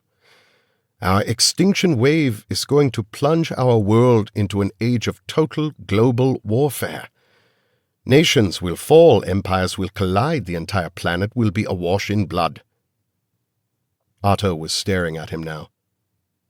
Cyrus looked up at the endless stars. "We were born in conflict, Otto. Our species. Darwin was right about survival of the fittest. That's what this will become. Evolution through attrition. We will light a furnace in which anything that is weak will be burned to ashes. True to our deepest dreams, Otto, only the strong shall survive. It is up to us to ensure that strength is measured by how skillfully the sword of technology is used. But make no mistake, we are about to destroy the world as we know it." He closed his eyes. "And it will be glorious." Chapter 97. The Warehouse, Baltimore, Maryland, Monday, August 30th, 9:14 a.m. Time remaining on the extinction clock, 50 hours, 46 minutes.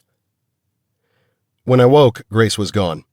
She left like a phantom early in the morning. I looked for her, but every time I found her, she was busy. Too busy to talk, too busy to make eye contact that lasted longer than a microsecond.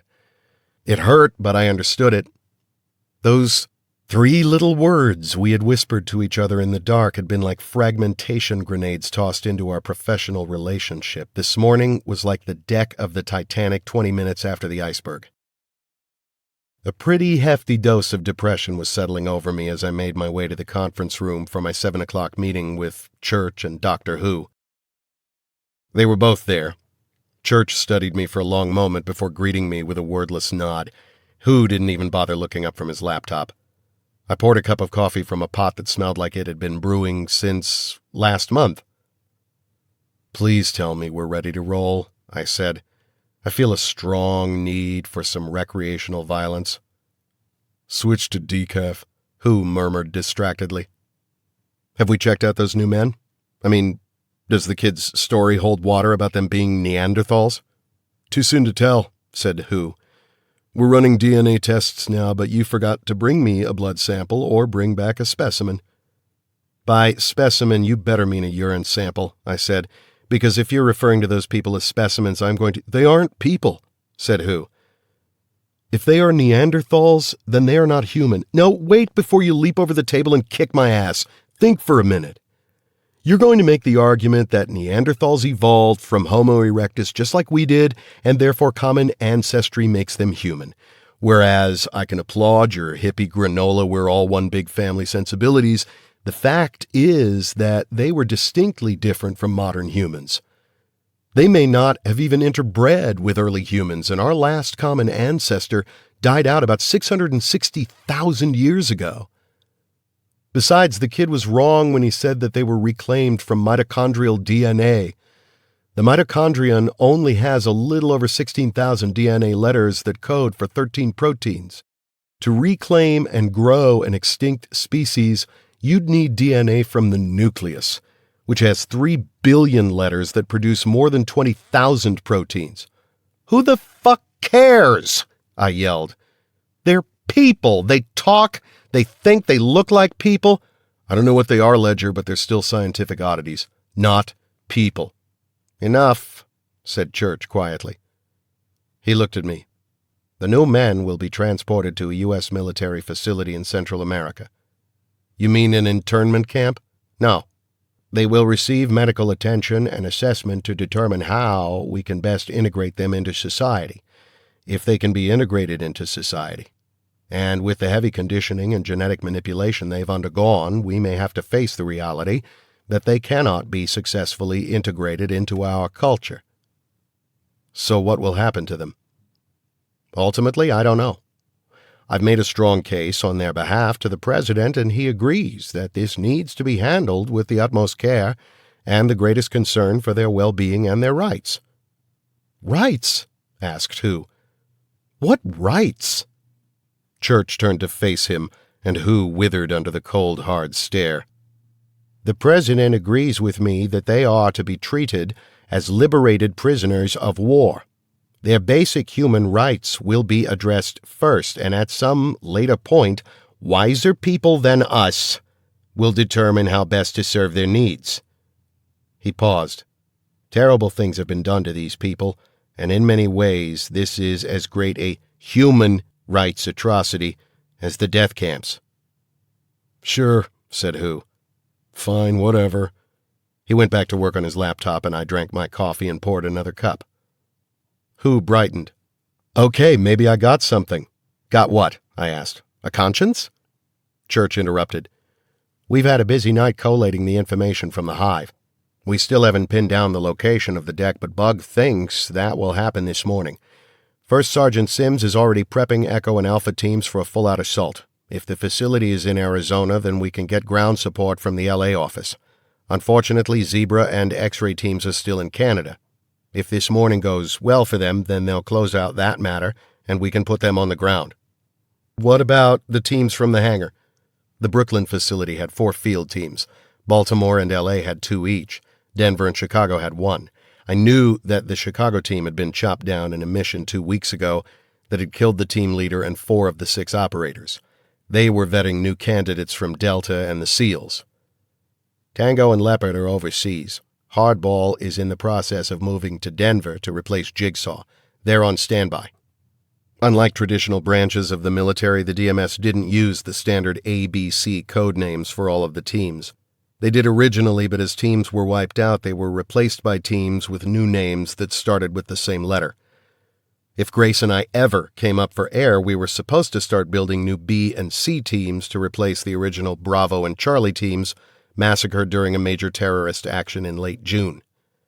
We'll also have National Guard support and, if necessary, a squadron from the 355th Fighter Wing out of Davis-Monthan Air Force Base in Tucson. He measured out a half smile. We're taking this very seriously, Captain. I had a long talk with the President last night and again this morning. He's put enough assets and resources at our disposal to wage a war. That's what this is, I said. Yes, he said. That's definitely what this is. Where do we stand with intelligence? Sit, and I'll go over it. The full intelligence packet is being downloaded to your PDA, but here are the talking points, and there are some real speed bumps. He tapped a key, and the LCD screen behind him showed a picture of the man the boy Sam had identified as Hans Brooker. This is Gunnar Heckel, said Church. He tapped another key, and a second photo appeared. It was a scan of an employee ID photograph. This is Hans Brooker. He hit some keys and 2 fingerprint 10 cards appeared, one beneath each photo. Here are their prints. Now watch. He tapped keys and the cards moved together and the computer program corrected the angles of each so that they overlapped. Brief lights flashed every time a loop or whirl aligned. It was like looking at a string of firecrackers. One by one, each separate fingerprint image flashed white to indicate that a complete comparison was finished. All 10 prints were perfect matches. Yeah, you told me that there was a screw-up, someone screwing with the fingerprint index. No, said Church. These are the correct prints from each man. Who looked up finally, grinning. We're also running a high-speed DNA profile on Brooker. Guess what? You look too pleased with yourself, Doc. This isn't going to be good news, is it? It's about the coolest thing I've seen in a while, Who said. What we got here is a new chapter in the second Star Wars movie. Huh? Second Star Wars movie after Phantom Menace, before Revenge of the Sith? It took me a moment to fish through the raw geek data in my brain. Oh, shit, I said. Yep, said Who, grinning fit to bust. Attack of the Clones! Oh, come on! Sadly, said Church, Doctor Who is correct. I noticed a little twitch in his voice when he said doctor. Well, I said, we already have unicorns and tiger hounds, why not clones? Who looked a little deflated, as if he expected a bigger reaction from me. Truth was that I'd toyed with that concept on the flight back from Costa Rica, after learning that the fingerprints matched. I dismissed it mostly because I didn't want to believe it. We have any aliens or crashed UFOs? I asked. Not at the moment, Church said dryly. Okay, then what about the extinction wave? What do we know about that? That's the real problem, said Church. Doctor? Who said, It looks like our mad scientists have been trying to take diseases that are normally genetic, meaning passed down through bloodlines. I know what genetic means, I said. He sniffed.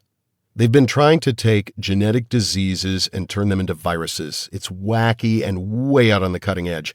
Essentially, they're rebuilding the DNA of certain viruses to include the genes that code for Tay-Sachs, sickle cell, Down syndrome, cystic fibrosis, certain types of cancer, that sort of thing. So this is the cabal, I said. This is what they were working on during the Cold War days. Definitely the same agenda, said Church, and some of the same players. The difference, Who said, is now they can actually do this stuff. They've cracked the process for turning genetic diseases into communicable pathogens. And the extinction wave is going to be a coordinated release of these pathogens, I asked. Yes, said Church. How the hell do we stop them? That's what you're going to find out for us when you raid the deck. We have a glimmer of hope." "Not much of a glimmer," Hu cut in, but Church ignored him. "In that we found several matching lists of the countries and regions where the pathogens will be released." "That's great. We can warn—" "I've also been on the phone with the State Department. Embassies in each country have already been put on standby. There's an issue of delicacy here," Church said. "We have to keep our awareness of this under the radar until we've taken down the deck and the people responsible. We can't risk a leak that might lead to this new cabal going dark and starting up again at a later date and in new locations." I nodded.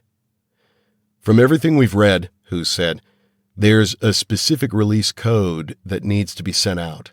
Your dancing partner, Carteret, said that the release code was programmed into a trigger device that is always kept by either Otto Wirtz or Cyrus Jacoby.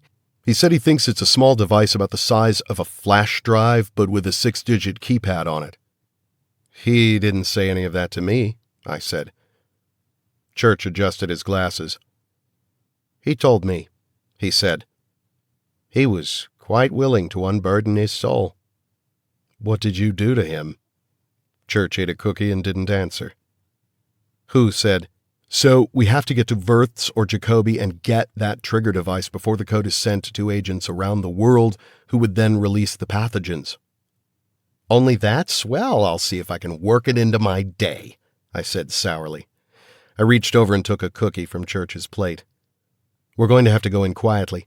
Otherwise they'll just trigger the device at the first sign of an invasion. Quiet infills take time to set up, and I can hear that friggin' clock ticking." "I have an idea about that," said Hu.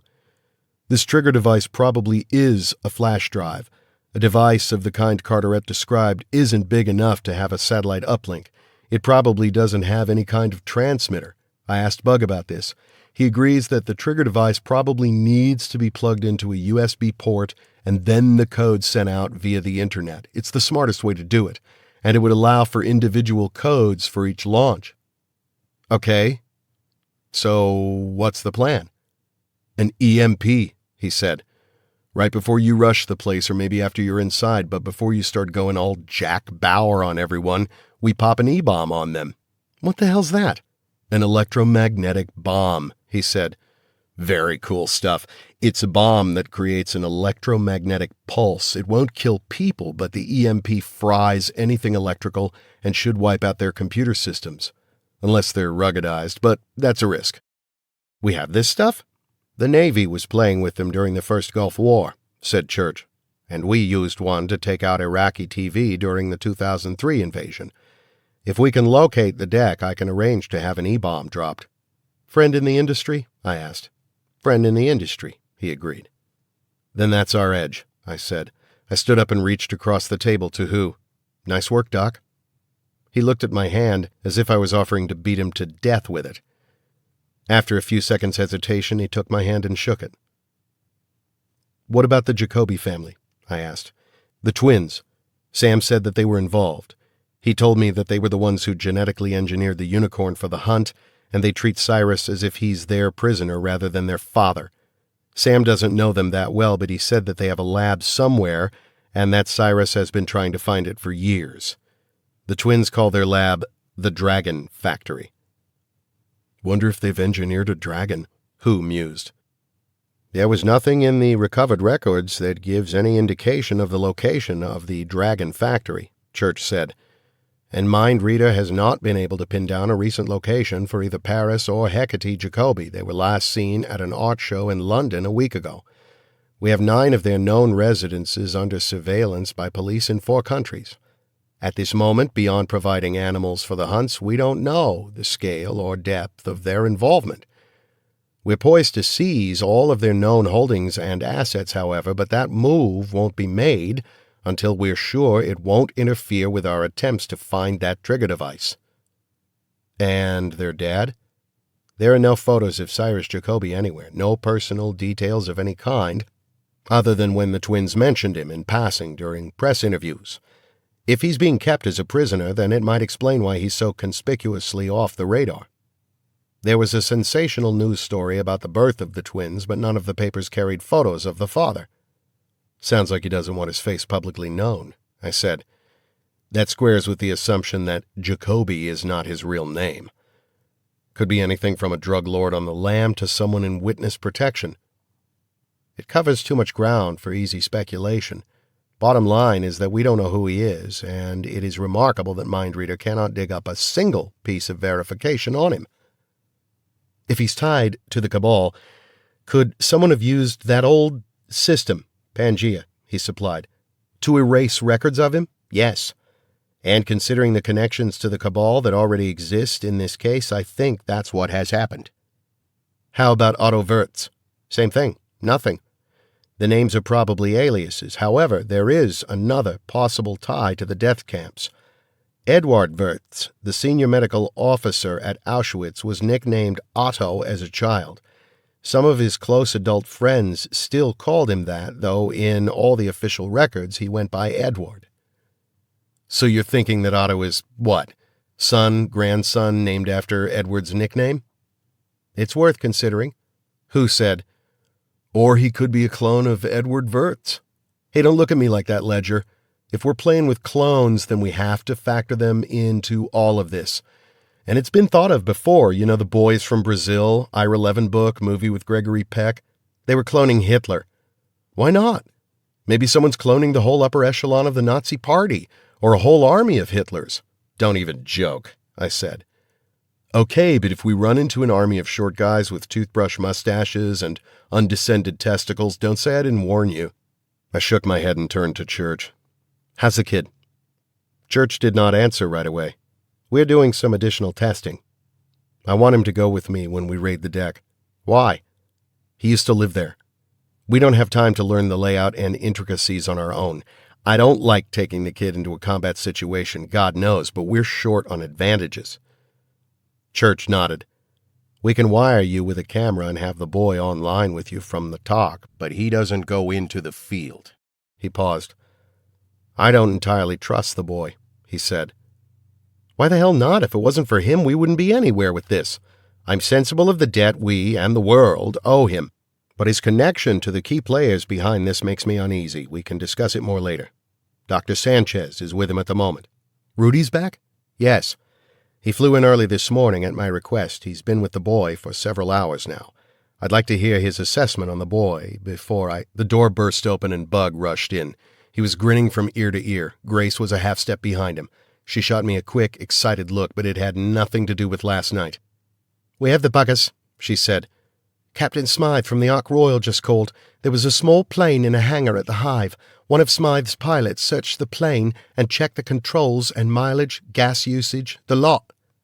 Bug said, I matched the mileage log against traffic control records using Arizona as a probable location. I think we found the deck. It's definitely Arizona, a nowhere spot near Gila Bend, just over the border from Mexico. Never heard of it, said Who. Are you sure? Bug slapped the satellite printout onto the table. It showed a small cluster of buildings in the middle of a desert landscape. Smack dab in the center was a structure with 12 sides. Son of a bitch, Who said. I clapped Bug on the shoulder. Outstanding. Church said as he got to his feet. Captain Ledger, Major Cortland, get your teams ready to roll. Alert all stations. I'll get on the horn and find us an E-bomb. His face was hard and colder than I'd ever seen it. We're going to war. Chapter 98. Southwest of Gila Bend, Arizona. Monday, August 30th, 5:19 p.m. Time remaining on the extinction clock, 42 hours, 41 minutes EST. I was alone in a world of heat shimmers, scorpions, biting flies, and nothing else. The Sonoran Desert may not be the Sahara, but it has its moments. The temperature at 1 o'clock in the afternoon was 122 degrees, and there was not so much as a wisp of cloud between its furnace heat and me except camouflaged BDUs and a thin film of sunscreen. Bunny and Top were in the air-conditioned back of an FBI van that was painted to look like a Comcast cable TV truck out on a dirt road that led from nowhere to nowhere. Grace and Alpha Team were somewhere in a Black Hawk helicopter on a mesa 15 miles to the northwest. Somewhere up in the wild blue yonder was the 358th Fighter Squadron, ready to rain hell and damnation down on the deck if I gave the word. One of those planes carried an E-bomb. The upside was that we could get one. The downside was that my own electronics might not survive it. The ruggedized unit I had in my pack was supposed to be able to withstand the EMP, but as has been pointed out to me so many times since joining the G, it was a piece of equipment built by the lowest bidder. A westerly breeze did nothing but push hot air past beryl, cactus, water-starved junipers, jimson weed, and tumbleweed. I shimmied through the hard pan to the lip of a ridge that looked down on a small cluster of buildings nestled in a shallow basin between two nondescript ranges of small mountains. According to the Pima County Assessor's Office, the buildings were commercially zoned for scientific research and development. The IRS told Bug that all appropriate taxes had been paid by Natural White, a company doing research on a cure for vitiligo, a pigmentation disorder in which melanocytes, the cells that make pigment in the skin, are destroyed. As a result, white patches appear on the skin in different parts of the body. Very cute. I guess even psychopathic white supremacist assholes can have a sense of humor. There were several names on the IRS Indeed forms, and so far, they all checked out as citizens of the United States with no criminal records. With an organization as large as the Cabal, there was probably no shortage of members willing to lend their name to a dummy corporation. Bug and his team were working on locating all assets and accounts tied to Natural White, so they could be frozen when we made our move. Sometimes you do more to cripple the beast by picking its pocket than putting a bullet in it. I shielded my PDA from the sun and studied the satellite image of the facility. The central building was, as Sam had said, shaped like a dodecahedron. There was a long, flat road to the east of the building that didn't seem to go anywhere, but was just about the right width and length to serve as a decent airstrip. I tapped my earbud. Cowboy to Deacon. Go for Deacon. I'm in position. Ask the kid if they use the eastern road as a landing strip. He says yes. The twins use it for their lair, and he's seen other small craft land there. He says there is a hidden hangar as well. We're sending you thermal scans. They're enlightening. My PDA flashed with a new image that showed thermal scans of the basin. The deck was the hot center point, but there were radiating lines of heat going out in all directions to form a pattern that had nothing to do with what the naked eye could see. One long corridor ran half a mile from the center of the deck to another hot spot that was nearly as big. 90% of this place is underground, I said. Yes. He didn't say anything, and I knew that he was giving me a chance to change the mission, to back out or ask for backup. But I didn't want to do that because we could not risk tipping our hand too soon. Wish me luck, I said with as much jauntiness as my nerves could afford. Keep the kid handy. I'm here, cowboy, Sam said. Roger that, I'm proceeding inside. I took a small high-power camera and clipped it to my topmost buttonhole. I wasn't wearing full combat rig, no tin pot with a helmet cam. The lapel cam was one of Bug's toys, and it fed images to a satellite that relayed them to the TOC. With that in place, I crept down the side of the basin in an uneven rhythm. If a tumbleweed moved, I moved. When the wind died and everything stood still, so did I. Sam said that he didn't think that there were any motion detectors, but there were cameras. He'd written out a timetable that was impressive, bordering on obsessive-compulsive. When I'd commented on the precision, Sam shrugged and said that he had a lot of time to himself. Then, after a long, contemplative pause, added, Besides, the only way to really be alone in that place is to become invisible, and that means staying out of the camera cycle. He blushed when he said it, realizing that it sounded weird. Actually, I thought it sounded very sad. It took 40 minutes to make my way to the first camera. Sam's voice guided me through the security maze. The first camera's in the dead cottonwood tree 20 yards ahead and to your right, he said. He and Church were watching my progress via the clip-on camera and a real-time satellite. Wait for it to swing past, then run. Go straight to the red rocks and stop. Great.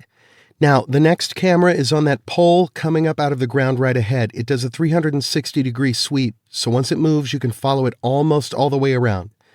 There's an old wooden picket fence. See it?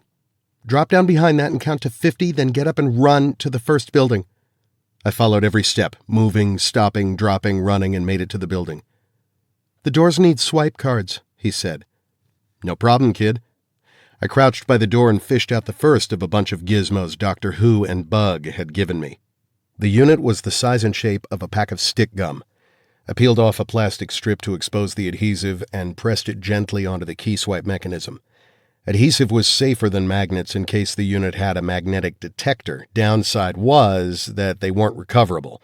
So there was a timer inside that would release a tiny vial of acid in an hour, just enough to fry all of the internal works. The chemical reaction would also neutralize the adhesive and the thing would fall off. Once the unit was secure, I tapped in a code and waited. The unit was remote linked to MindReader. It raced through possible code combinations while MindReader's stealth software instantly erased all traces. It was designed for keycard systems that trigger alarms if the wrong card or a failed card is used too many times. "Got it," I heard Bug say over the comlink. "Copy that," I whispered, and removed a master keycard that had now received from MindReader the proper code. I swiped it, and all the little lights above the lock flashed a comforting green. I opened the door and stepped inside, staying low per Sam's instructions. "I'm in a tractor shed," I said. "No visible doors other than the one I came in and the big garage door." "There are 4 operational modes for the deck," said Sam in a way that sounded like he was reciting back a training orientation speech. "The daily mode maintains a security-neutral appearance for all exterior buildings, but there are a lot of extra security steps to keep unwanted guests out. All secure entrances to the deck are closed. There's a work mode, which leaves only crucial doors locked, but there would be guards everywhere. Then there's a visitor mode, which is what they do when the twins come. It hides stuff inside as well as out. And last is the defense mode.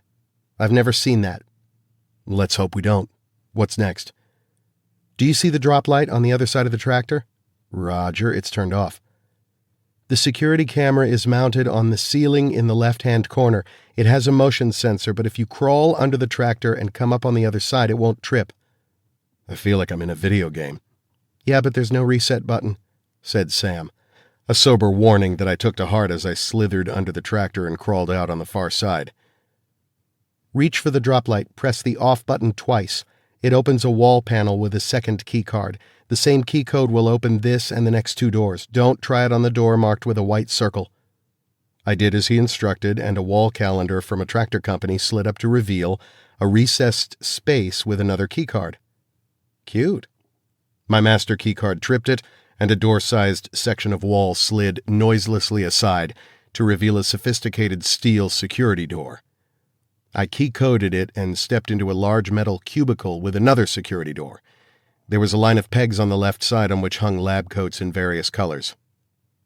"The picture's fuzzy. I can't see you," Sam said. "Where are you?" "Between 2 security doors." "Are there jackets on the wall?" "Lab coats, yes." "Put on an orange one. That's for the computer maintenance staff. There's like 1,000,000 of them, and they can go almost anywhere as long as they have the right key cards. No one will look twice at you." "Works for me." I slipped into an orange lab coat, but there was nothing I could do about my camo fatigue pants. I clipped the mini camera to the jacket and hoped no one would notice it. If you didn't peer too close at it, the thing looked like a slightly oversized button. I passed through the next security door and walked a long hallway that fed off into rooms marked kitchen, laundry, dry goods, and a few others. None of these doors had keycard locks, but there were security cameras mounted at both ends of the hallway. No way to bypass them, but Sam said that it was all about what color lab coat you wore.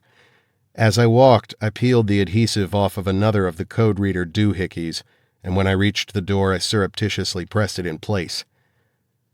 I faked a sneezing fit and made a show of patting my pockets for a tissue. I pretended to wipe my nose on my sleeve, and Bug said, "You're good to go." I removed the newly recoded master keycard and opened the door. No problems. I was inside the deck now. "The image feed is back," said Sam.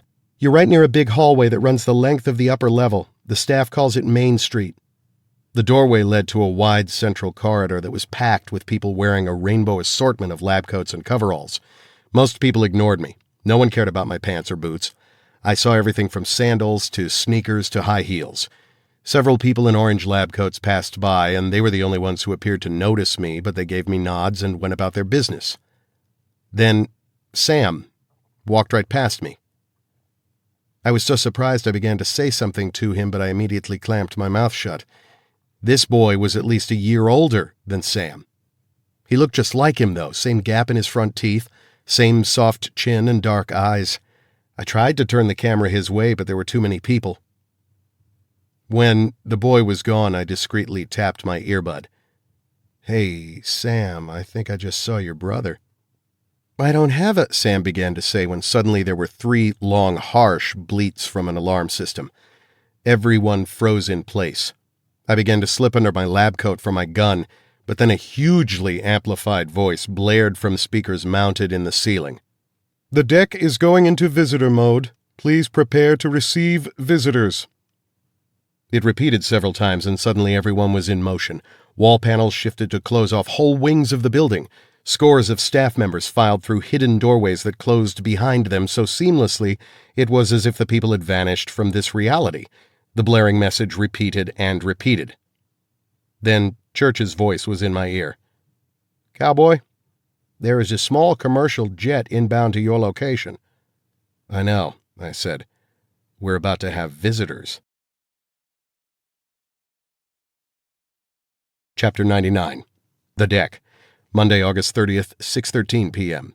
Time remaining on the extinction clock, 41 hours, 47 minutes EST. Hecate and Paris were all smiles as they stepped down from their jet. Cyrus and Otto were dressed in suits that were 10 years out of style, and a stack of suitcases was piled on an electric cart. A tall, austere man in a modern suit stood next to them. "Alpha!" cried Hecate and ran to her father.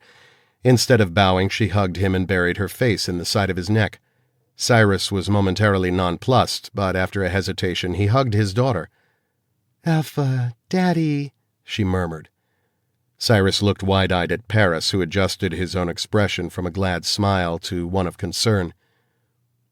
"Alpha, ever since we were attacked, Hecate's been very upset.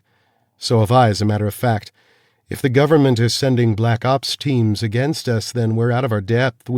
Hecate cut him off. She had tears in her blue eyes. "We need you, Daddy. We need you." Cyrus looked truly at a loss. "She's right, Alpha," said Paris, stepping close so he could pat Hecate's back. "We're afraid of losing everything. We just don't know what to do. I can't tell you how grateful we are that you're willing to come to the Dragon Factory. We need to know how to make it more secure, and if we have to abandon it, then we need your advice on how to preserve our research." Hecate leaned back from the embrace, staring deep into her father's eyes. If you don't think we're safe there, can we transfer our data to your computers here? We have to keep it safe." "We have to keep it in the family," said Paris. Cyrus looked at Otto, who raised a single eyebrow. The tall man with him wore no expression at all. "Why, certainly," said Cyrus, though his voice was anything but certain. Hecate threw herself back into Cyrus's arms and wept with obvious relief. Paris closed his eyes as if the weight of the world had been lifted from his shoulders. "Thank you," he murmured. "Alpha, Father, thank you." Eventually they climbed aboard the jet. Otto Wirtz and the other man lingered for a moment before following them. "Those are his children?" the man asked, a note of skepticism in his voice. "Those are the twins?" "Yes," said Otto. "They're more effusive than I expected." "Aren't they?" "Mr. Jacoby brought me all the way out here because of them." Otto wore a smile that did not reach as far as his eyes. "We are being played, Mr. Wieder." Conrad Wieder smiled thinly. "No kidding." They climbed aboard. Once the jet was refueled, it taxied in a circle and took off for the Dragon Factory. Chapter 100.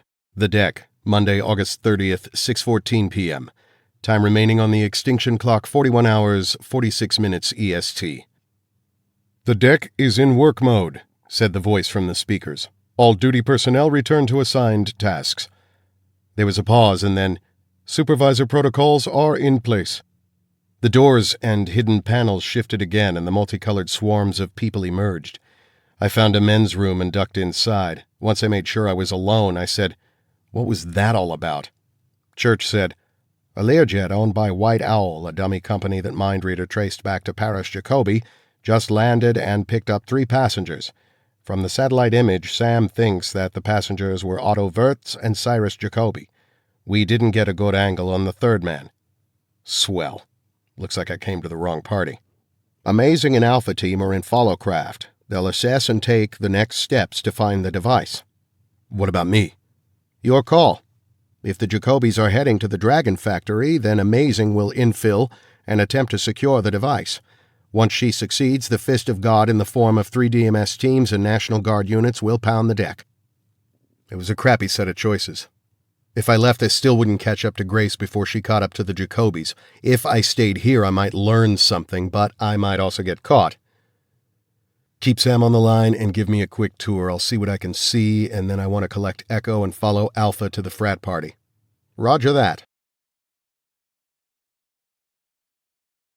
Chapter 101. In flight, Monday, August 30th, 6:36 p.m. Time remaining on the extinction clock, 41 hours, 24 minutes EST. Major Grace Cortland sat hunched over her laptop watching a white dot move across the satellite image of the southern United States. The dot kept just inside U.S. airspace, cruising 50 miles north of the Mexican border as it crossed Arizona and New Mexico. Then it cut across the Texas Midlands and out over the Gulf of Mexico south of Houston. She tapped her comlink. Buck, have you gotten through to the FAA yet?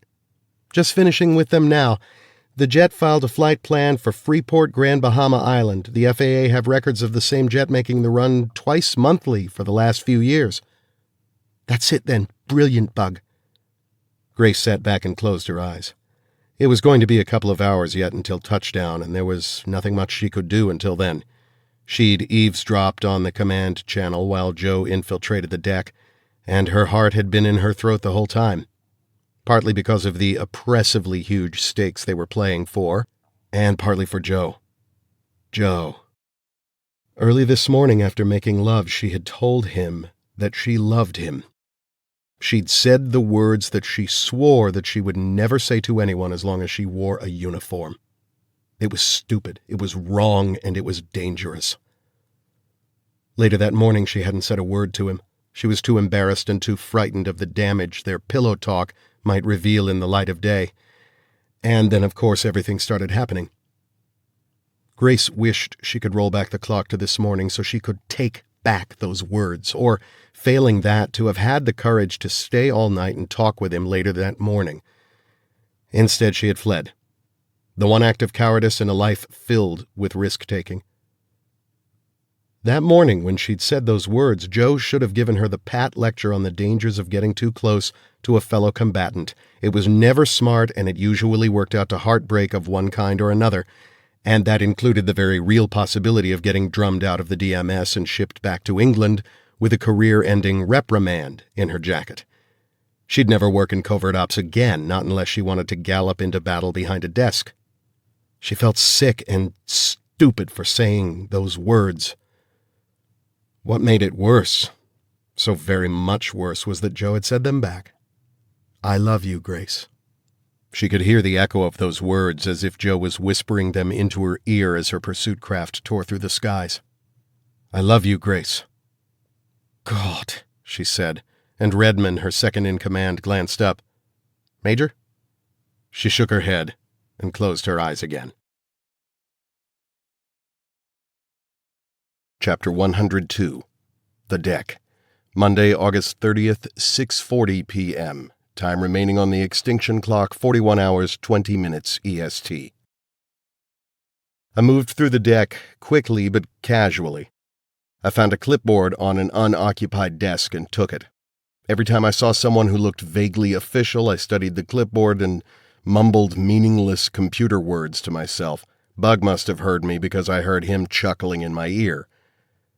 Sam steered me through the common areas toward the research centers. His knowledge of the deck ended there, but that was fine. I wasn't going to stick around very long.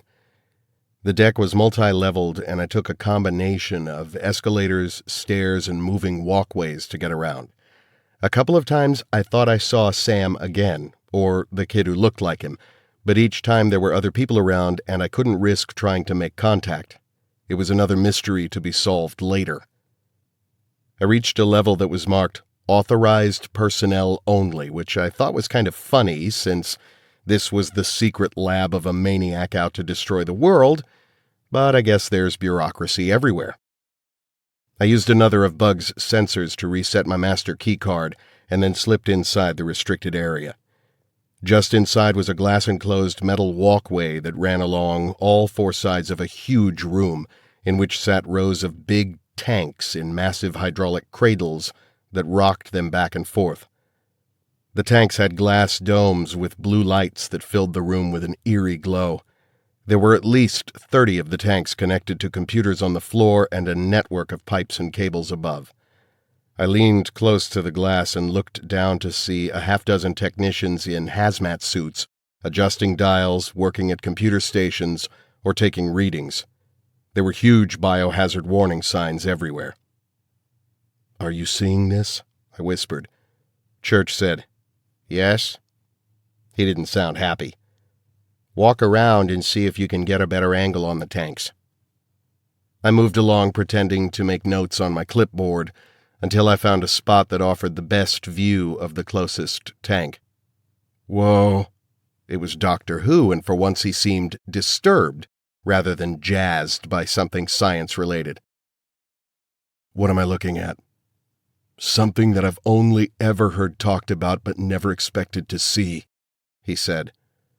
"This setup is like a gigantic version of a vaccine bioreactor, but the scale—" "Bioreactor?" "It's a device in which cell culture medium and cells are placed in a sterile synthetic membrane called a cell bag, which is then rocked back and forth. The rocking motion induces waves in the cell culture fluid and provides mixing and oxygen transfer. The result is a perfect environment for cell growth. I mean, GE was making these back in the mid-90s, but for a max of like 500 liters. Those things are the size of... They must be able to hold 5,000 gallons, I said, reading it off the side of the vat. Jesus. I kind of doubt they're making vaccines down here, I said. Could this be how they're mass-producing the pathogens? It could, Hu said hesitantly. But if so, whoever designed this is heading off into some new areas of production science. That's some scary shit right there. Believe me when I tell you, Doc, I'm shaking in my boots. Captain Ledger, said Church, get out of there. We have enough proof to shut this place down once we secure that trigger device. Get out of the building and rendezvous with Echo Team. I want Echo Team to provide backup for Alpha when they hit the Dragon Factory.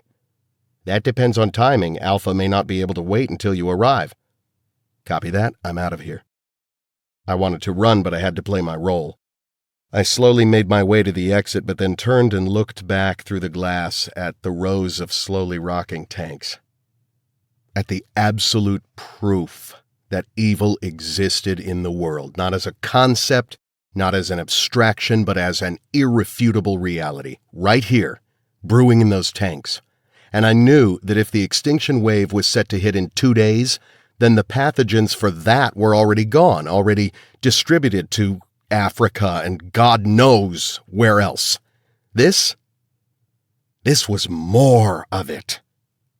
More evil, more danger brewing in a very real sense. Who was next? Who else were these madmen planning to kill? Was it to be all races except for some select few? God, the rage that burned through my veins was unbearable. How do you reconcile yourself to a world in which monsters like Cyrus Jacoby can exist? I stared at the handiwork of this man and struggled to grasp the enormity of what he'd done and the horror of what he was on the verge of doing. This man was willing to kill millions, tens of millions, to infect whole populations, to try to eradicate entire races. How do you fight something like that? Hitler is 70 years in his grave, and still the pollution of his dreams taints our modern world. What drives a man like Cyrus Jacoby to keep such an inhuman program going? The technology in this room spoke of enormous intelligence, imagination, and drive. He broke through barriers in genetics, virology, bioproduction, aspects of science that could have benefited mankind. And why? To destroy? To exterminate people as if they were lice. Hate. Now that's something I understand. At that moment, standing on the catwalk above the rows of bioreactors, I was filled with a degree of hate that took me beyond heat and into a strange, cold space. I turned away and headed for the door. I needed to get out of here and into the air. I needed to be there when the DMS took Jacoby and the rest of the cabal down, and if it was within my power, I was going to see that it was taken down for good this time. Taken down, torn to pieces, and the bits scattered to the winds. As I walked the halls and climbed the stairs, I thought about what we would do if we caught Jacoby alive. How do you punish such a person? A bullet seems so simple. Too easy. A bullet and he dies. He's gone. Torture? Man, that was a can of worms. My personal politics are left of center, but I have my hardline moments. A guy like Jacoby, a man willing to slaughter every non-white in Africa. I hate to know this about myself, but I know that if I was alone in a room with that bastard, I don't think I'd be Mr. Passive. If I could make it last for a year, keeping him in screaming agony, would that offer an adequate redress? When the crime is so vast that it spans decades of time, crosses all national lines, changes cultures, and devours the weak and strong alike, then what possible form of punishment could be appropriate? Where is justice in the face of true, unalterable evil? I could use his records, his confession to launch a holy war against those who embrace the ideas of eugenics, ethnic cleansing, and the master race. I could light that fire. But what chance was there that the resulting firestorm would burn only the guilty? War is madness, and when bullets fly and bombs explode, many people use the conflagration to settle personal agendas, or profiteer, or simply play blood games. No, I could not do that. But I had a better plan. It would bring neither peace nor closure to the victims of Cyrus Jacoby, but it would do something no bullet or hangman's noose could do. It would hurt him. With those dark thoughts burning in my brain, I made my way carefully out of the deck, crossed the obstacle course of cameras, and then ran the rest of the way back to where Top and Bunny were waiting. "The Brits are landing," Top said. Chapter 103. In flight, Tuesday, August 31st, 1:27 a.m. Time remaining on the extinction clock, 34 hours, 33 minutes EST. "Mr. Church," said Grace, "I think we've found the Dragon Factory." In Florida, Alpha Team had transferred to a Navy helicopter that was now sitting on the beach of a deserted cay 15 nautical miles from Dogfish Cay. They were waiting for a pickup from the USS New Mexico, a Virginia-class submarine that was patrolling these waters. Her team waited in the forward cabin of a large fishing boat owned by the DEA. The captain, an agent 2 years from retirement, got a no-questions-asked call from his boss and was happy to oblige.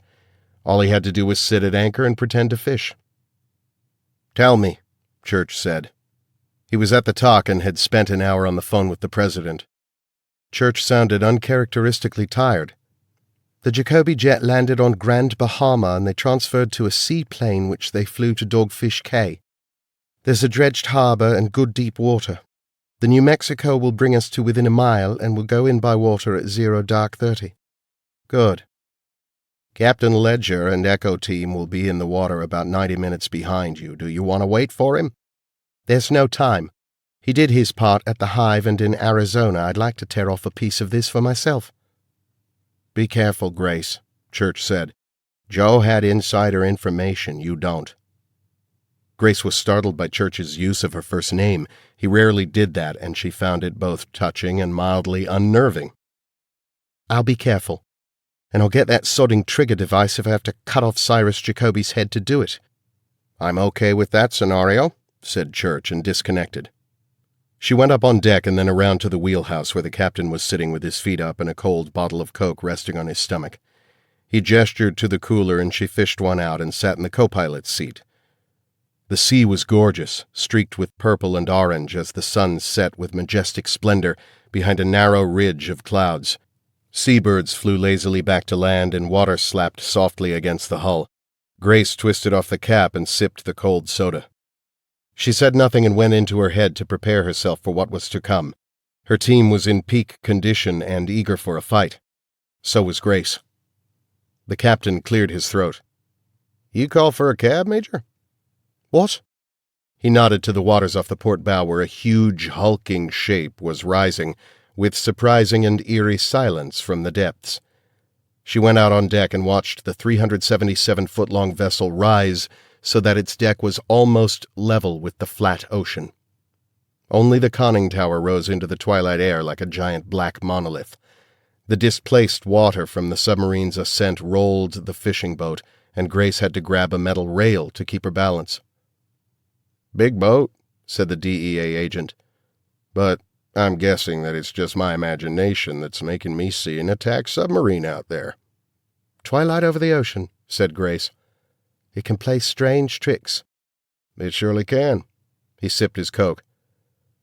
"Major, I don't know what's going on, and I probably don't want to know, but your team don't look like trainees, and they don't send out brand new attack subs for just anyone. So, I'm not asking for any information, but can you at least tell me if there's something I should worry about?" Grace considered for a long moment. Are you a religious man, Captain? "When I remember to go to church." Then you might want to pretend this is Sunday, she said, and say a little prayer. The good guys could use a little help tonight. He nodded and held out his bottle. They clinked and he went back to his chair and pretended he didn't see all the weapons and equipment that were offloaded from his boat to the waiting sea monster that floated in the darkening waters. 10 minutes later he was alone aboard his boat and the sun was falling toward the horizon with such a spectacular display of colors that it looked like the whole world was ablaze. For the first time since he'd taken this job out here, he didn't like the look of that sunset. The reds looked like blood, the purples like bruises, and the blacks like death. He keyed the ignition, fired up the engines, and turned in a wide circle to the northwest, back to Grand Bahama. Chapter 104. The Dragon Factory, Tuesday, August 31st, 2:18 a.m., time remaining on the extinction clock 33 hours 42 minutes EST. Even though it was the middle of the night, Hecate walked arm in arm with her father as she gave him a tour of the facility she and Paris had built. Her brother walked on Cyrus's other side but did not touch his father. Otto drifted behind them. Behind him were two unusual men. The cold and silent Conrad Wieder, who had been introduced as a close advisor to Cyrus, and the hulking berserker, Tauntaun. Though Wieder was a tall man, Tauntaun towered over him and reeked of sweat and testosterone. Daddy, purred Hecate. We want to show you what we've done here. I think you'll be so proud of us. Since her emotional outburst at the deck, Hecate had taken to calling Cyrus Daddy. Where this would normally earn a sharp rebuke, Cyrus seemed entranced by it, or so Otto thought. All through the flight he had searched Cyrus's face for some sign that he wasn't at all taken in by the fiction of the twins' newfound and childlike devotion, but Cyrus avoided making eye contact with Otto. "Certainly, my pet," said Cyrus in a soothing and, most shocking of all to Otto, a fatherly tone. "Let's see what you rascals have cooked up." Their first stop was the warehouse. "It's empty," said Otto. "Yes, it is," said Paris with a proud smile. "The last shipments went out and everything is in place for your advertising campaign. It tickles me that your work is going to be largely funded by the sale of a legitimate product." Cyrus smiled and nodded. Otto said nothing, but he wondered if the twins had somehow discovered what was in that water. There had been plenty of time for them to have run DNA and biological tests on the water, but would they have thought to do so?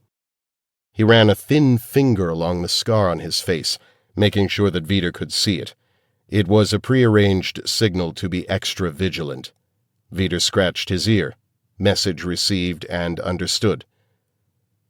The night was soft and vast, and billions of stars sparkled down on them as they strolled from the dockside warehouse up the flower-lined path to the main facility.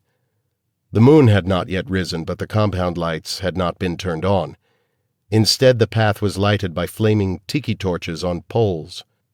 The main entrance of the Dragon Factory had a short flight of stone steps up to a glass front with 10-foot-high double doors. Berserkers in lightweight black BDUs stood at attention at the open doors.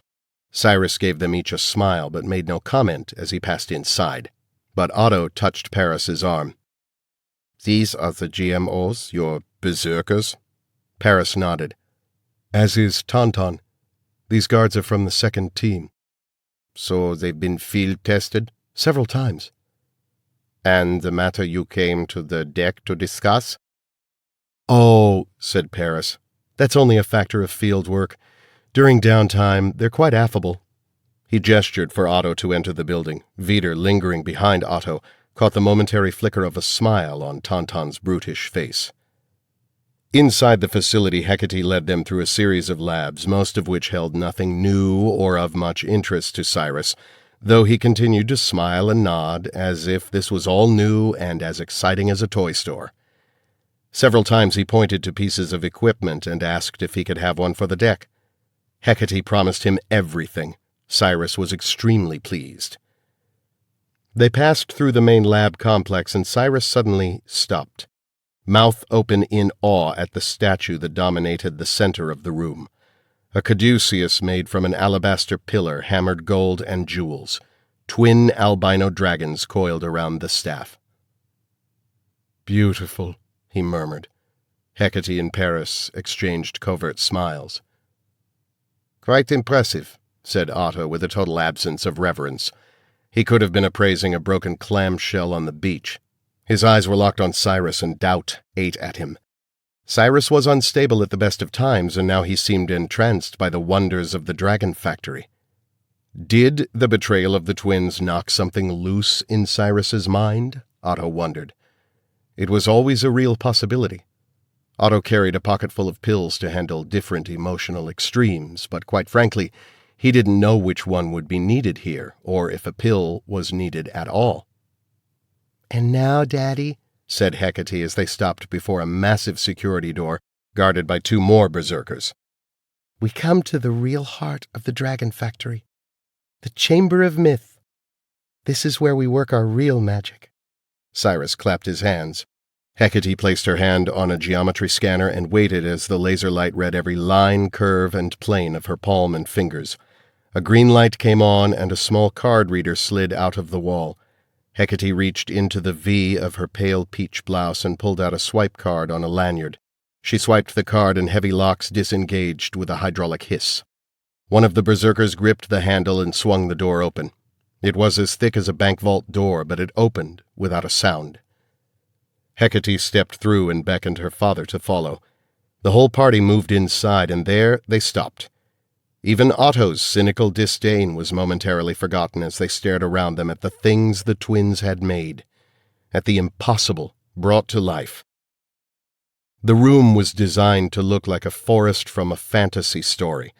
The walls were painted with photoreal mountain ranges. Holographic projections of clouds drifted across a sky that could have been painted by Maxfield Parrish. Thousands of exotic plants and trees were arranged on hills sculpted from real rock and soil. On the branch of a nearby tree, a winged and feathered serpent crouched, watching them with amber eyes.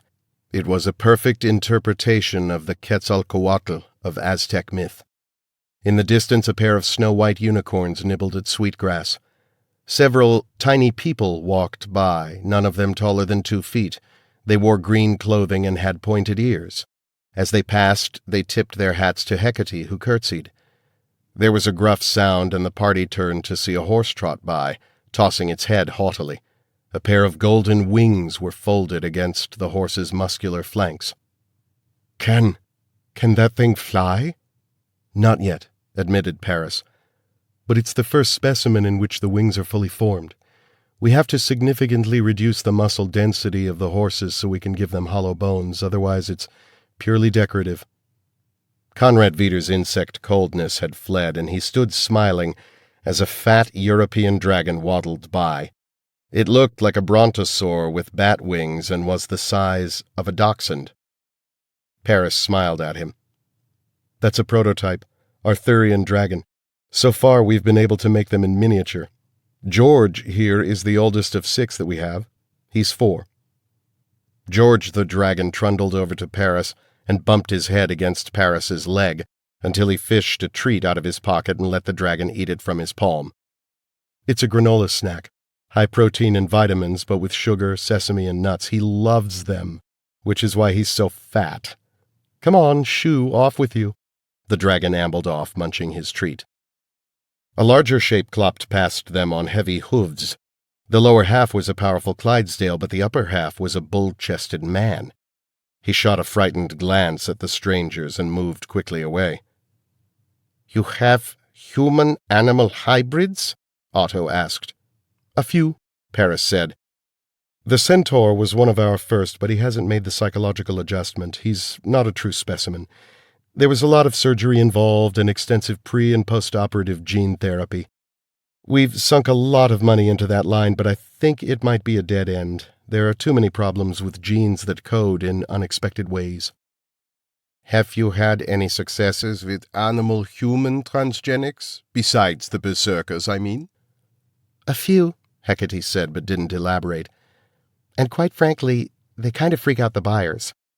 People seem to want the animal exotics, unicorns, miniature griffins, dragons, that sort of thing. The elves and kobolds are popular, though. Now that we're getting word of mouth, we've been getting requests for a lot of exotics that we never thought of." "Such as?" asked Cyrus. "Oh, we've had a dozen requests for Cerberus. We haven't successfully made one, though. We did make a samjoko, a 3-legged bird, for a Korean buyer. We made a Jersey Devil last year, and we have an order for a chupacabra. Gargoyles, too. We get a lot of requests for those." "This is," began Veeder. Then he suddenly remembered where he was and why, and left whatever he was going to say unsaid. Paris smiled at him. "A lot of people are speechless. You should have seen the looks on the faces of a group of buyers from China when we trotted out an actual flying Chinese dragon. It was small, of course, but the buyers were entranced." Cyrus walked a few steps away from the group and bent down to pat the head of a swan-sized sea serpent that had raised its head from a koi pond. The animal shied back at first, but Cyrus cooed at it until the animal came closer. "That's our Nessie prototype. Pretty easy design. We want to get them to the size of a horse before we sell them." "Wonderful," murmured Cyrus. "Absolutely wonderful." Hecate beamed. Paris smiled. Otto and Veeder exchanged meaningful looks. "Your clients are worldwide?" asked Cyrus as he tickled the sea serpent under the chin. "Yes." "How unfortunate." "Sorry?" asked Hecate. Cyrus smiled and, without turning, said, "It's unfortunate because in less than 2 days you're going to help me kill most of them." "What?" said Paris. "Our clients?" asked Hecate. Cyrus turned his head, and the smile he wore was no longer the vapid grin of a pleased father with the antics of his clever children. It was a death's head grin of such naked malice that the twins actually took a step backward from him. "No, my young gods," Cyrus said softly.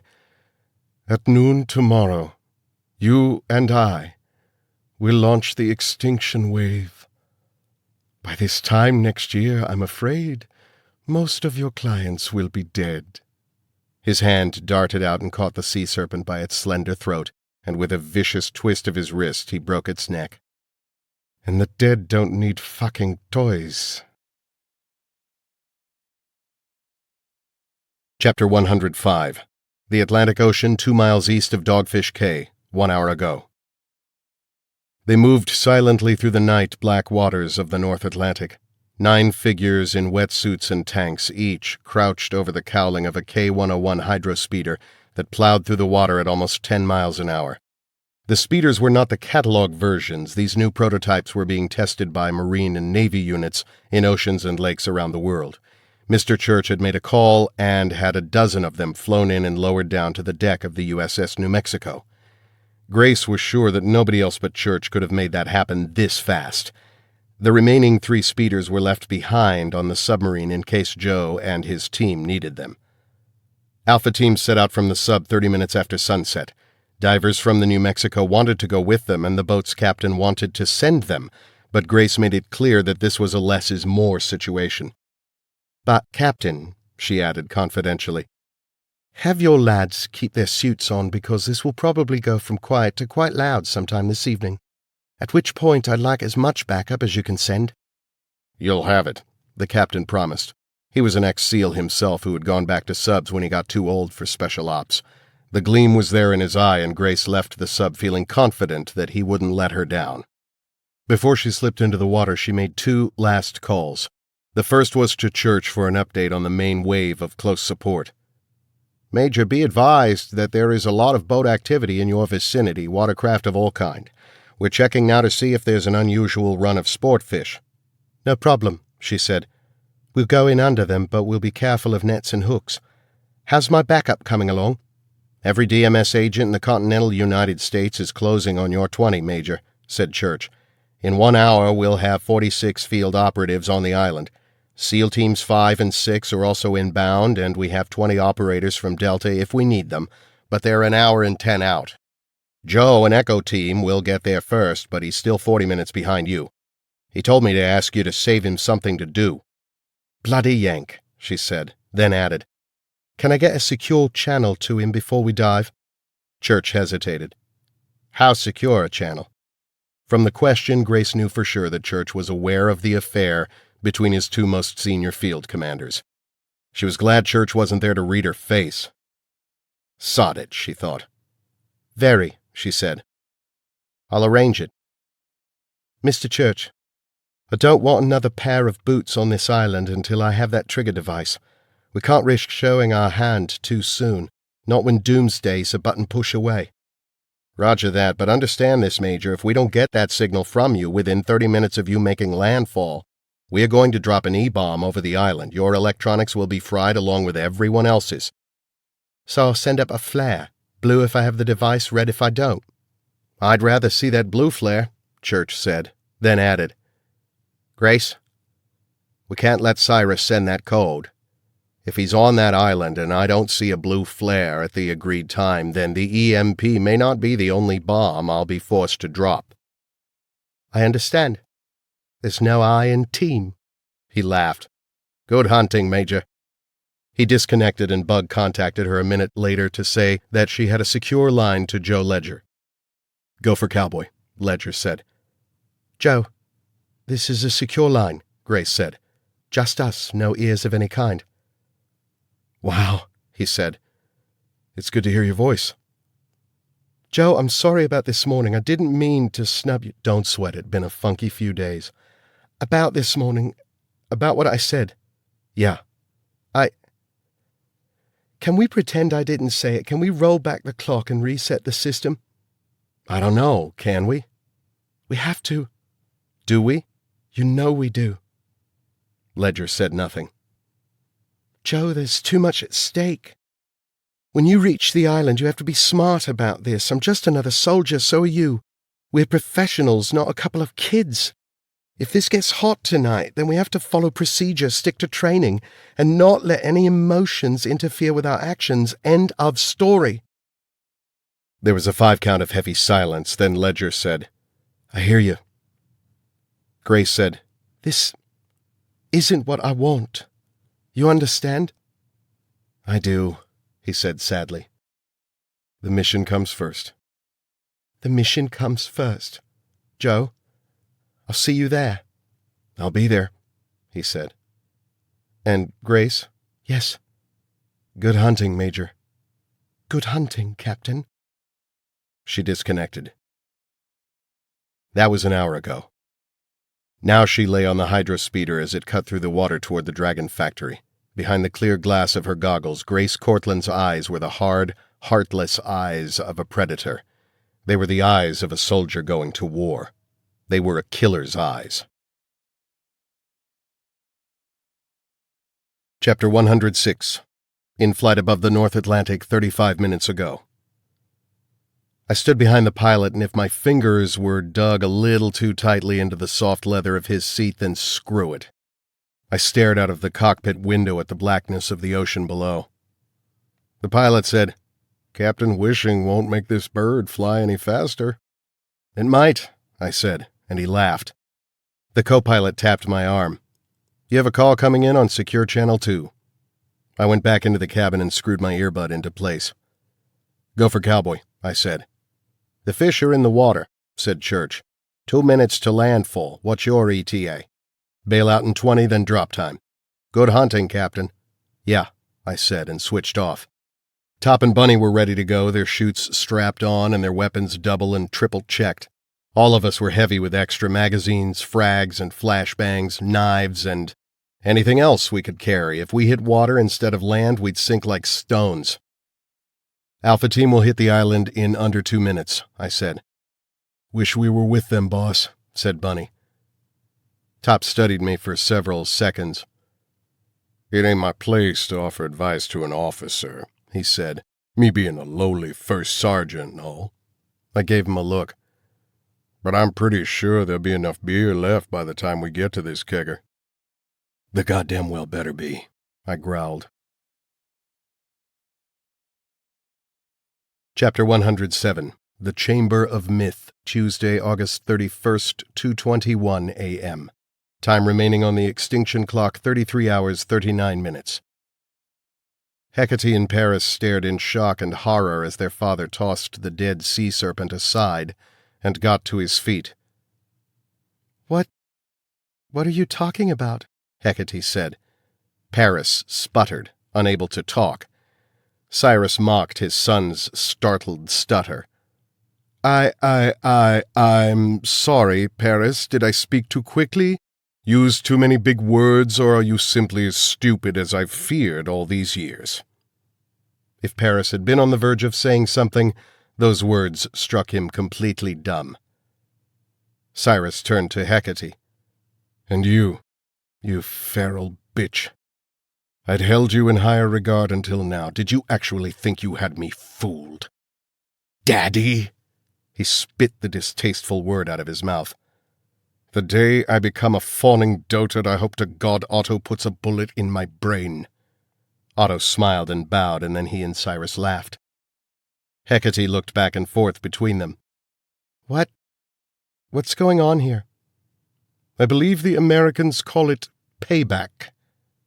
"For what?" Paris blurted, finally finding his voice. "How much time do you have?" sneered Cyrus.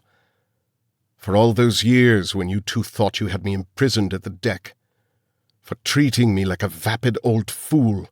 For the disrespect you show me in every action, even when you are faking respect. For trying to steal Heinrich Heckel's cache of records. For trying to control me by staffing the deck with your toadies." Otto laughed. "Wait, you sent the Russian team to Gilpin's apartment and to Deep Iron?" "Of course. Those records were supposed to come to me. It was an incident of mischance that Heinrich died before he could pass along the information about where the records were stored. Even his own family didn't know what he had stored or where it was stored. For years we thought that all of that wonderful research was lost.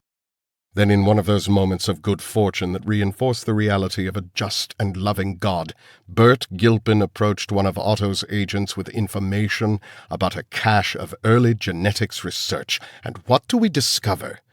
That Gilpin used to work for the Jacobi twins, that he was a computer consultant for them. Our Russian friends encouraged him to talk, and he told us about how he helped the legendary Jacobi twins install a revolutionary computer system called Pangea. Did you know that he built himself a clone of Pangea?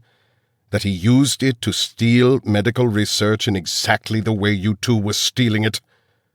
Only he made the mistake of trying to sell the bulk research, and he tried to sell it to Otto.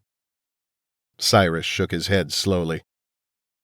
Stealing the schematics for Pangea from me was very naughty, though I do admire you for that much, at least. But you had to take a smart move and plow it under with a stupid one by getting into bed with that parasite Sunderland to try and steal the mind reader system. How do I know? Cyrus cut in. Because most of the people you trust work for me. I knew about the foolish plan to try and use the National Security Agency against the Department of Military Sciences. Were you on drugs when you conceived that idea? Did you think you could stop Deacon when the entire cabal could not? Hecate and Paris looked confused. You don't even know what I'm talking about, do you? You don't know who the Deacon is, do you? You don't even know about the cabal, about the thing that should have been your legacy. You're so goddamned stupid that you truly disappoint me. Do you think that I was ever your prisoner? Ever? I've owned every single person you set to watch me from the outset. You think you are so clever, my young gods, but I'm here to tell you that you are playing children's games with adults. We never, Paris began, but Cyrus walked quickly to him and slapped him so hard across the face that Paris was knocked halfway around. He would have fallen had Tauntaun not stepped up and caught him. Don't ever make excuses to me, boy. That's all you've ever done. You were a disappointment as a child, and as a man you're a joke. At least your sister has enough personal integrity to say nothing when she has nothing useful to say. As Tauntaun moved, Conrad Veeder used the opportunity to shift his position. He had a plastic 4-shot pistol in a holster inside his pants. The bullets were caseless ceramic shells that would explode a human skull. He could draw and fire in less than a second. Hecate said, "What did you mean that you were going to kill our clients?" Cyrus smiled. You see, Paris? When she speaks, she asks an intelligent question. He clasped his hands behind his back. I'm sure you've wondered about the water, about whether there was something in it. When Hecate nodded, he said, Did you test it? Of course. We found no trace of poisons or pathogens. Naturally not. There are no pathogens in the water. Hecate nodded. Genes, she said. You've figured out how to do gene therapy with purified water. Cyrus looked pleased. You were always my favorite, Hecate. Not nearly the total disappointment your brother has become. Did you do DNA testing? We started to, she said. We haven't finished. What did you think I put in the water? One of the genes that encourage addiction. A1 allele of the dopamine receptor gene DRD2 or something like that. If I was a street nigger who wanted to sell crack cocaine, maybe, Cyrus said harshly. Have more respect. She shook her head rather than give the wrong answer. Otto and I, and a few very talented friends, have spent decades weaponizing ethnic-specific diseases. 10 years ago, we cracked the science of turning inherited diseases like Tay-Sachs and sickle cell anemia into communicable pathogens. Anyone with a genetic predisposition to those diseases would go into full-blown outbreak after even minimal exposure to the pathogen. But there were no pathogens in the water, Paris said. No. The pathogens are being released into lakes, streams, and reservoirs worldwide. The bottled water contains the gene for the disease. Drink a bottle of water, even brew a cup of tea with it, and specific ethnic groups and subgroups will develop the genetic disorder. Within a few weeks, they will be vulnerable to infection from the pathogens in the regular drinking water, or from exposure to anyone who has become infected. No one would think to look in the bottled water for the genes, because no one can do gene therapy with bottled water. No one except us, said Otto. Funny thing is, it wasn't as hard as we thought. But why? Demanded Hecate. This is monstrous. It's God's will, said Cyrus. It's the beginning of a new order that will purify the world by removing the polluted races, blacks and Jews and gypsies and— Are you fucking crazy? Demanded Paris. What kind of Nazi bullshit is this?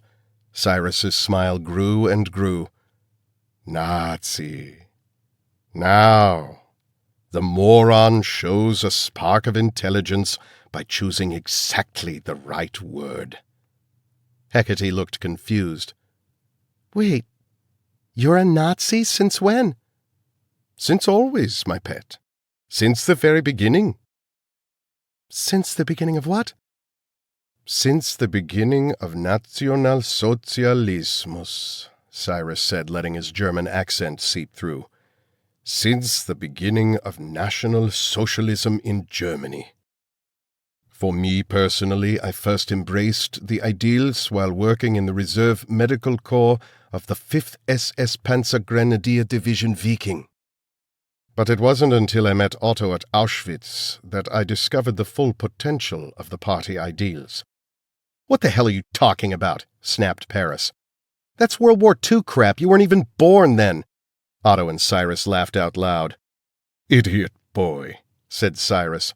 "I was older than you when I came to work at Auschwitz. I was older than you when I made a name for myself that the world will never forget." Paris shook his head, unable to grasp any of this. Father, you're rambling, said Hecate. You were born in 1946. "No," he said, wagging his finger back and forth. "Cyrus Jacobi was born in 1946, as were a dozen other cover names in 6 countries, but I was born in 1911. "That's impossible," said Paris. Cyrus looked around. "We stand here in the midst of unicorns and flying dragons, and you tell me anti-aging gene therapy is impossible? Otto and I have been tampering with those genes for years. Granted, there are—" He gestured vaguely to his head. "The occasional psychological side effects, but we're managing those." But, Hecate began. If Cyrus Jacobi is an alias, then who are you? Otto said, "He's a man you should be on your knees worshipping. Your father is the boldest, most innovative medical researcher of this or any generation." The twins stared at him, and even Vider's eyes flickered with genuine interest. Cyrus touched his face. "Under all of this reconstructive surgery, beneath the changes I've made with gene therapy to change my hair color and eye color beyond the facade," he said, "I am the former chief medical officer of the infirmary at Auschwitz-Birkenau. I am the Weiße Engel, the white angel that the Jews came to fear more than God or the devil." He smiled a demon's smile. "I am Josef Mengele." Chapter 108. The Dragon Factory, 20 minutes ago. The guard never heard a sound. He strolled back and forth along the footpath between the docks and the main building. He chewed peppermint gum and glanced now and again at the stars. Patrol duty was boring. Except for the night when the hit came in, the months of his service at the Dragon Factory were a huge ho-hum, and he'd been off shift that night. The hit team had been taken out by a stinger dog and one of the berserkers. The guard hated the berserkers. Those ugly goons got all the perks. Everyone thought they were so cool. Fucking transgenic ape assholes. He spit out his gum and began to turn to pace back to the dock. He never heard a sound, never felt anything more than a quick burn across his throat when Grace Cortland came up behind him and slit his throat from ear to ear. Grace dropped the corpse, and 2 of her men dragged it into the bushes away from the light from the tiki torches. She ran like a dark breeze along the edge of the path. Grace sheathed her knife and drew a silenced .22, and as she rounded the corner she saw 2 guards, one bending forward to light his cigarette from the lighter held in the cupped hands of the second. Grace shot them both in the head, 2 shots each. The path ended at the front of the building where 2 immense men stood guarding the tall glass doors. There was too much light from inside the building for a stealthy approach. Grace signaled to Redman, her second in command. She indicated the guards and gave a double twitch of her trigger finger. Redman waved another operative forward, and they flattened out on either side of the path and flipped night vision over the scopes of their sniper rifles. Both rifles had sound suppressors. It would drop the foot-pounds of impact, but at this distance, the loss of impact would be minimal. Redmond fired a split second before Fayed. 2 shots, 2 kills. The big guard slammed against the glass doors and fell. Grace Cortland smiled a cold killer's smile and ran forward. 50 yards behind her, another group of shadows broke away from the wall of darkness under the trees. They were heading to the far side of the compound and did not see Grace and Alpha Team take out the guards or enter the building. Even if he had, the team leader, a harsh-faced man named Boris Ivenko, would have thought that he was seeing one of the many teams of Spetsnaz that were invading the island from every side. Chapter 109. In flight, 16 minutes ago. 8 minutes to drop, Captain, called the pilot. About damn time, I thought. Out of the corner of my eye, I saw Bunny nudge Top, and then the two of them share a look. I must have had quite an expression on my face. I turned away and hoisted my poker face on. There was a bing in my earbud, and then Church's voice said, "Cowboy, our spotters are seeing some activity around the island. Over 24 small commercial fishing craft have closed on Dogfish Cay and launched boats." "What the hell? Don't tell me the Navy's jumped the gun on this." "No," he said. "They're not ours." "Then who the hell are they?" "Unknown at this time. Russians? Possible. But there are a lot of them. Early estimates put the number at over 100. Christ, any word from Grace? Do we have the trigger device? She reported in just before I called you. She does not yet have the device. This situation is still fragile. Shit. Okay, keep all of the backup on standby. I'm 7 minutes from my drop. I'll get back to you with intel as soon as I'm on the ground. Chapter 110. The Warehouse, Baltimore, Maryland, Tuesday, August 31st, 2:21 a.m. Time remaining on the extinction clock, 33 hours, 39 minutes. Rudy Sanchez unscrewed the top of the bottle of ginger ale and poured a glass for the kid. There was a plate of sandwiches that the boy hadn't touched and an open pack of cookies from which one had been taken, nibbled, and set aside. The boy looked briefly at the soda and then turned his head away and continued to stare at his own reflection in the big mirror that covered one wall. "You couldn't sleep?" Rudy asked. The boy shook his head. "You probably have a lot of questions about what's going to happen, about your own future." A shrug. "Sam?" "That's not my name." "Sorry. Do you prefer to be called 82? No? Is there another name you'd prefer? You have a choice. You can pick any name you want." That guy Joe called me Kid. "Do you like that? Would you like people to call you that?" A shrug. "Tell me what you'd like." The boy slowly turned his head and studied Rudy. He was a good-looking boy, but at the moment his eyes held a reptilian coldness. The brown of his irises was so dark that his eyes looked black, the surfaces strangely reflective. "Why do you care?" said the boy. "I care because you're a teenager, and from what Joe's told me, you've been in a troubling situation." The boy snorted. "Troubling." "Is there another word you'd prefer?" "I don't know what to call it, mister." Rudy said, "I also care because you're a good person." "How do you know?" The boy's tone was mocking, accusatory. "You took a great risk to warn us about the extinction wave." "How do you know I wasn't just trying to save myself?" "Is that the case? Did you take all of those risks to send those 2 videos and the map just to save yourself? You took great risks to help other people. That's very brave." "Oh, please." "And it's heroic." "You're crazy." "No," said Rudy. "Do you know what bravery is?" "I guess." "Tell me." "People say that being brave is when you do something even when you're afraid." Rudy nodded. "I imagine that you were afraid.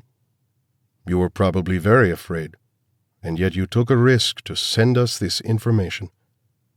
The boy said nothing. "Why did you do it?" "That's a stupid question." "Is it?"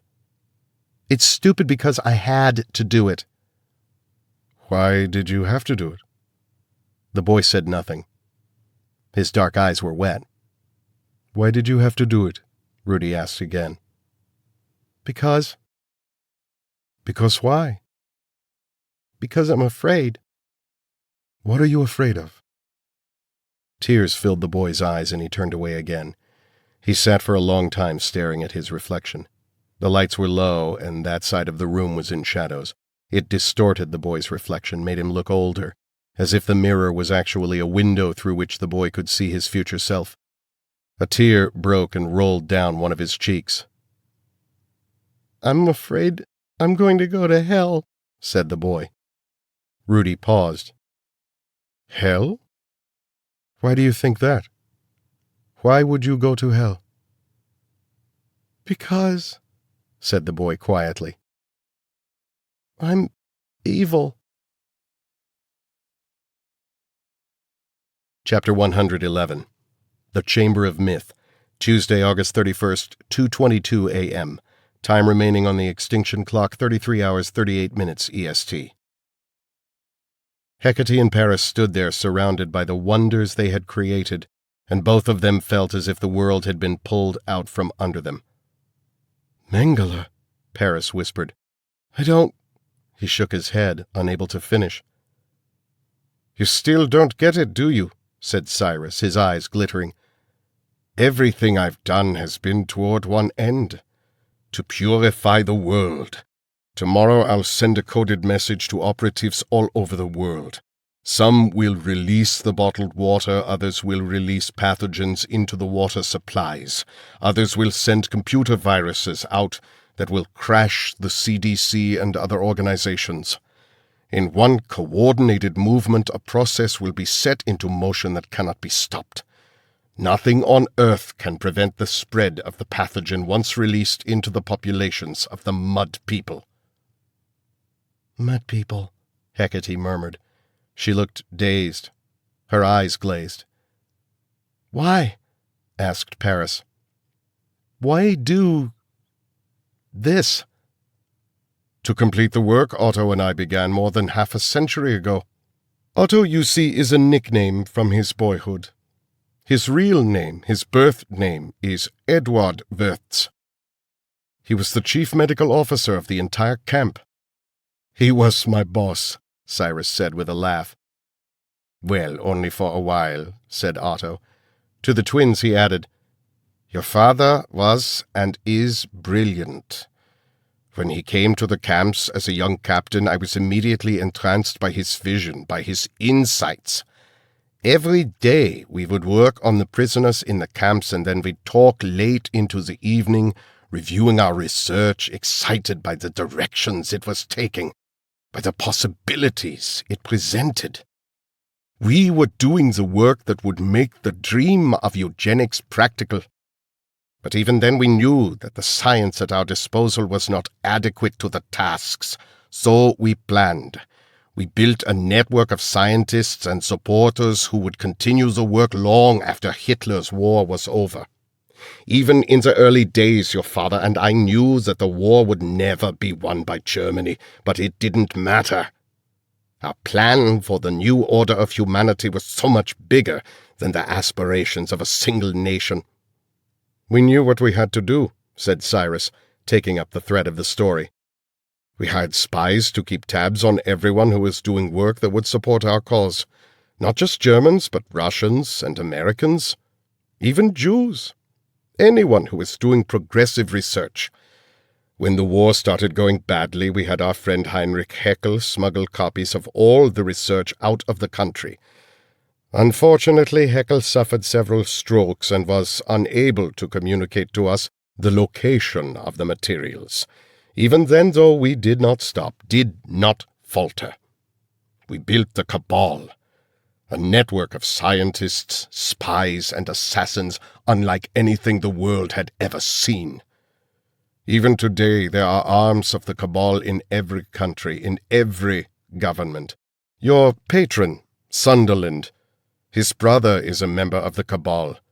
So is the man you call Hans Brucker, the man you hired to lead your hunts. Brucker is a product of our cloning program, along with many others who share his unique skill set. Here Cyrus flicked a glance at Conrad Wieder, but Wieder missed it. He was watching Tauntaun, who had been very slowly edging toward a security phone mounted on the wall. If the big man took 2 more steps, Vita would shoot him.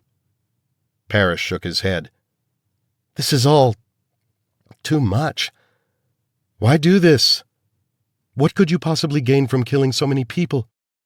"Change," said Cyrus. "The extinction wave will ultimately eliminate all non-whites. All of them. And the whites who survive will have to fight for the right to dominate and rebuild the world." "You're a fucking madman," yelled Paris. "Both of you, you want to kill millions of people?" "No, Paris," said Cyrus. "Not millions. Billions. We've already killed millions." What do you mean?" "The extinction wave is not our first attempt," said Otto. "If you count the attempts that yielded only moderate results, this is our 10th phase. Phase 6 was our biggest success." "This will be much, much bigger," said Cyrus. "What was Phase 6? Otto smiled like a vulture. "Your father took a disease that had presented in several chimpanzees and rhesus monkeys and re-engineered it to work on humans. He released it into certain test populations in the late 1970s. It didn't catch on as fast as we liked, but it gained a lot of traction in the 80s. Paris paled.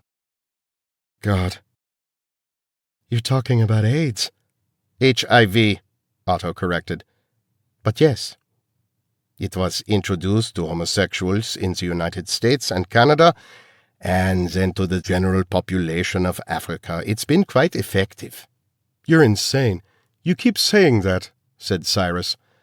"And while I admit that I do have some moments, if you call me insane again, I'll have your hands cut off." "Why didn't you tell us this before?" asked Hecate. Cyrus shrugged. "I was waiting to see how you matured. We wanted to see if you had the qualities we hoped you'd have. The qualities we tried to build into you." Hecate's lips parted as his words sank in.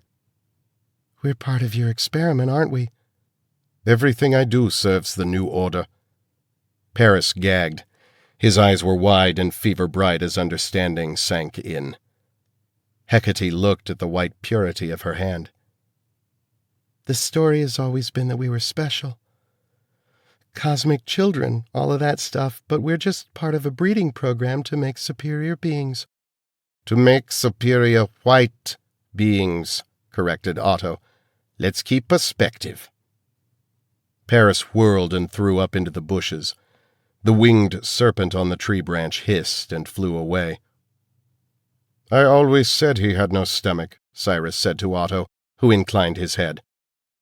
"We knew 15 years ago that you were weak, Paris. You were the evidence that breeding programs would not be the answer. Even with the genetic manipulation to give you extra strength and intelligence, you're still weak. That's why the SAMs are so important." "SAMs," echoed Hecate. "The boy that looks like you. The one at the deck. I'm sure I saw another one that looked just like him. Are they your sons?" "No. Children have proven to be such a disappointment." "Then what?" "He's me," said Cyrus. "That's why I call him Sam. That's why I call all of them Sam.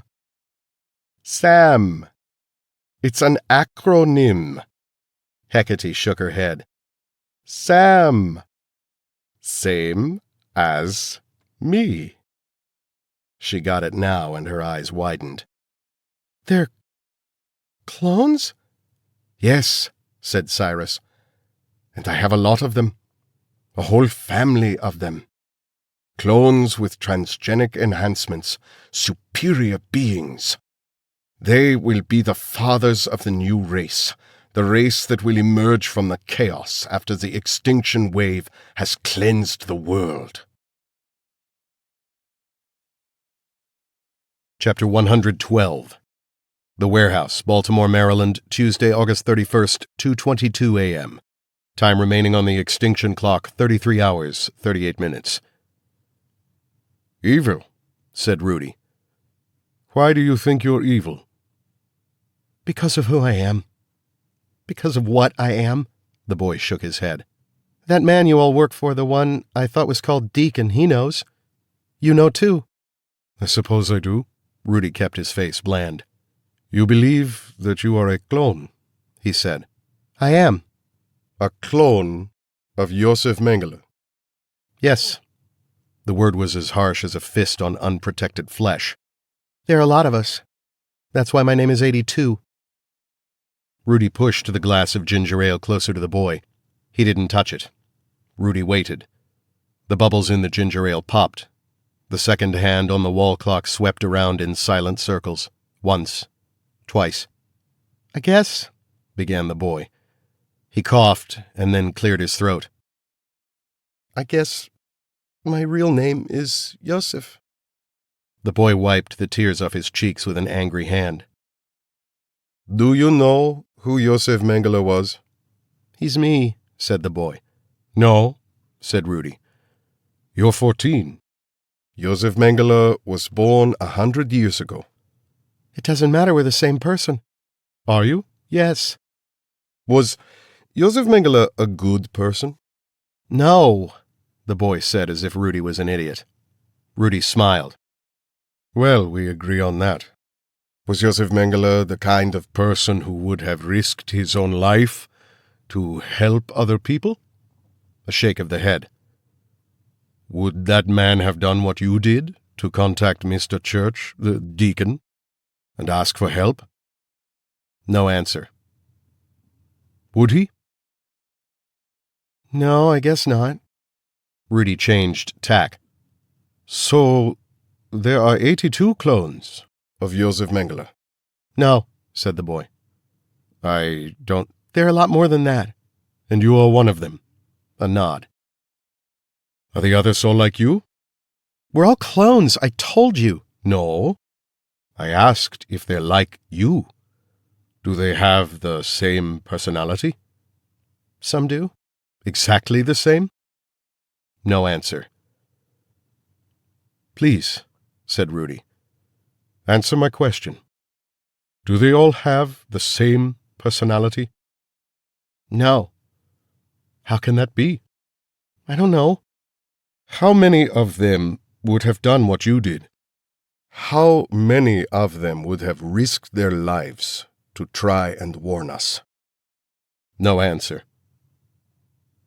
Are any of them cruel? Yeah, I guess. Are you cruel? No. Don't you enjoy hurting people? Don't you enjoy inflicting harm? And the boy gave him a sharp, hurt look. No! You mind that I ask that? Of course I do. What kind of stupid question is that? Why is it stupid? You said that you were the same as Josef Mengele.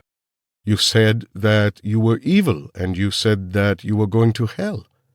I'm him. Don't you get that? I understand that you're a clone. I admit I've never spoken with a clone before, and until today I would have thought that a clone might carry some of the same traits and characteristics as the person from whose cells they were cloned. And yet, here you are. A teenage boy who risked his life on several occasions to help stop bad people from doing very bad things. A boy who attacked a big security guard in order to try and stop the slaughter of unarmed people. A boy who could easily have done nothing. The boy said nothing. You may be cloned from cells taken from an evil man. Our scientists will determine that through DNA testing. If it's true, then it changes nothing, said Rudy. Josef Mengele was a monster. Is a monster, I suppose, if Cyrus Jacobi is really him. I'm pretty sure he is. He's such a terrible person. And yet you risked everything to save the very people he wanted to destroy. The boy looked at him. Rudy smiled. You're not him.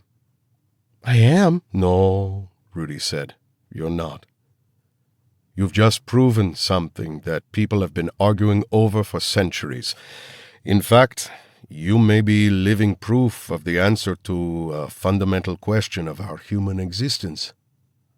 What are you talking about? Well, there's the question of nature versus nurture. Is a person born with certain mental and emotional characteristics that are simply hardwired into him by genetics, or do environment, exposure to other thoughts and opinions, and life experience determine who we are? I'd say that you are living proof that there has to be a third element permanently added to that equation. What? Choice. The boy looked at him for a long time and said nothing. There has never been a situation like this before. We've never had the chance to observe a clone and determine if that person is or wants to be exactly the same as the source entity. They wanted me to be. Every day I had to learn about Mengele's life and work. I had to learn surgery and about torture and war.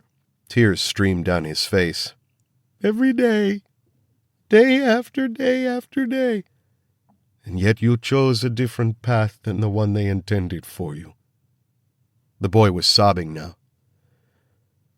You're not him, said Rudy gently. He would never do what you did. And you could never do what he did. Rudy fished a plastic package of tissues from his jacket pocket and handed them to the boy, who pulled several out, blew his nose, wiped his eyes. Rudy did not try to physically touch the boy, not even a pat on the shoulder. It was an instinctive choice. The boy was solitary. Comfort had to come from within. They sat together in the interview room as the silent minutes burned away. There's one more thing for you to think about, said Rudy. The boy looked at him with red eyes. Josef Mengele is one of the worst criminals of the last 100 years. A monster who has done untold harm to countless people and now wants to destroy a large percentage of the world's population. The records we uncovered indicate that he started the AIDS epidemic and the new tuberculosis plague in Africa. Even if we stop him today, he'll be reviled as the greatest mass murderer in history. I know. While you, on the other hand, Rudy said and smiled. What? You are very probably going to go down in history as the greatest hero of all time. The boy stared at him. We had no idea of the extinction wave, said Rudy. No idea at all.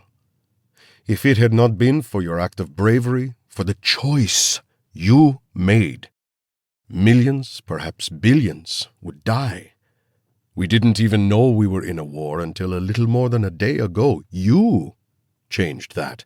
You made a choice. You took a chance. And if we succeed, if Joe Ledger and Major Cortland and the other brave men and women who are fighting right now to stop this madness are successful, it will all be because of you. All I did was send 2 emails. The value of choice is not in the size of the action, but in its effect. You may have saved the entire world. Rudy smiled and shook his head. I can barely fit my mind around the concept. You're a hero, my young friend. A hero? The boy shook his head, unable to process the word. A hero, Rudy agreed. The boy wrapped his head in his arms and laid them on the table and began sobbing uncontrollably. Mr. Church watched all of this on his laptop, which was positioned so that only he could see it. The noise and motion of the talk flowed around him. He removed his glasses and polished the lenses with a handkerchief and put them back on. Well, well, he murmured to himself. Chapter 113. The Dragon Factory, 10 minutes ago. Grace Cortland and Alpha Team moved quickly and quietly through the corridors of the Dragon Factory. They avoided people when they could, and when they couldn't, they killed. Redman and the others dragged bodies into closets or hid them under office desks. The team moved on, searching for Cyrus Jacoby, driven by the certain knowledge that time was running out.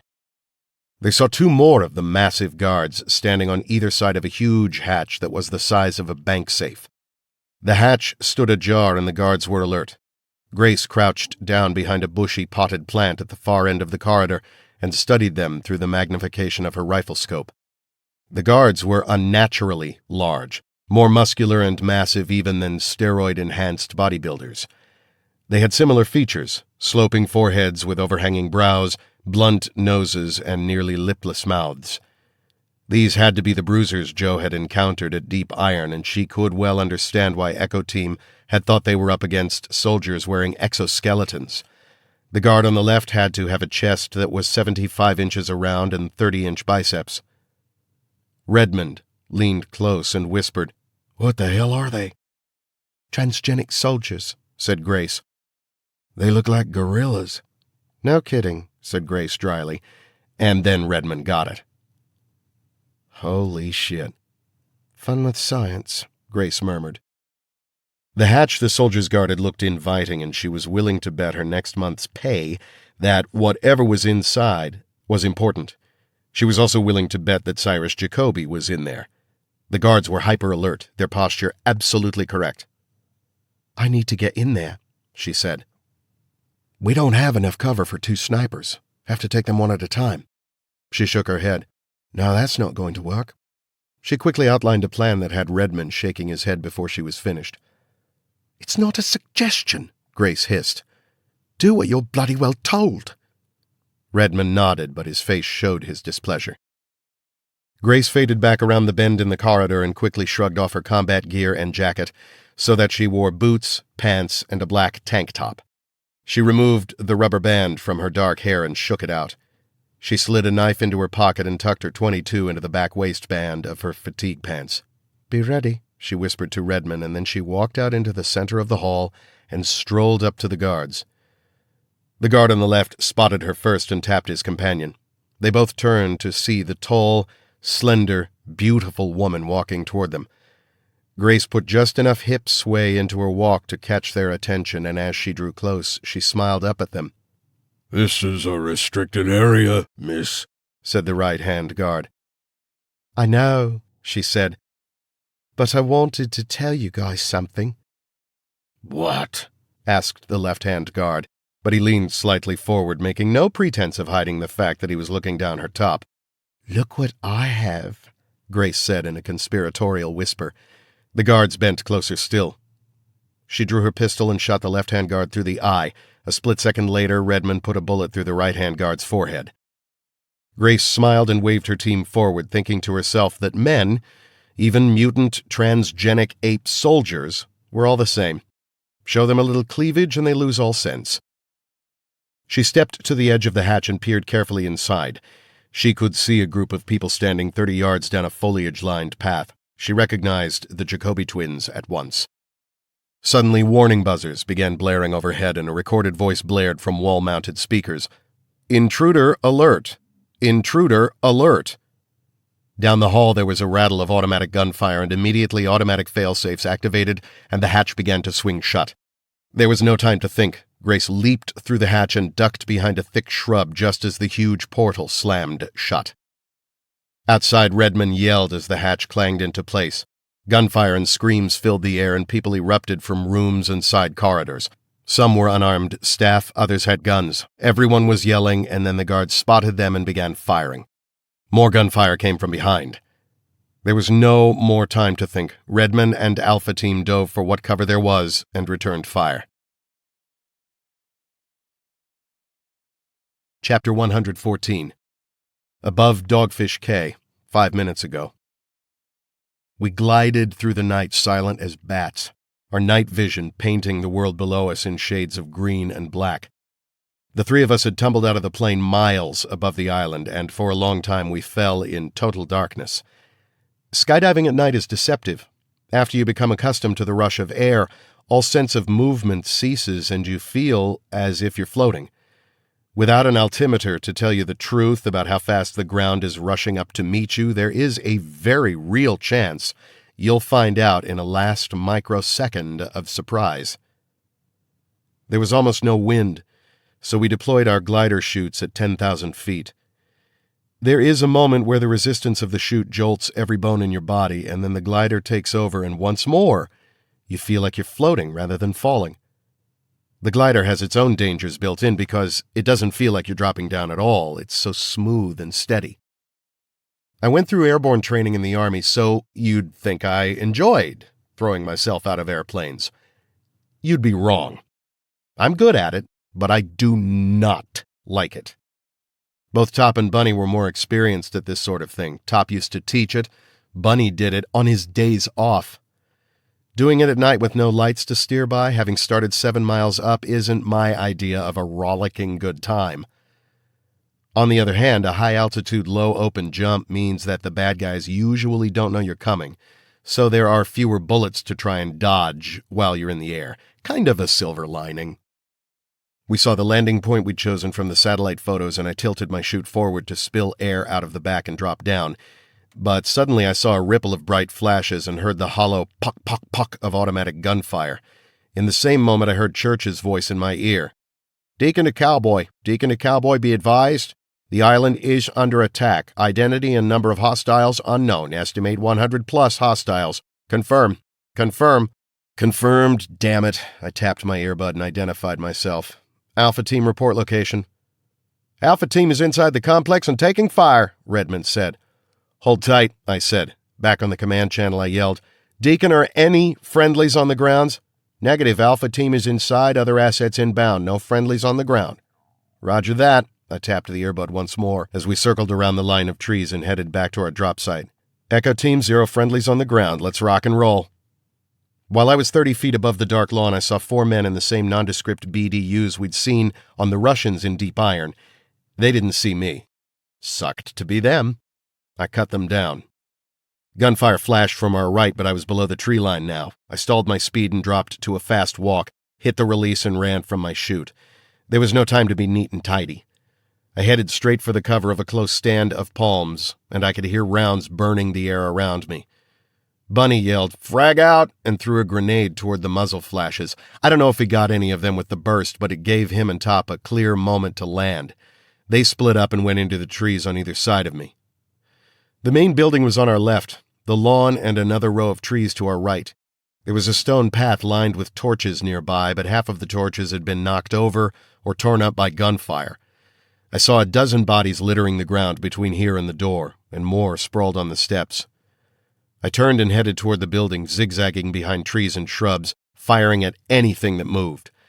I killed a couple of exotic ferns that got caught in a breeze, but I also took down several of the hostiles.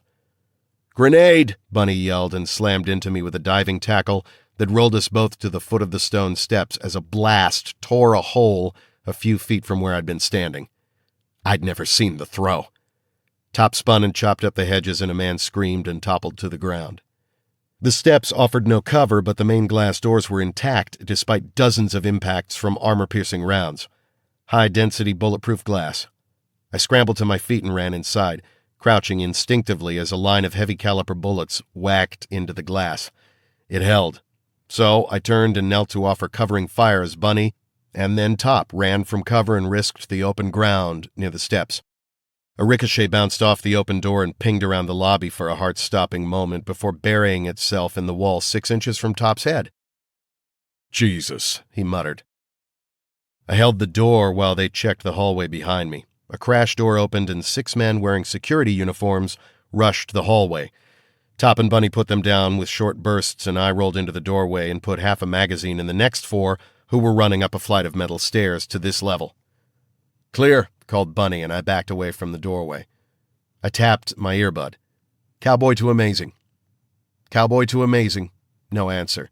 Then, "Headhunter to Cowboy." Headhunter was Redmond's call sign. "Go for Cowboy." "We're hearing gunfire behind us. Sounds like M4s. He described his location. "That's a Roger," I said. "We could use a quarterback sneak." "Copy that. On our way." We ran down the hallway, passing several bullet-riddled bodies and the signs of mass panic. A lot of people had fled this way, dropping coffee cups and clipboards and trampling the dead. We slowed. If Redmond had heard our gunfire and could tell the difference between M4s and either the H&Ks used by the Dragon Factory guards or the Kalashnikovs carried by the Russians, then so could whoever they were fighting. The corridor was a long curve, and the ambush was exactly where you'd expect it to be. at the sharpest point of the curve where decorative potted trees provided cover. Top and I tossed our party favors at them, and the fragmentation grenades ripped the ambush to pieces. "Hopscotch," I called, giving today's code. "Jump rope," it was Redmond's voice. We moved around the bend as his people came out from behind the meager cover they had found. Only 6 of Alpha Team could walk. 2 were badly wounded, one with multiple gunshot wounds to the legs, and the other with a facial laceration from flying glass. The third, a new transfer from the SEALs, lay in the kind of sprawl that only looks like what it is. "Report," I said. "Where's your commander?" Redmond turned toward the heavy portal. "She saw something and went in there just as the alarms kicked in. The door swung shut automatically." "Any sign of Cyrus Jacoby? From the way the Major went diving into that room, I think she must have seen something." "Can you open it?" Top asked. "Sure, if I had 2 hours and a lot of C4. I pointed. "There's a keypad. Uplink to Bug and get him on it. If that thing has a computer control, then let's put Mindreader to work on it." "Yo," called Bunny from the sharp bend in the hallway. "We got company." "How many?" "A shitload. We're about to get outnumbered really fast." I cast a desperate look at the closed hatch. There was no time to break through. Damn it to hell! The advancing Russians began firing and bullets tore through the air, the ricochets turning the hallway into a killing floor. "Fall back," I shouted, pulling on Alpha Team members and shoving them down the hallway toward a set of exit doors. Bunny picked up one of the wounded and ran with him as lightly as if the soldier was a little child. 2 other Alpha Team operatives grabbed the second. We had to leave the dead for now. Alpha Team looked hurt and angry. They didn't want to leave Grace behind any more than I did, but there was no way we could hold this position. We fired, we threw grenades, but we yielded ground yard by yard, letting ourselves be driven around the curving hallway until we could no longer see the hatch. No bullets hit me, but as I backed around the corner, I felt like I'd taken a fatal wound to the heart. Grace. Chapter 115. The Chamber of Myth. Tuesday, August 31st, 2:23 a.m. Time remaining on the extinction clock, 33 hours, 37 minutes EST. Grace moved behind the rows of exotic plants, closing on the Jacobys in a wide circle. The artificial terrain was uneven, and at times she had to tuck her pistol into her belt in order to climb a rock or up and down a ravine. Mammals and birds scattered from her, and at first Grace took no notice of them, but then a creature stepped briefly into her path that froze her heart and almost tore a cry of surprise from her lips. The creature had the twisted legs of a goat, a roughly man-like torso, black bat wings, spiked horns, and a grinning face that was out of ancient nightmares. It was a gargoyle. Grace stared, not knowing what to do. She forced herself to remember where she was. These people made monsters. This was just another perversion of transgenic science. But a wave of atavistic fear gripped her heart as the monster climbed onto a rock and stared down at her with bottomless black eyes. Then, in the space of a few seconds, Grace's perception changed. The gargoyle was 3 feet tall, and it moved with an awkward jerkiness of limb that looked clumsy and painful. As Grace moved slowly up the slope, the creature scuttled away, but it threw a single penetrating look at her before it disappeared under a fern. In that moment, though, Grace saw a human intelligence in the lustrous black eyes and a depth of horrified self-awareness that chilled her to the bone. In some grotesque way, the transgenic animal was partly human, and that fragment of its mind was totally aware of its own wretched nature. Sadness crashed down on her as she stared after it. Then, a moment later, the sadness was overwhelmed by a burning fury as the enormity of this abomination of nature struck her. She set her jaw and drew her weapon and continued her hunt for the real monsters here in this chamber. She tried to contact the TOC or Joe, but all she got from the earbud was a low-level buzz, a jammer. It must have kicked in when the building went on alert. Grace hoped that Church would realize what was happening and order the drop of the E-bomb. Grace found a path that looked like it was used by the groundskeeping staff, and she ran along this, circling closer and closer, trying to hear the conversation. Eventually, she moved into a natural blind formed by the edge of a decorative waterfall, and there she stopped. The waterfall was built over rock, but the back was clearly made from painted metal. She ran her hands along it and found the edges of a doorway fitted so snugly into the facade that it was virtually invisible. A door or an access panel of some kind. She filed it away for later. Grace could see all 6 of the people in the room. She recognized the Jacoby twins easily enough, tall, white as snow, and beautiful. The brute standing near them was one of the transgenic guards, though he was bigger than any of the others she'd seen. The 2 older men were strangers, but she felt that it was safe to guess that one of them was Cyrus Jacoby and the other possibly Otto Wirth. The last of the men there startled her and also made her feel like the earth was shifting under her feet. If the photos Mr. Church had shown her were correct, then this was Gunnar Heckel, or Hans Brooker, both of whom were dead. So, who was the tall man with the calculating expression? Another clone? Clones, transgenic monsters, ethnic-specific pathogens. She was surrounded by monsters. Grace drew her pistol and leaned close to listen. "Your little magic castle is about to come tumbling down," said Cyrus Jacoby. Hecate sneered. "You may find that more difficult than you imagine, Father. We're not exactly vulnerable here."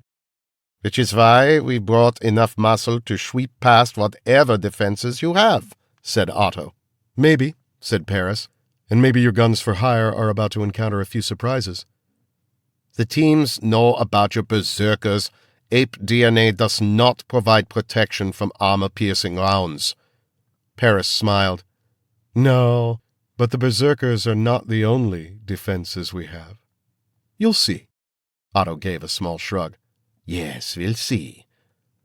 "What I want to know," said Hecate, "is why you're doing this. Why attack us at all?" "Retribution, Mr. Jacoby. You attacked the Hive." "The Hive? What the hell's the Hive?" said Paris. "In Costa Rica?" prompted Otto, but the twins shook their heads. Cyrus studied both of the twins, checking body language and eye movement. He frowned. "You really didn't attack the Hive," he concluded. "We still don't know what it is." Cyrus didn't elaborate. His expression, at first bemused, quickly darkened. "Then what happened to 82? Who hit the Hive? Who took him?" "It had to be a military hit," Otto frowned. "Question is, which government?" "Could be Germany," suggested Cyrus savagely. "Our former homeland would love to see our heads on pikes. Or it could be the Americans." "Then why didn't they hit the deck, too?"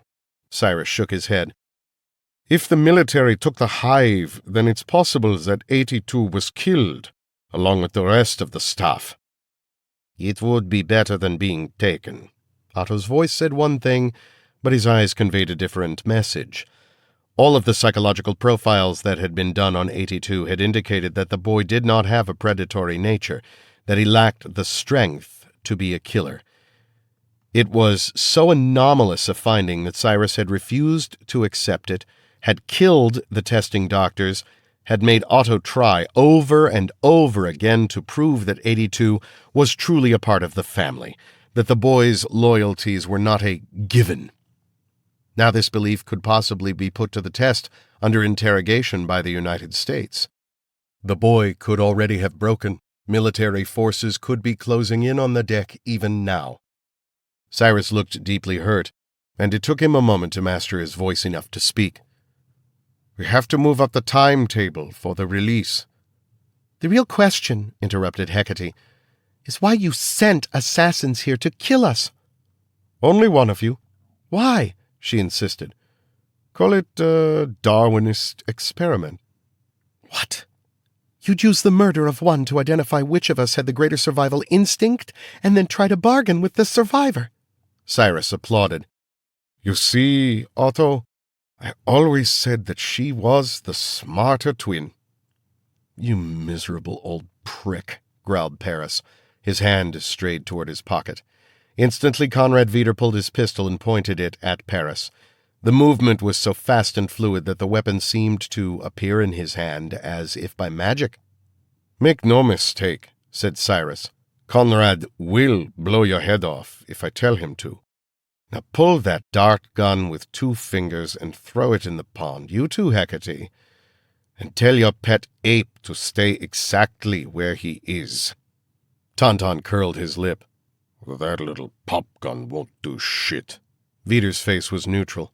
"There's a simple way to find out." Cyrus chuckled. "Kill anyone who moves, Conrad." The berserker held his ground. Paris carefully removed his gas dart gun and threw it away as ordered. It made a splash near the dead sea serpent. "Father," said Hecate, ignoring Vider's pistol and the order to dispose of her own. "what do you want from us? Why come here? Why tell us all of this now? Why spring it on us rather than bring us in?" "Those are the right questions, my pet," said Cyrus, nodding approval. "I'll bet Paris didn't even think to ask. This is quite simple, Hecate. You have to make a choice. The extinction wave is going to launch." He fished a device from beneath his shirt, an oversized flash drive attached to a silk lanyard. "This sends the codes that will begin an irrevocable change. Truly, only the strong will survive. Granted, you're white and you've been engineered to be immune to any of the pathogens or genetic diseases we're using, but afterward there will be war. As I said, the strongest will survive. Otto and I have prepared for the war. We will survive. If you join with us, willingly join with us, then you can share in the benefits of our protection, and together, as one family, we can usher in the new order." "Join you," said Hecate distantly. "You're fucking nuts," said Paris. "You stand there and tell us that you started the AIDS epidemic. You brag about that? Then you say that you want to kill 4/5 of the people in the world." "More like 6/7," Cyrus said. "Jesus Christ, you think this is a frigging joke? You're trying to destroy the world." "We're not trying to do anything," said Otto. "We are going to remake it." Paris spit on the ground in front of Cyrus. "I hate you," he snarled. "I hate that I have your blood in my veins. I hate—" "Shut up, Paris." Everyone turned toward the person who spoke. Hecate. Her blue eyes were laced with veins of hot gold. What did you?" Paris said. "I told you to shut up," she said. "Father's right. When you open your mouth, you embarrass yourself. You embarrass the family." Paris stepped close to her but pointed at Cyrus. "Have you lost your mind, too? Are you subscribing to this bullshit? Are you saying that you support this fucking monster?" Hecate struck him across the face. It wasn't a slap. She punched him so hard and fast that he spun in place, his jaw knocked out of shape, teeth flying from between his rubbery lips. He stood erect for a trembling moment, and then he collapsed to his knees, blood gushing from his shattered mouth. His eyes rolled high and white, and he fell forward onto the grass. Everyone stared at her in shock. Hecate stepped over her brother's body and walked over to her father, and only stopped when their faces were inches apart. Vider shifted slightly to keep his weapon on her. Otto stood apart, his face still registering shock and uncertainty. Hecate leaned close to her father until her lips were an inch from his ears. "Father," she said, "why wait until tomorrow? If we're going to burn the world down, why not start right now?" And she kissed him on the cheek. Cyrus Jacoby's chest hitched with a sob that broke the stillness of the moment. He threw his arms around Hecate and crushed her to his chest. "My pet," he said, tears filling his eyes. Grace Cortland stepped out from behind the waterfall and raised her gun in a two-hand grip. "This is all bloody touching," she said, "but you have 2 seconds to give me that bloody trigger device before I blow your twisted brains all over the landscape." And then the lights went out.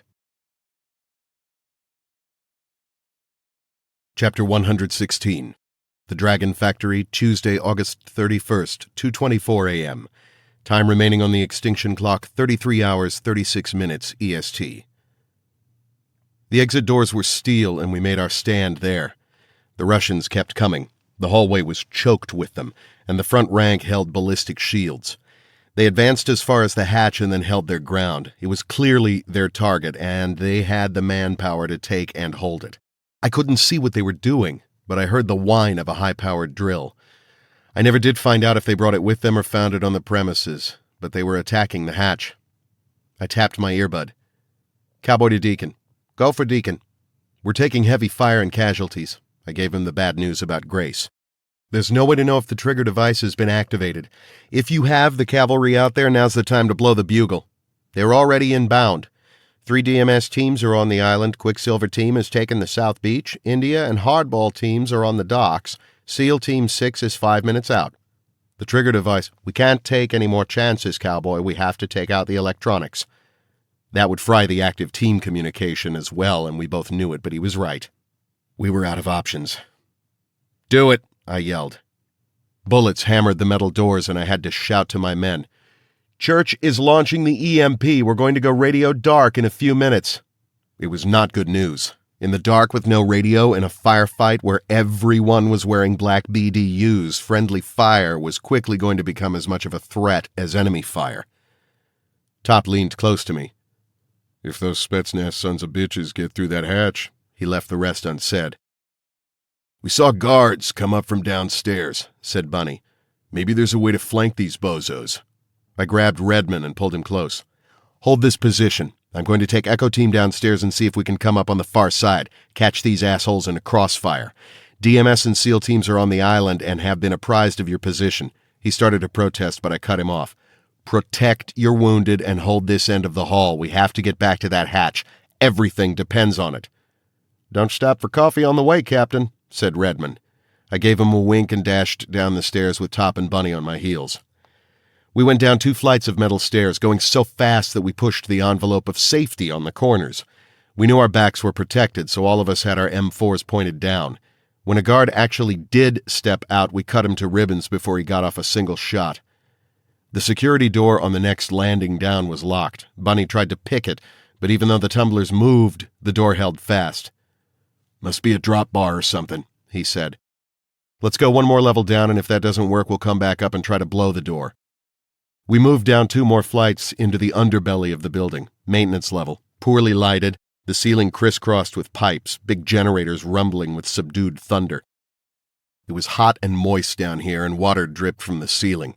The maintenance floor had a security door too, but it was propped open with a chair. An ashtray and a copy of Popular Mechanics lay on the floor. God bless the lazy janitors everywhere. Once inside, we found a second door that was similarly blocked, but there was a draft here and the sound of distant gunfire. I shined my flashlight up and saw a long concrete utility ramp that went all the way to the surface. Wait here, I said, and ran up the slope. There was a heavy grilled outer door set with a pivoting drop bar, but the bar was in the upright position and the door stood up and open. I peered out and saw the backs of at least 50 Russians engaged in a firefight with some other force. From the ramp, I couldn't tell if they were fighting the Dragon Factory guards or our own boys, and I was in no position to participate in this fight, so I retraced my steps and found Top and Bunny. They stood back to back, pointing their guns into the bowels of the maintenance area, their bodies tense and alert. What is it? I whispered. Don't know, Captain, said Top. Heard something weird. Weird? Before he could answer, there was a clickety-click sound somewhere near, like toenails on concrete. Guard dog, Bunny said. He ain't barking, Top said. Not all of them do. I sighted down the barrel and did a slow sweep. Suddenly, something moved from left to right, breaking cover from behind the steel case of a big blower and darting behind a row of stacked crates. What the fuck was that? Dog? Bunny said, but this time he made it a question. Didn't look like no dog to me, Top said. I had to agree the silhouette was all wrong. The body was big, about the size of a mastiff, with thick shoulders and haunches, but the head shape was wrong and the tail was weird, too big and curling all the way over its back to beyond its snout. The scuttling sound came again, this time to our right. 2 of them, Top said. Then we heard it behind us. 3, Bunny said. I turned. More than that, I said. At least 4 of the weird shapes filled the darkness of the ramp that led outside. They ran toward us with frightening speed. Jesus Christ, Bunny said, and I turned as one of the creatures moved through a patch of light. It was a dog, or it had started out that way, God only knows what you'd call it now. The body was as broad and solid as a bull mastiff, the hair midnight black. The face was a twisted parody of a dog's, but the snout and head were covered with what I first thought was some kind of armor like they used to put on fighting dogs centuries ago. I could have dealt with mastiffs in armor. That was scary, but it wasn't nightmare stuff. But as the creature moved back through the lamplight, I saw that the armor ran all the way down its back and covered its sides, where it eventually thinned and blended with the dog's natural fur. The armor plating gleamed like polished leather, but what sent a flash of horror all the way down through my brain and heart and guts was what rose above the dog's back. It wasn't a dog's tail. The appendage that curled over the massive back and shoulders of the dog was a huge, segmented scorpion tail. There were at least a dozen of them now, closing on all sides. The one in the spill of light paused, its tail trembling above it, the stinger dripping hot venom. Its muzzle wrinkled back to show rows of sharp white teeth, and it glared at us with eyes as black as the devil's. With a monstrous howl of unnatural hate, the creature ran at us. And then the others rushed at us from all sides. Chapter 117. The Chamber of Myth, Tuesday, August 31st, 2:28 a.m. Time remaining on the extinction clock, 33 hours, 32 minutes EST. There was a sharp crack, and a bullet cut through the darkness so close that Grace could feel the heat. She threw herself to one side and crashed into a row of thorny shrubs. Needles jabbed her and plucked at her clothing as she rolled over the shrubs and scrabbled to find solid ground. She kept her pistol by sheer luck and was glad of the lethal promise of it as she fumbled her way through the absolute blackness. All around her, exotic creatures screamed in voices never before heard outside of nightmares. "What happened to the lights?" "It's a fail-safe," Hecate said. "If there's gunfire in the building, the whole facility goes into a forced lockdown." "Did you hit her?" someone asked. Grace thought it was Otto. "I don't know," came the reply. Both voices were off to her right, so Grace kept moving to her left. The ground sloped under her, and she crouched low, using her free hand to feel for obstacles. "The security lights will be on any moment," said Hecate. And as if to punctuate her words, several overhead lights flared on. The light was weak, but more than enough to see by. Grace dodged behind a mound of clover and flattened out. Hecate led her father to a cleft in a rock wall. Otto squeezed in with them. Tauntaun and Vidar found cover behind nearby foliage. "Who was that bitch?" demanded Otto. "Was she one of yours?" "No," said Hecate. "I thought she was one of yours." "I don't care who she is," snapped Cyrus. "Vidar, kill her!" The assassin moved off, without a word, melting into the foliage, and vanished without a trace. "Tauntaun," said Hecate. "Hunt." The berserker grinned broadly and ran in the direction where Grace had been. As soon as he reached the waterfall, he stopped, bent low, and sniffed. Then he turned and ran down the path. "What's he doing?" asked Otto.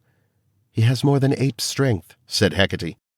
"We've been experimenting with them, giving them additional combat-useful skills. His olfactory senses are much sharper than a human's. He'll sniff her out." Grace heard the big man coming. She was down several rounds, so she quickly swapped out her magazine and found a spot with limited access from behind. She could command a three-sided view. While she shifted, she processed what she had learned. One point was the name of the man who looked like Heckel and Brooker. Cyrus had called him first Conrad, and then Vidar. Conrad Vidar was another of the assassins of the Brotherhood of the Scythe. A strange idea occurred to her, and as she thought it, she somehow knew that it was true. Heckel and Vidar were two of the 4 assassins of the Brotherhood. They looked identical, and it was no stretch under the present circumstances to accept that they were clones from the same cell line. It seemed likely that all 4 of the assassins of the Brotherhood were clones. The same level of skill because they were all, in essence, the same person. Was deadly accuracy and a coldness of heart hardwired into the genetic code? She didn't know and would have to explore that with Hu and Rudy one of these days. At the moment she had to focus on the big killer who was coming her way, the one Hecate had called Tauntaun. The berserker moved with a surprising economy of movement, leaping over rocks, climbing with simian ease, hopping from rock to rock across a stream. Grace steadied her pistol and waited until he was within perfect pistol range. Tauntaun suddenly stopped and crouched low, his eyes scanning the ground. He followed the path the woman must have taken, and he knew where it led. If she got into the cleft by the south corner, then she would have solid rock at her back and a flat shooting platform. He smiled. If he'd taken 3 more steps, his head would have risen above the hump of the next hill, and that would have been the ballgame. "Smart bitch," he murmured. He turned and ran to his right into the brush. She may have the better position, but he knew every inch of the Chamber of Myth. Vider had no intention of trailing the woman through the dense jungle environment of this chamber. It was foolish, and it was a waste of his skills. Instead, he scouted the terrain and picked out the 3 or 4 best places to set an ambush. If this woman was smart, she would be in one of them. Vider carefully surveyed the angles of each. They were all good, but there was one, a ledge that was partially screened by tendrils of Spanish moss that offered an angle to the other 2. If the woman was not there, then he could crawl onto the ledge and wait until that ape found her. If the berserker killed her, so much the better. Vider wasn't being paid extra for this. If the woman killed the berserker, then Vider would be able to find the spot from which she fired, and then he'd take her out. The decision was a practical one. Once he made it, Vider pocketed his pistol and began to climb. Chapter 118. The Dragon Factory, Tuesday, August 31st, 2:35 a.m. Time remaining on the extinction clock, 33 hours, 25 minutes EST. The creatures howled like demons as they closed on us. The nearest was 30 yards away, and its tail whipped back and forth, clanging on the overhead pipes. I hit it with a short burst, and the creature slewed sideways, blood and pieces of its shell flying into the air. The others stopped for a second, but then the wounded one hissed and scuttled forward, bleeding, but far from dead. "Oh, fuck," said Bunny, and opened up into the mass of them. "Frag 'em," I yelled. Our M4s were fitted with the new M203 single-shot 40mm grenade launcher mounted under the barrel forward of the magazine. It had a separate handle and trigger, so I grabbed that with my left while holding the primary rifle hand with my right.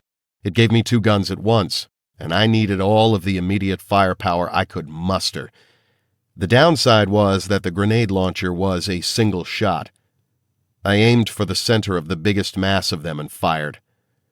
The explosion tore 3 of them to pieces, and I suppose it was comforting to know that beneath the insect carapace there was a flesh-and-blood animal. Not sure if it could still be accurately called a dog, but it could die like one. Top turned and fired up the concrete ramp. The confines of the ramp maximized the force of the explosion, and it tore the creatures apart and blew a hot, wet wind back at us that painted us with gore. Far above us there was a rumble of thunder, and all at once every light in the underground flared and then winked out. "EMP!" I yelled. "This is not a good fucking time!" bellowed Bunny. He dug desperately into his pockets to produce a handful of chemical flares. He broke and shook them and then threw some of them in all 4 directions. The creatures had been as startled by the darkness as we had, and I realized that their eyes were still canine. Dogs could see in poor light, but were as blind as we were in total darkness. "I think you just turned on the Eat It Joe's sign," I said. The creatures immediately began rushing at us again. "Frag out!" Bunny yelled and threw his grenade. It hit the back of one of the animals just as it flicked its tail, and the round took a little hop as it burst. The down blast flattened one monster and tore the guts out of the pipes above. Water and steam showered the animals, and there were even higher-pitched screams as they were scalded. In their confusion and fury, 2 of the scorpion dogs turned on each other in a murderous frenzy, the stingers stabbing over and over again until they both staggered away on trembling legs and then collapsed, victims of each other's poison. Top had his back to mine, and we fired continuously as more of the creatures swarmed out of the darkness. "Aim for the head!" I cried. At first, the sheer numbers of them that rushed toward us pushed along the corpses of the monsters we killed, but then Bunny got into the game and threw a hand grenade first to Top's side and then to mine. The blasts deafened us but decimated the creatures. On both sides, the front ranks were blown to bits, and the creatures backed off for another hesitant second and then rushed us again. "I'm out," Top called, and Bunny started firing while Top switched magazines. As soon as he started firing, I went dry and Bunny covered me. There were 10 left. We emptied another magazine each. Then there were 7, 15 feet away. Too close for another grenade. Bunny opened up with his rifle. 4, 10 feet. Top burned through an entire magazine as they nearly reached our firing position. 2. One whipped its tail at me and the sharp stinger stuck in the Kevlar chest protector. Bunny jammed his rifle against its head and pulled the trigger. It leaped at Top and bore him to the ground. The scorpion tail whipped around Top as he screamed and twisted to one side, then the other. I couldn't risk a shot, so I kicked the monster in the face, once, twice, drawing blood, hurting it. But it snarled in pain and fury and tried to bite my foot. Then Bunny did something that was either incredibly brave or incredibly stupid. He jumped on top of the monster and used his body mass to pin the powerful tail to the dog's back. The stinger shook and twitched inches from Top's face. "Get it off me!" Top screamed, and his voice was filled with pain. I couldn't tell how or where he was hurt. The mastiff, even without the ponderous tail, had to weigh 250 pounds of powerful muscle, and all of that mass was crushing down on Top, and Bunny's enormous body was piled on top of that. Fat drops of venom dripped from the stinger and splashed Top's forehead and cheeks. I drew my leg back and kicked the brute as hard as I have ever kicked anything. I could feel its bulging side collapse under the impact. Ribs broke and the creature let out a disturbingly normal dog yelp.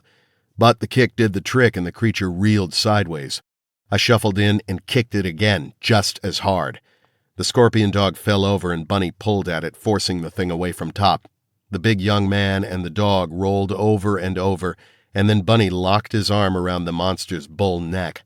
He was growling more savagely than the dog. I could see his massive arm muscles swell under his shirt, and then Bunny jerked his whole body up and back. There was a huge, wet crack, and then the monster dog flopped into limp stillness. Bunny rolled off it, gasping, saying, "Oh shit, oh shit, oh shit." I knelt over Top, who was struggling to sit up. I was mindful of the venom on his face, and I tore open a first aid kit to find some gauze pads to dab it up. "Are you hurt?" I asked. "Yeah," he said with a wince. "Think my ribs are busted." I undid the Velcro on the Kevlar and probed his sides. The hissed intakes of breath told us both the news. "Your whole side's cracked. 5, 6 ribs." "Fuck me," he said, and tried to reach his right hand across to feel for himself, and then another jab of pain shot through him. "God damn it!" I felt wetness under my fingers as I continued to probe. "You're bleeding." Very gingerly I lifted his shirt and looked at his back. I was almost sorry I looked. The brown skin of his side was slick with red blood, and in the midst of it, 2 white and jagged ends of bone had torn through flesh and muscle. "Is it bad?" "It ain't good." "Tell me, Captain." "You have a couple of compound rib fractures. I can stop the bleeding, but we can't set them right now." "God damn it! I want to be in this fight." "Dude," said Bunny, who was standing above us now, checking our perimeter, "you were just in a firefight with mutant monsters. You're going to be able to brag about this shit for, ever." "If there's a world to brag to, farm boy. We ain't caught up to them Nazi psychos yet, or did you forget?" "Point taken." "You want painkillers, Top?" I asked after I was finished with a quick patch job. "Just say no to drugs," he grumbled. "Let's see if you can stand." We helped him up, and there was no way to do it that didn't hurt. Top called us names I won't repeat. Bunny steadied him as he tried to walk. He could manage it, but there was no way he was going to get back into this fight. We all knew it. "Look, Captain, you and farm boy gotta get going.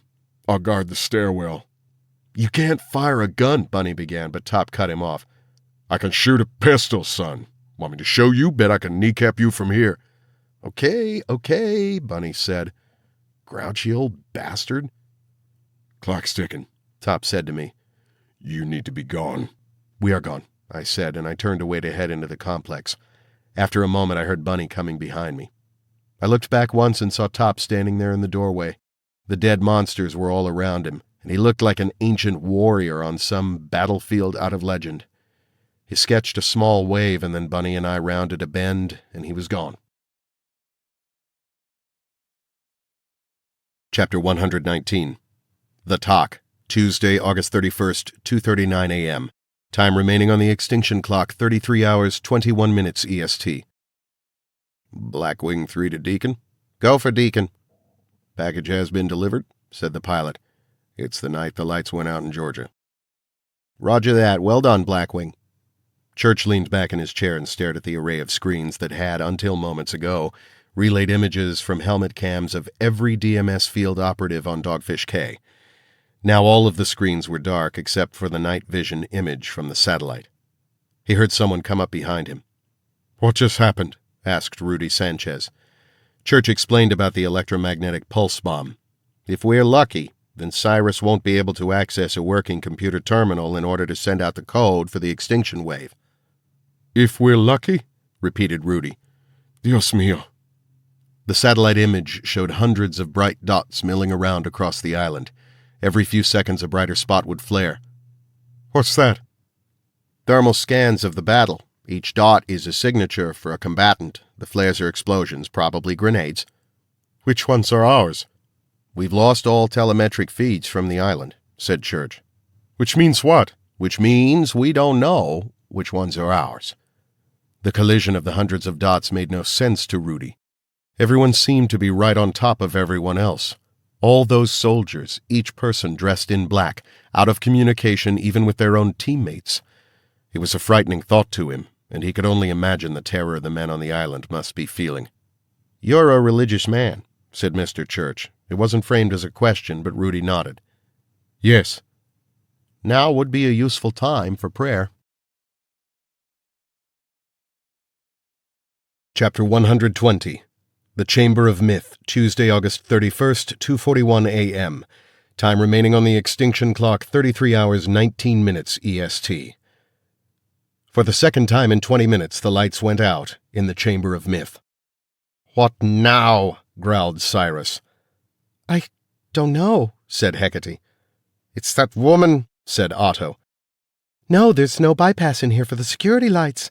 They'd have to be turned off from the security office. Your men must have done this." "No," insisted Otto. "They are under strict orders to leave all systems in operation." "Why?" Hecate asked, then answered her own question. "Oh, you need a working computer terminal for your device." "Why don't you say that a little louder?" said Otto icily, "just in case the female agent didn't hear you." Hecate ignored him. Instead she said, "Listen, can you hear the blowers?" They were all silent in the absolute darkness. "I can't hear anything except a few birds," said Cyrus. "Damn it, the blowers are offline!" Her voice was shrill with tension. "They're on a dedicated system with their own generator. The controls for that are in my office." She paused. "That means the main power is out, as well as the security systems and auxiliary systems all at once?" Cyrus opened his cell phone. There was no light. "Otto, try your phone, see if the light comes on." "It's dead." "Something took out all electronics in a single burst," said Cyrus, his voice low. "Either the island has been nuked or someone hit us with a precise EMP." "Our teams don't have anything like that," said Otto. "Then the Americans are on the island. If they used an E-bomb, then they know about the trigger device. Nothing else makes sense." There was a distinct note of panic in his voice. "We have to get out of here," said Otto in an urgent whisper. He fumbled in the dark until he found Hecate's arm and gave it a fierce squeeze. "We need to get out of here before they can stop us, or we will have lost everything we've worked for." "I have a ruggedized laptop in my office," she said. "It can withstand any kind of EMP, and it's in a lead-lined safe, along with a portable hard drive with our backup files." "But how can we get to your office?" demanded Cyrus. "We're trapped in here." Hecate laughed, a strangely feline sound in the darkness. "I designed this place, Father. Do you think I would be so careless as to let it be my tomb?" "Then get us out of here." "I need to find the waterfall. The rear panel is false. There's a door that leads to a service tunnel. Now be quiet and let me get my bearings." Conrad Veeder took the darkness philosophically. He wasn't frustrated because he was not emotionally invested in the kill. All it meant was that the change in circumstances required a new plan. He remembered the process of climbing up to the ledge and climbing back down would be easy enough, but he didn't move right away. There was no immediate threat to him up here, and the lights might come back on. One of the greatest advantages of having a mind like an insect is that there is no tendency toward impatience. Tauntaun did not like the total darkness. It was the only thing that made him feel vulnerable.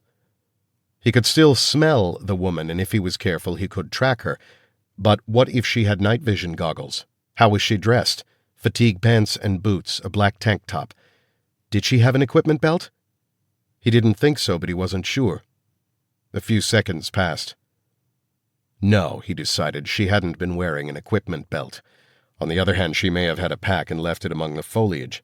He hadn't seen her after she'd run into the brush. She might have had time to grab a pack and keep going. So what did he do?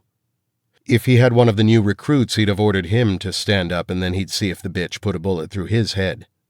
Tauntaun was not willing to risk his own head. Miss Jacoby might have a trick.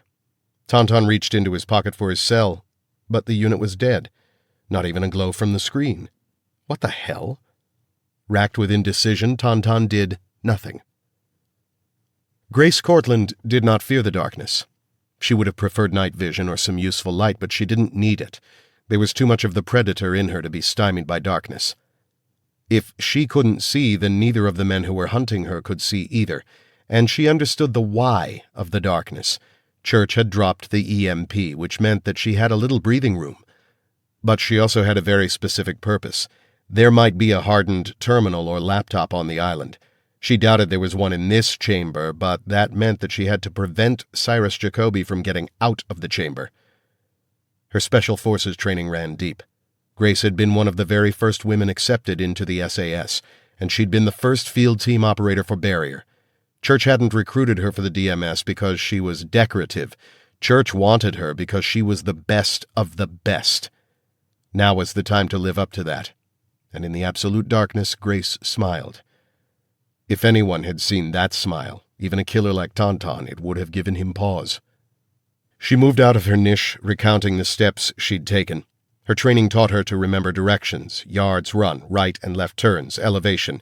This wasn't a time for gunplay. She couldn't see a target, and the muzzle flash from a missed shot would give her position away.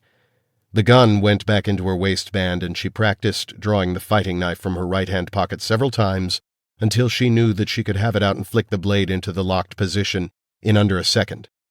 That gave her the confidence to keep her hands free while she retraced her steps.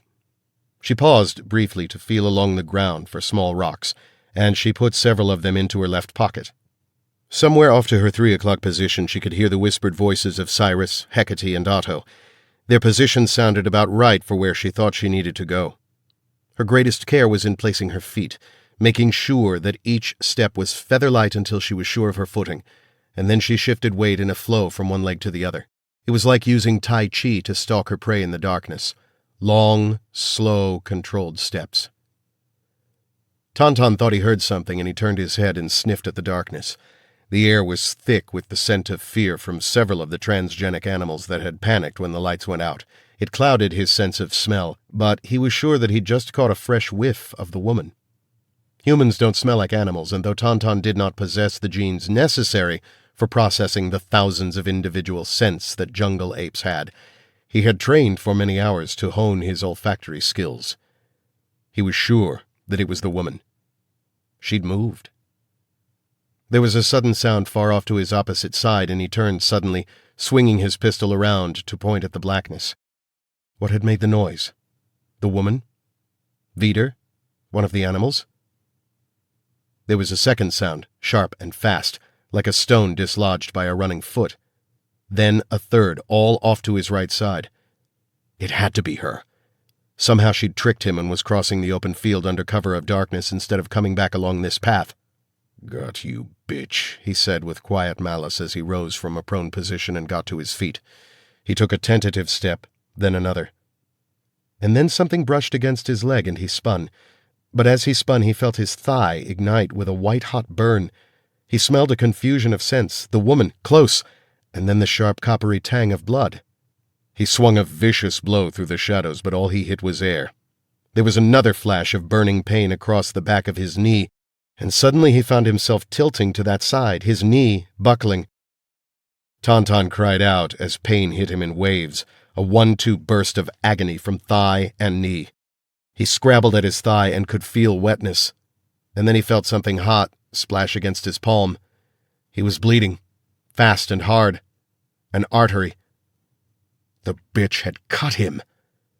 She'd found him in the dark and cut him. "You fucking cut!" He started to shout, but he was struck across the face. His cheeks burned with unbearable pain, and when he touched his face, he could feel something weird, something terribly wrong. His mouth seemed to stretch wide, absurdly wide. Where the corners of his mouth should be were two ragged double lines of torn flesh. He flailed at the darkness as fear burst through him like fireworks. Then he felt fingers curl into a knot in his hair, and his head was jerked violently backward. Then there was the hard edge of a blade against his throat. It pressed deep, but did not cut. Something brushed his ear, and he realized it was a pair of soft lips. "This is for those poor bastards in deep iron," the woman said in a murmur that was as soft as a whisper of passion. He didn't understand. He hadn't been at deep iron. That job had been done by two of his men. He hadn't killed those people. He opened his mouth to tell her, to plead with her. Then there was a lava-hot line across his throat, and he had no voice at all. Tauntaun heard a weak and distant gurgle that sounded like it came from underwater. He felt hot wetness in his mouth, and then he was falling forward into a darkness more complete and eternal than the temporary shadows of the Chamber of Myth. Chapter 121. The Dragon Factory. Tuesday, August 31st, 2:44 a.m. Time remaining on the extinction clock, 33 hours, 16 minutes EST. If there were more of the scorpion dogs down in the lower level, we didn't encounter them. We did find a half-dozen guys in greasy overalls lying dead inside a shattered office.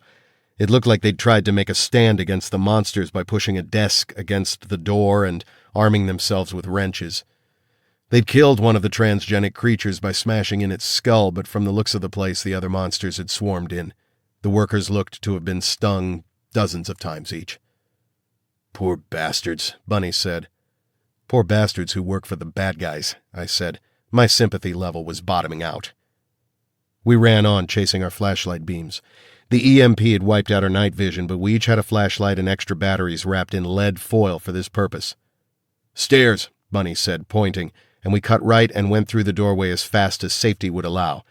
The stairwell was empty, so we climbed, taking turns covering each other on the corners, never stopping. If Alpha Team still held the far end of the hall, then I was hoping to catch the Russians by surprise. A few flashbangs and then some frags would make the odds more even. They would literally be in the dark, so we'd use that against them. We got to the main floor and opened the door cautiously. No sounds of gunfire from inside the building. No way to tell if that was good news or bad. I could hear sounds of a pretty heated exchange outside, though. This next part would be tricky because we couldn't risk using our flashlight, but we had to get down that hallway. I leaned close to Bunny and told him what I wanted to do. "Roger that," he whispered. I slung my rifle and drew my Beretta. Moving carefully, I found the far wall with my left hand. Bunny kept one hand on my shoulder. Like a couple of blind beggars negotiating an alley, we walked forward. I let my fingers glide along the wall and never moved faster than my ability to recognize the terrain. Each time I found an opening, a hallway or a doorway, I stopped, tapped Bunny's hand twice, and then moved in a shuffle until my fingers made contact once more with the long, curving wall. Being in total darkness makes you realize how much of every action relies on sight. Sudden darkness for a sighted person opens up a feeling of great vulnerability. Movement is clumsy and slow. To overcome this, you have to create a system of movement and constant analysis. Speed is an enemy to sightless orientation. So it took us a while to navigate that hallway, but the way we did it brought us all the way to the main doorway. The big glass doors were closed, so I followed them to the other side and found the wall again. Now I knew where we were and how far from the hatch.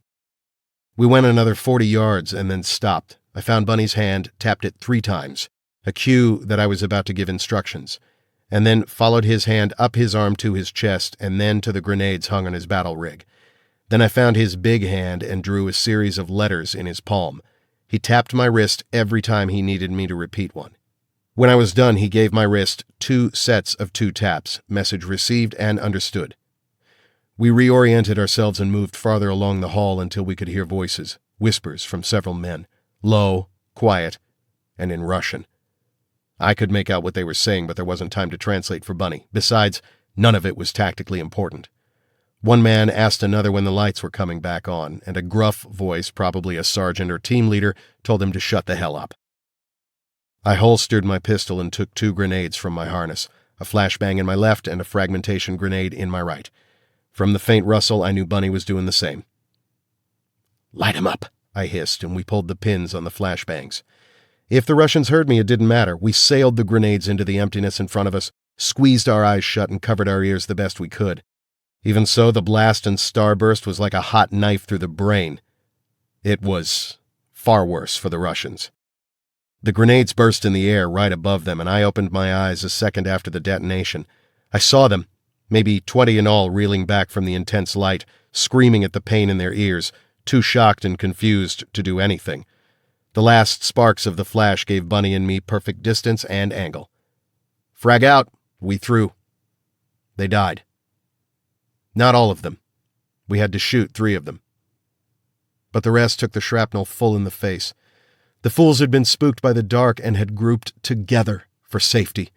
It had been a stupid mistake, but they probably thought they owned this hallway. Now it was their tomb. The echo of the blast rolled up and down the hallway, and my head rang from the thunder. Even pressing your hands to your ears can only block out a portion of that noise. I turned on my flashlight and swept the beam over the charnel house. "God almighty," said Bunny. I cupped a hand around my mouth. "Hopscotch," I yelled. A moment later, the reply echoed back to us. "Jump rope." It was Redmond. Alpha Team had survived. We converged on the hatch. We pulled chemical light sticks and threw them down so that we all met in a mingled blue and green glow. One of the Alphas came last, supporting Top, who looked ashy and ill. "How you holding up?" asked Bunny, hurrying over to help. "Just fucking peachy, farm boy. Took you long enough." "Yeah, we stopped at a titty bar for a few beers." "Wouldn't surprise me." Redmond closed on me while I was examining the hatch. "First Sergeant Sims won't accept any painkillers. He threatened to kneecap the first son of a bitch who tried to give him morphine. He seems to be in that kind of mood. Leave him alone. We have other fish to fry. We need to get through this hatch." Before he'd been promoted to Grace's number 2, Redmond had been the demolitions expert for Alpha. He ran his hand over the hatch and then crabbed sideways and knocked on the wall. "Okay, Cap," he said.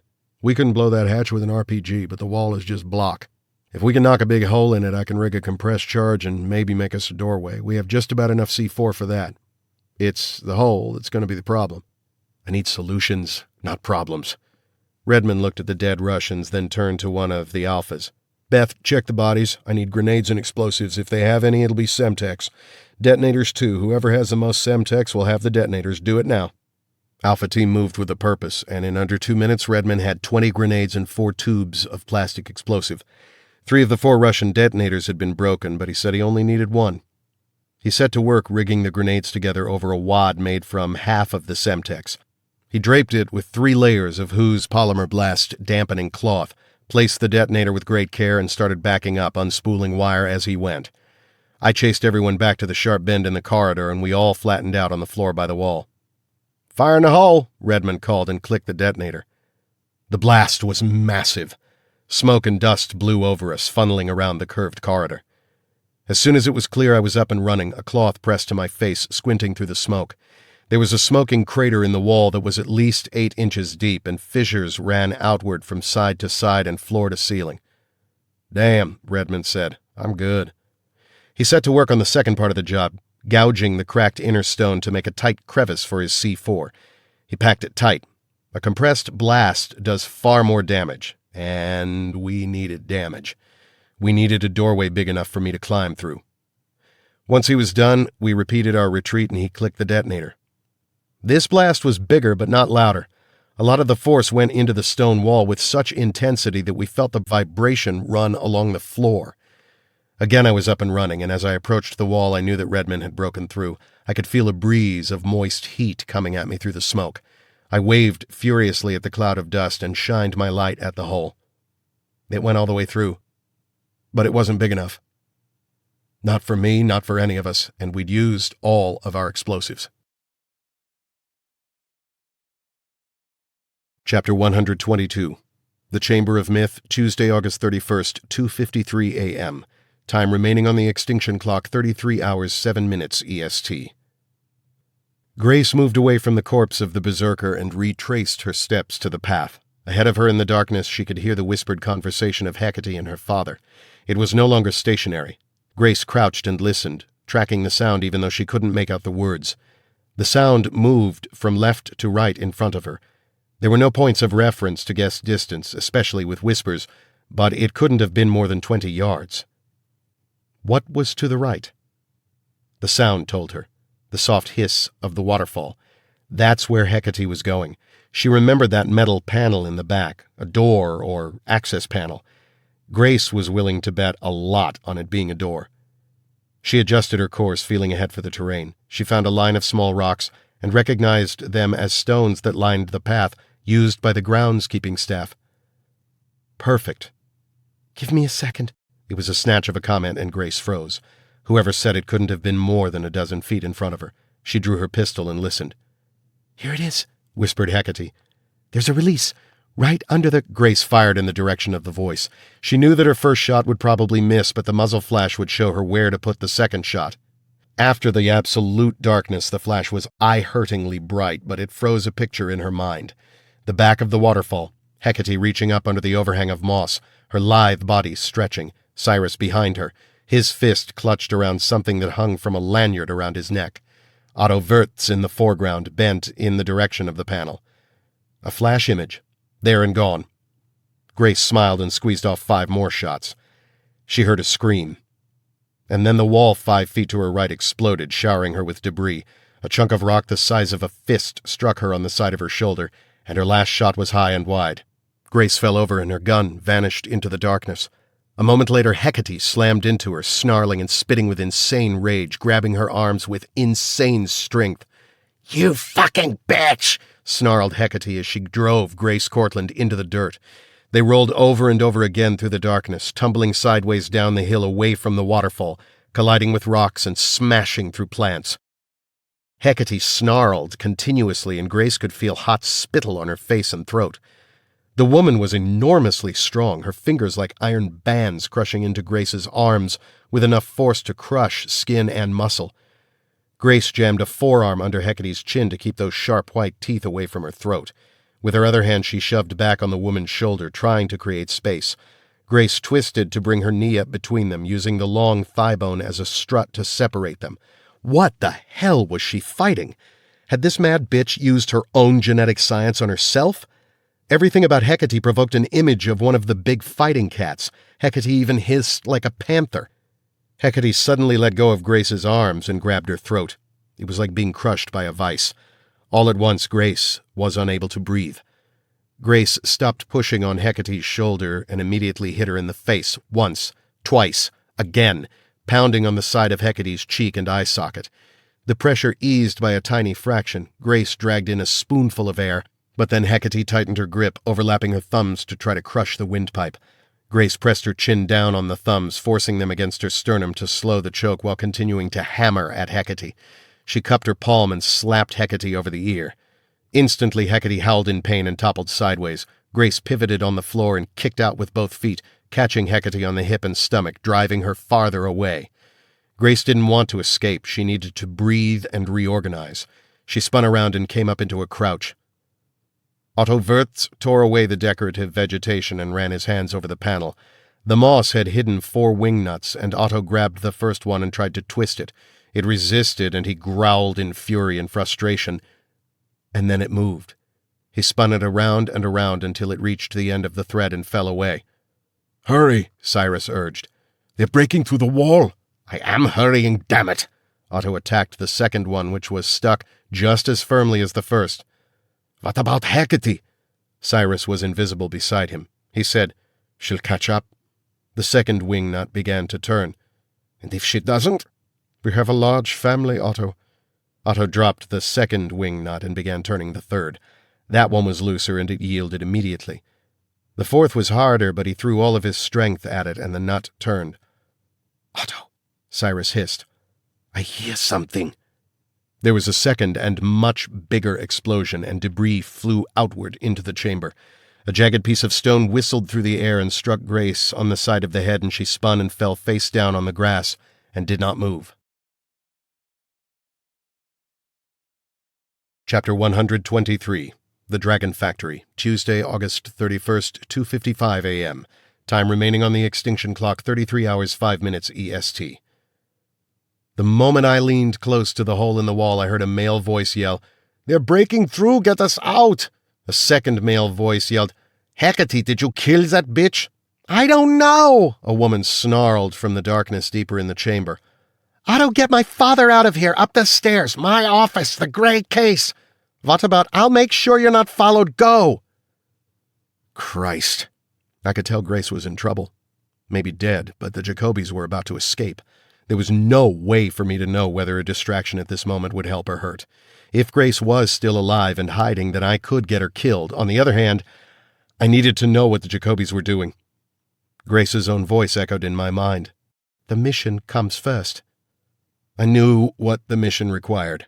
I put the flashlight in the muzzle of the Beretta into the hole, which gave me only a few inches of extra space to see. I prayed I was making the right move. I switched the flashlight on and pointed the beam in the direction of the male voices. The woman had told Otto to get her father out of there. Cyrus was the one with the trigger device. The flashlight beam swept over tropical foliage of all kinds, and for a moment I saw nothing else. Then I caught a momentary image of something at the edge of the beam of light. I immediately angled the beam back and saw a vulture-faced old man squinting at me through the glare. He held a piece of flat metal in his hands that he had obviously just lifted out of a rectangular hole in the wall.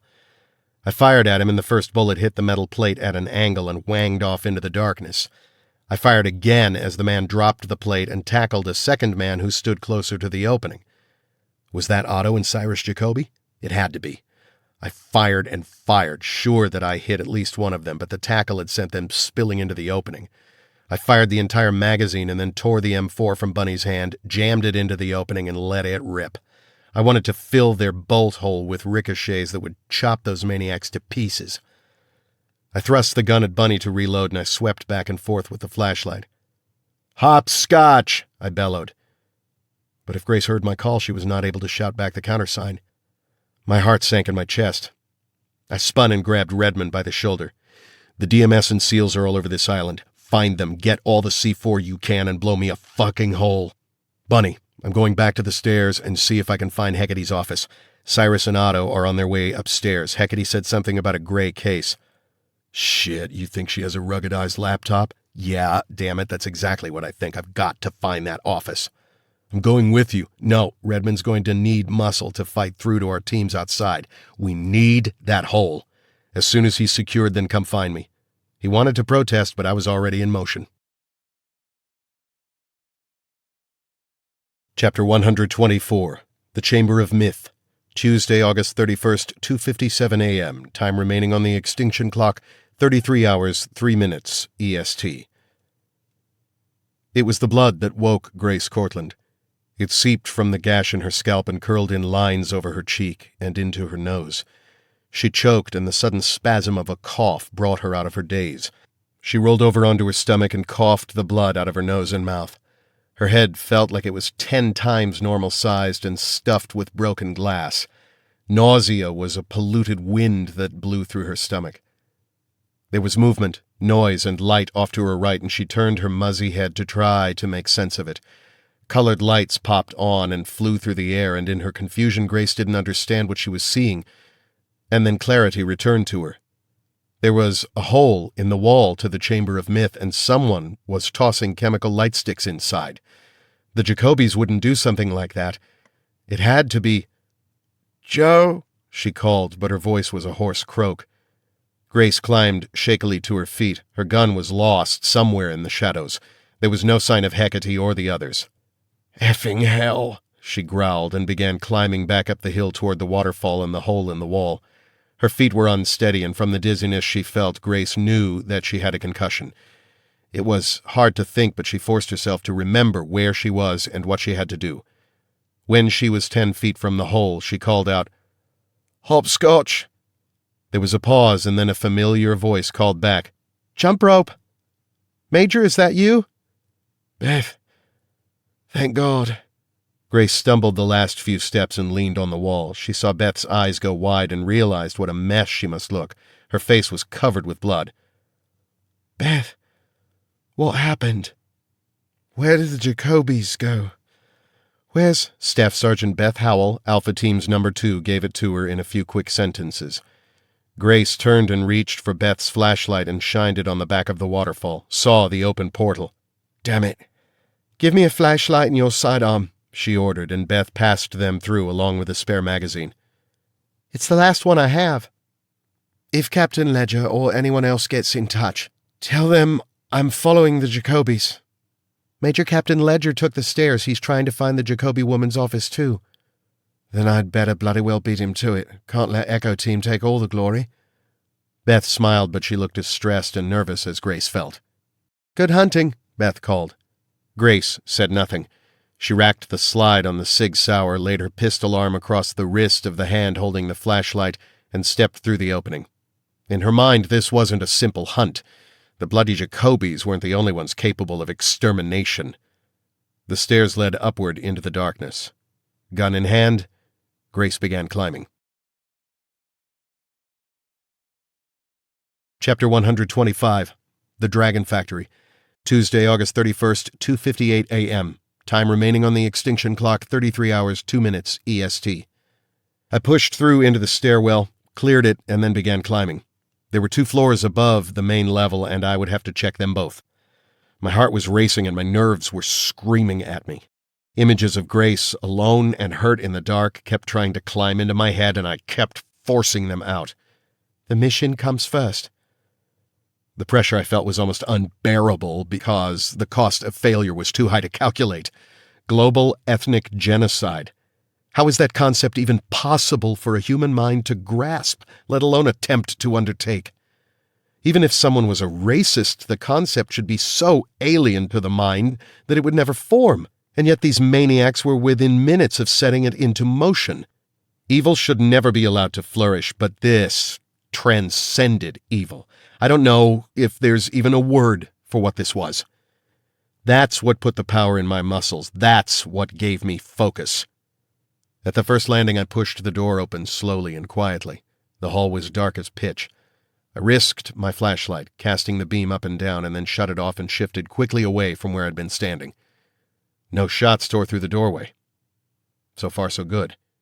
I turned the light back on and moved down the hallway at a light run. 70 feet in, I found a body. It was a Russian, and even from 10 feet away, I could tell there was something wrong about him. But it wasn't until I was right on top of him that I could see that he had no arms. They had been ripped out of their sockets. A second man lay against a wall a few yards away, and from the damage done to him and the smears of blood, it looked like someone had beaten him to death with... Holy shit. Someone had torn the first Russian's arms off and used them to beat the second man to death. As soon as I understood it, I knew that it had to be. Something hit me in the side hard enough to pick me up off the ground and send me crashing into the wall. My gun and flashlight went flying. I hit, dropped, and rolled away, and if I hadn't, then a booted foot would have crushed my skull. I scuttled backward as something huge and monstrous rushed at me from the shadows. It was roughly man-shaped, but way too big. One of the Jacoby twins' transgenic soldiers, a 300-pound killing machine with the face of an ape and a chest twice as massive as Bunny's. The soldier raised his foot to take another stamp, and I swept his standing leg. He crashed with a sound like a clap of thunder, and I side-rolled back to my feet. My gun was on the floor 15 feet away, and I started to dive for it, but the ape-man grabbed my ankle and tripped me. As I fell, he clawed at me with his other hand and grabbed a strap of my Kevlar. I rolled sideways toward him and chopped him across the face with an elbow smash that cracked bone. It knocked his head back against the marble floor, and I pivoted on my back to bring my legs to bear and axe-kicked him on the mouth. The heel of my boot smashed in his front teeth, and suddenly he was choking and gagging on bone fragments. I got to my feet and drew my rapid response knife. I'm not one of those idiots who wait for their opponent to get back to his feet so there can be a round two. I threw myself at him and buried the knife into his eye socket. Then I cut his throat because I was having a bad fucking day. Blood geysered up and splashed my face and arm. Screw it. I got to my feet just as a second berserker came running at me out of the shadows. A gun would have been so much easier, but there was no time. As he closed on me, there was a moment when he passed through the flashlight's glow, and I realized that Bunny had been right and Top wrong when assessing the two men we'd fought in Deep Iron. These weren't exoskeletons. Bunny had simply used fists against something so damn big and strong that his blows did little useful harm. We'd all been right, though, about the body armor. These guys were dressed head to toe in it. I doubted that it was anything cutting edge that stopped the PSI of bullets. These guys just bulled through it. It wasn't that they were big. If they had ape DNA, then they were also much stronger and with far denser muscle tissue. This passed through my mind in a microsecond. While those pieces were clicking into place, I was moving forward to meet the brute. He tried for a grab, but I figured him for something like that, so I dropped into a low crouch and drove the knife into the top of his foot and then slammed my shoulder into his crotch. He howled in surprise and pain and instinctively shoved at me. I kept a solid grip on the knife and yanked it free as his shove sent me skidding 10 feet down the hall. At the end of the skid, I brought my knees up and tucked into a back roll, so I ended up on my feet right next to the Russian's dismembered arm. The berserker took a step and his foot buckled. I scooped up the Russian's arm and threw it at the ape man, and as he batted it aside, I was already moving forward. I slashed him from eyebrow to jawline in a hard diagonal slice that cut right through his nose. He shrieked in pain and clamped both hands to his face. In the narrow gap between his forearms, I lunged in and stabbed him in the throat, gave the blade a quarter turn, and tore it free. He fell. I picked up my pistol and slapped my pockets for magazines, found that I had one plus what was in the Beretta. It would have to do. I wiped and folded the knife, picked up the flashlight, checked the action on the pistol, and ran like hell. I got to the end of the hallway without finding a single room that looked like an office.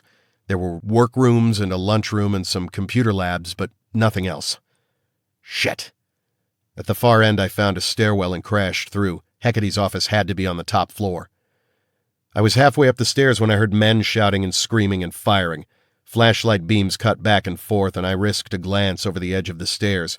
2 flights below, a group of Russians were fighting a losing battle against a pack of the Scorpion dogs. Son of a bitch, I muttered, and ran upward. If I'd had a grenade left, I'd have sent it down as a hello from Uncle Sam. Pity. I took the steps 2 at a time and then came out onto the top level. My flash showed a much more elegant hallway with brass fittings, expensive art on the walls, and a decor that tended towards style rather than function. Hecate's office had to be here. But as I shone the light down the hall, I could see at least 20 office doors. My flashlight also swept across the simian faces of a half-dozen of the berserkers. They saw me and grinned. And then they rushed me. Chapter 126. The Jacobies. Tuesday, August 31st, 3 o'clock a.m. Time remaining on the extinction clock, 33 hours, 0 minutes, EST. The spiral staircase that rose from the Chamber of Myth to Hecate's office was one of several bolt holes she'd built into the architecture. Paris knew about most of them, but not all. Paris had been unaware of this one, and of one other that took Hecate down to a pneumatic tube in which she could take a capsule from the main building straight to the dock. There was a seaplane and a 28-foot ZT-280 Checkmate speedboat with 496 horsepower engine and a top speed of 74 miles per hour. A final private stairway led to a small lab she had ordered built during one of Paris's trips to the south of France. It was in that private lab that Hecate had worked with panther and tiger genomes for some personal gene therapy. In lighter moods, Hecate sometimes castigated herself for wasting the time and resources on the bolt holes and for the paranoia that led her to create them. Now, as she followed Otto and Cyrus up through the dark, she felt a flush of vindication.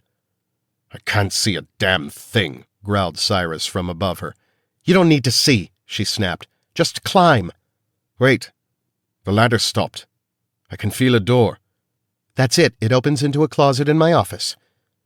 One by one they emerged from the spiral staircase into a closet that was as dark as everything else. Hecate felt her way past Otto and Cyrus to the door and let herself into her office. The room felt alien now that there were no points of reference, but she finally located her desk and from there oriented herself to the whole room. A few brief, diffused flashes of light backlit the blinds, and Hecate moved to the window and peeked out. "God, look at this!" With the blind lifted even a bit, The flashes of automatic gunfire and explosions gave them enough light to cross the room to join her. They peered out. The lawn below was a battlefield. On one side were at least 60 of the remaining Russians. They had a very secure firing position among a tumble of decorative boulders. Well to their left were the guards from the Dragon Factory, normal humans and the genetically modified berserkers. Neither of these two forces was firing at the other. Though there had been no opportunity for either Hecate or Cyrus to tell their forces to stand down, that the conflict between the two houses of Jacobi, the Deck, and the Dragon Factory was over, they had somehow worked out a temporary alliance against a common threat. The other side of the lawn was crammed with armed men. It was impossible to pick out any details from that distance, but the precision and tactics they observed told the tale. These were U.S. Special Forces. A lot of them. Between the two opposing sides lay the burning wreckage of a Black Hawk helicopter. Whether it had been shot down by their own men or had crashed because of systems failure following the EMP was anyone's guess. The lawn was littered from end to end with bodies. "This isn't a fight we can win," said Hecate. "Where is the rest of your staff?" Otto asked. "If they followed procedure, then they're down in the caves below the maintenance level. They are instructed to remain there until they get an all-clear signal." In the dim light she gave a rueful smile. "Of course, if they made it to the caves and locked themselves in before the EMP, then that could be a problem. The computers control all life support." Cyrus turned to his daughter. "Listen to me, Hecate. I cannot express how deeply your loyalty touches me. I would love to spend years and years working with you side by side to help reshape this world as the extinction wave cleanses it, but—" He nodded to the battle outside. "I can't see how we can get away from here." "I have a boat. And a seaplane." "And we've had an EMP," he reminded her. Hecate closed her eyes. "Shit." "We're not getting out of here," said Cyrus. "I think we can all agree on that." Otto opened his mouth to say something, then sighed and nodded. "We can try," insisted Hecate. "We can't just roll over and let them win." "Win?" said Cyrus with a smile. "What makes you think they can win? The most they can do is kill us." "But—" He fished into his shirt and brought out the trigger device. "In war, people die," he said. "All that matters is winning. Now, my pet, let's get that laptop." Chapter 127, The Dragon Factory, Tuesday, August 31st, 3:01 a.m. Time remaining on the extinction clock, 32 hours, 59 minutes. I raised my pistol and fired. All of them were wearing body armor, and they were fast. It was headshots or I was dead. The berserkers screamed like mountain gorillas, not a human sound at all. I hit the lead one in the forehead, and he pitched back and dragged 2 others down. I fired 3 more shots and took down another 2 shots for a third. Then they started shooting at me. I jumped sideways and crashed through an office door, hit the ground, rolled, and came up into a kneeling firing position as they tried to squeeze through the doorway. The window blinds were open, and rippling light from the pitched battle outside gave me enough illumination to see the berserkers. Their bulk was against them as they fought one another to be the first to get to me. I fired and hit the lead one in the throat, but he opened up with a Scorpion VZ-61 machine pistol that chewed up half the room. He was still firing when he fell down dead.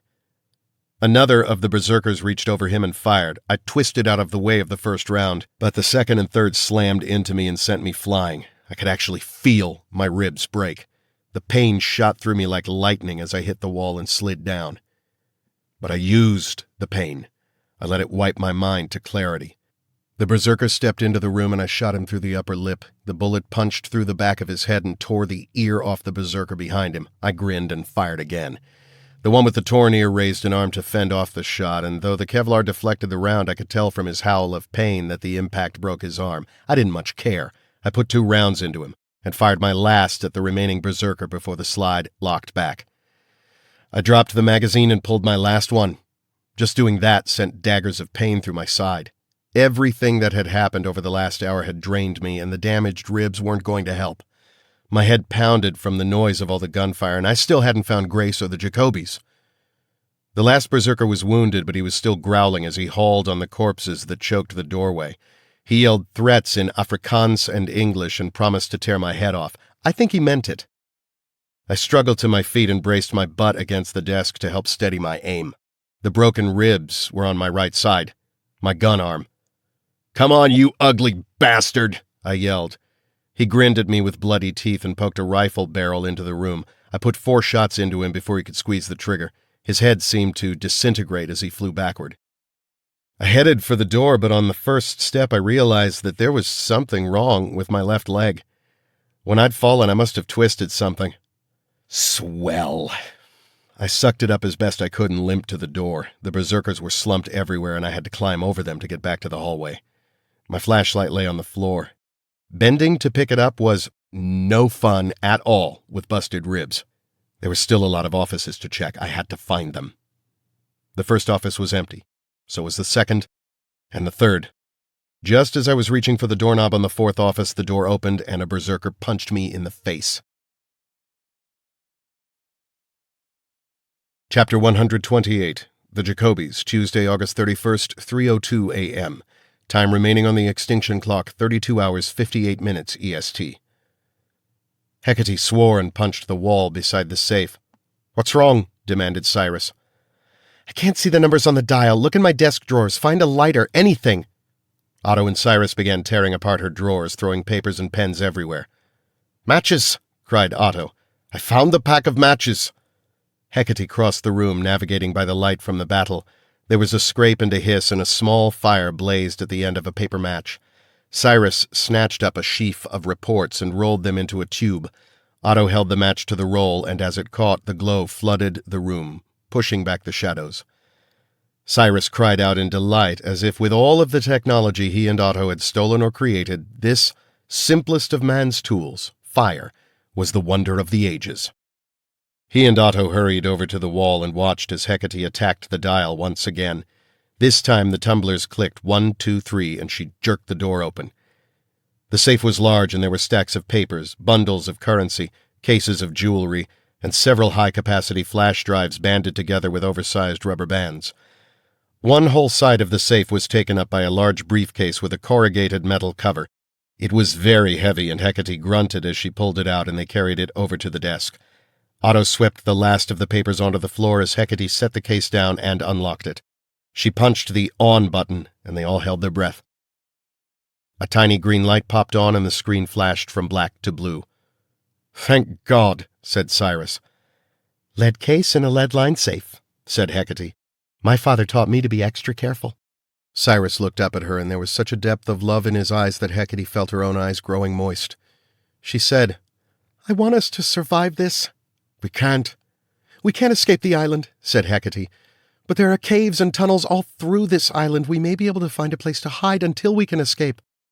"What are the chances?" said Otto with a calculating coldness. "Slim, but that's better than none." Otto studied her and then nodded. "Your father and I have faced longer odds." "Like when we faked my death in Brazil," Cyrus said. "That was the first time one of the family had to be sacrificed for the cause." "What do you mean?" "We drowned a clone and let his body be found. By then we were in Cabo and reading about it in the papers." The computer finished loading. There was a sudden racket from outside, yells and gunfire. "They're here!" Cyrus cried, but when Hecate ran to the door and looked out, she shook her head. "No, it looks like a single soldier." She turned back, smiling. "I have a dozen berserkers on this floor at all times. They'll tear him apart. We have time." Cyrus dug the flash drive from under his shirt and lifted the lanyard over his head. He kissed it lovingly and handed it to Otto, who punched in the security code that activated the drive. "How will we transmit?" asked Otto as he handed the drive to Hecate. "The EMP will have taken out your router." "Satellite uplink," she said.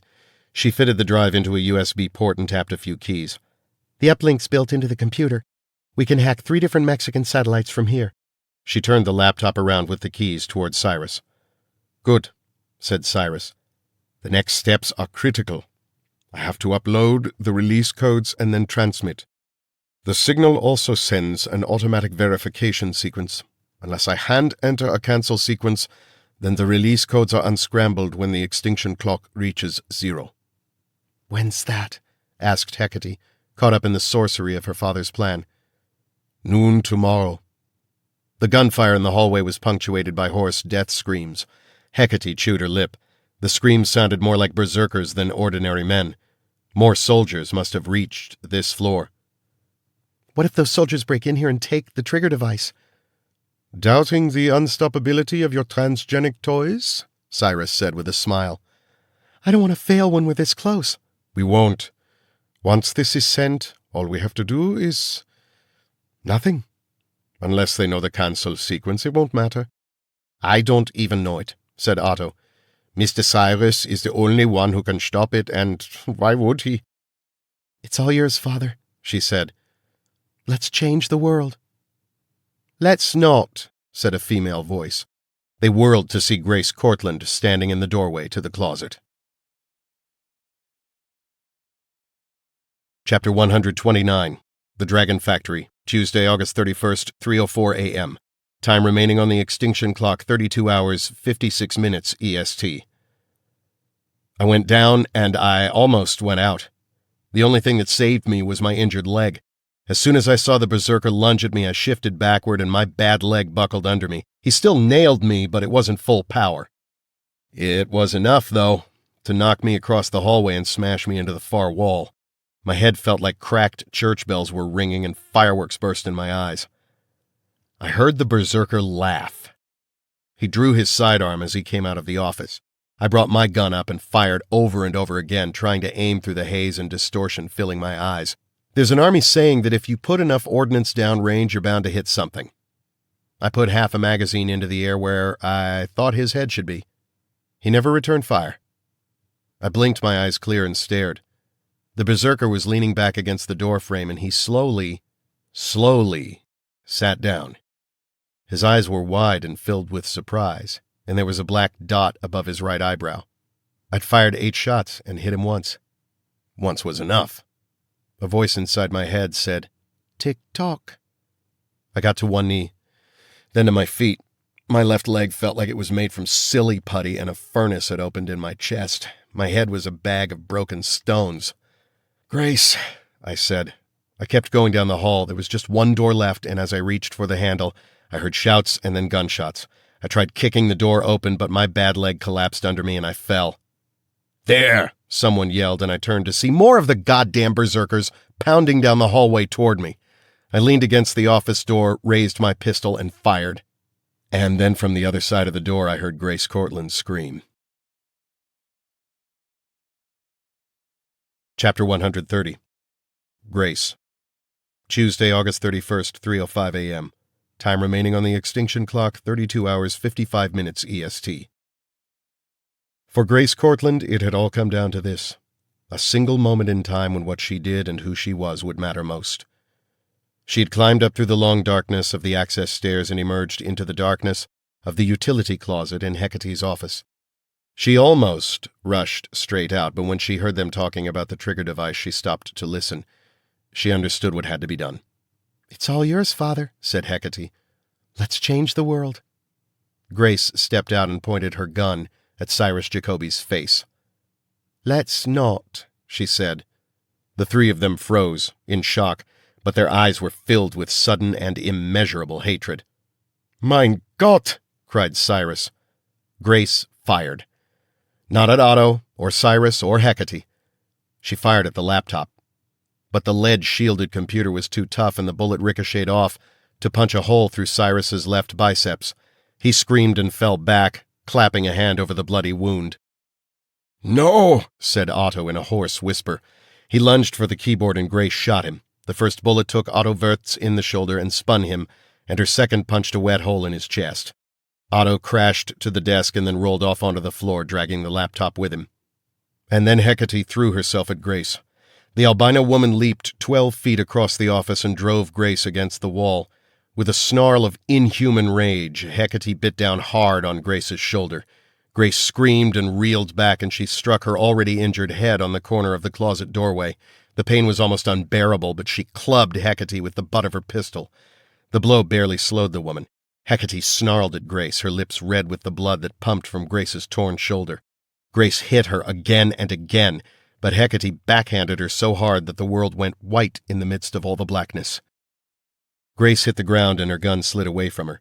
Hecate looked from Grace to the fallen pistol and was caught in a split second of indecision.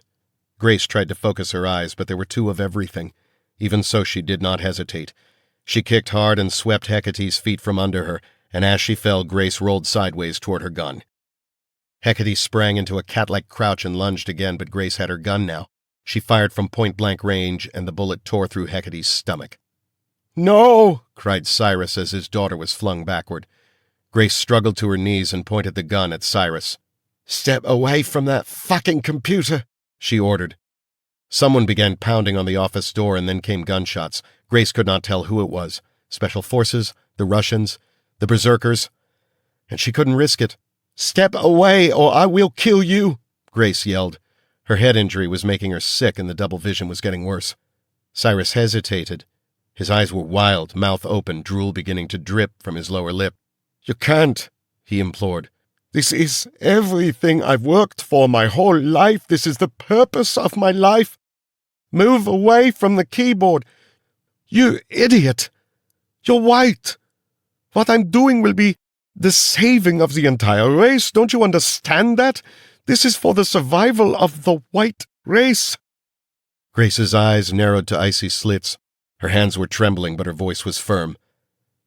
"And this is for the survival of the human race." She pulled the trigger. There were two blasts. The first caught Cyrus Jacoby high on the left side of his chest and spun him against the wall. The second blast, which happened in almost the same instant, struck Grace Cortland in the back. The impact threw her forward to the edge of the desk. She hit it hard and collapsed to her knees. Shocked beyond understanding, she turned and saw a shape emerge from the shadows of the closet. Conrad Veeder. He held his smoking pistol in his hand and raised the barrel to point at Grace's head. Chapter 131. The Dragon Factory, Tuesday, August 31st, 3:06 a.m. Time remaining on the extinction clock, 32 hours 54 minutes EST. I fired 3 shots, 2 at the Berserkers, hitting one of them in the head, and then I pointed the gun at the door and blew the lock off. I threw my shoulder against it and saw a sight that nearly tore the heart out of my chest. Grace was on her knees, half collapsed over the front of a big office desk. In the pale glow of a laptop screen, I could see that she was covered in blood. Her face was painted red, her back was slick and wet. Hecate Jacoby was crawling slowly along the floor toward the desk, and she too was bleeding. Otto Wirtz lay dead on the floor, and Cyrus Jacoby was climbing back to his feet, blood streaming from his arm and chest. And one person stood on his feet. I knew him as Hans Brooker and Gunnar Heckel. But those men were dead. This was an exact copy. Another clone. And he held a pistol in his hand. "Joe," said Grace in a ragged whisper. "The code." The assassin shot her. I think I screamed. I don't remember.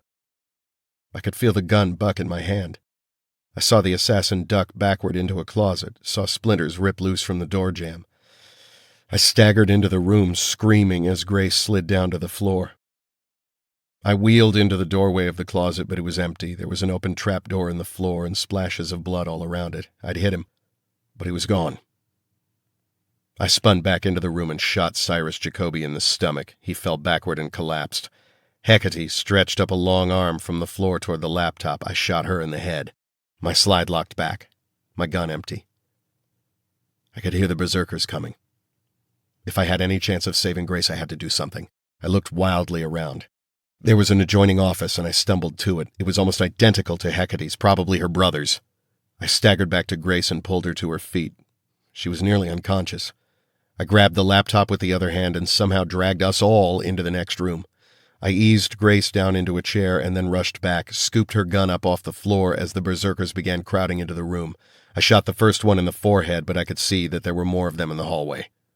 I retreated to Paris's office, slammed and locked the door. There was a security crossbar on the door, and I dropped it in place. Almost immediately, the Berserkers began pounding on the door. The whole frame shook. I knew it wouldn't hold. I staggered over to Grace. There was harsh white light coming in through the window. One of the soldiers outside had set off a flare. Gunfire was constant. Grace was slumped in the chair. She had been shot twice in the back, and the exit wounds on her stomach and chest were dreadful. I tore off my Kevlar and ripped my shirt to rags to staunch the flow of blood. Her head lolled, and for a horrible moment I thought she was gone. But when I pressed my fingers against her throat, I could feel a pulse. It was weak, but it was there. "Grace," I said, pitching my voice sharply enough to wake her from the stupor of shock.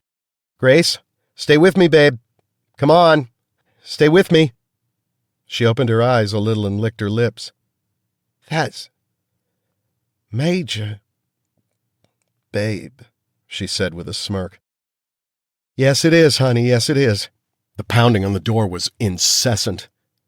"Joe, the laptop." It was on the desk, and I pulled it close. There were 2 words in a little gray box. Message sent. "Grace, did Cyrus send the code?" "I don't." Her voice disintegrated into a fit of coughing. Blood flecked her lips. "Grace, honey, stay with me. Help's on the way." I hoped to God that I wasn't lying to her. I could hear helicopters in the air now, which meant that help was arriving from outside the EMP blast zone. Soon hundreds of troops would be landing, but was it all for nothing? "Joe," she whispered. "listen."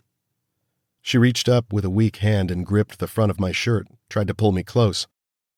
"Joe, if the code was sent, there's—" She broke off into another fit of coughing. I used another strip of cloth from my shirt to dab the blood from her lips. I wanted to scream. I wanted to do anything to get out of this room, to get her to a medic.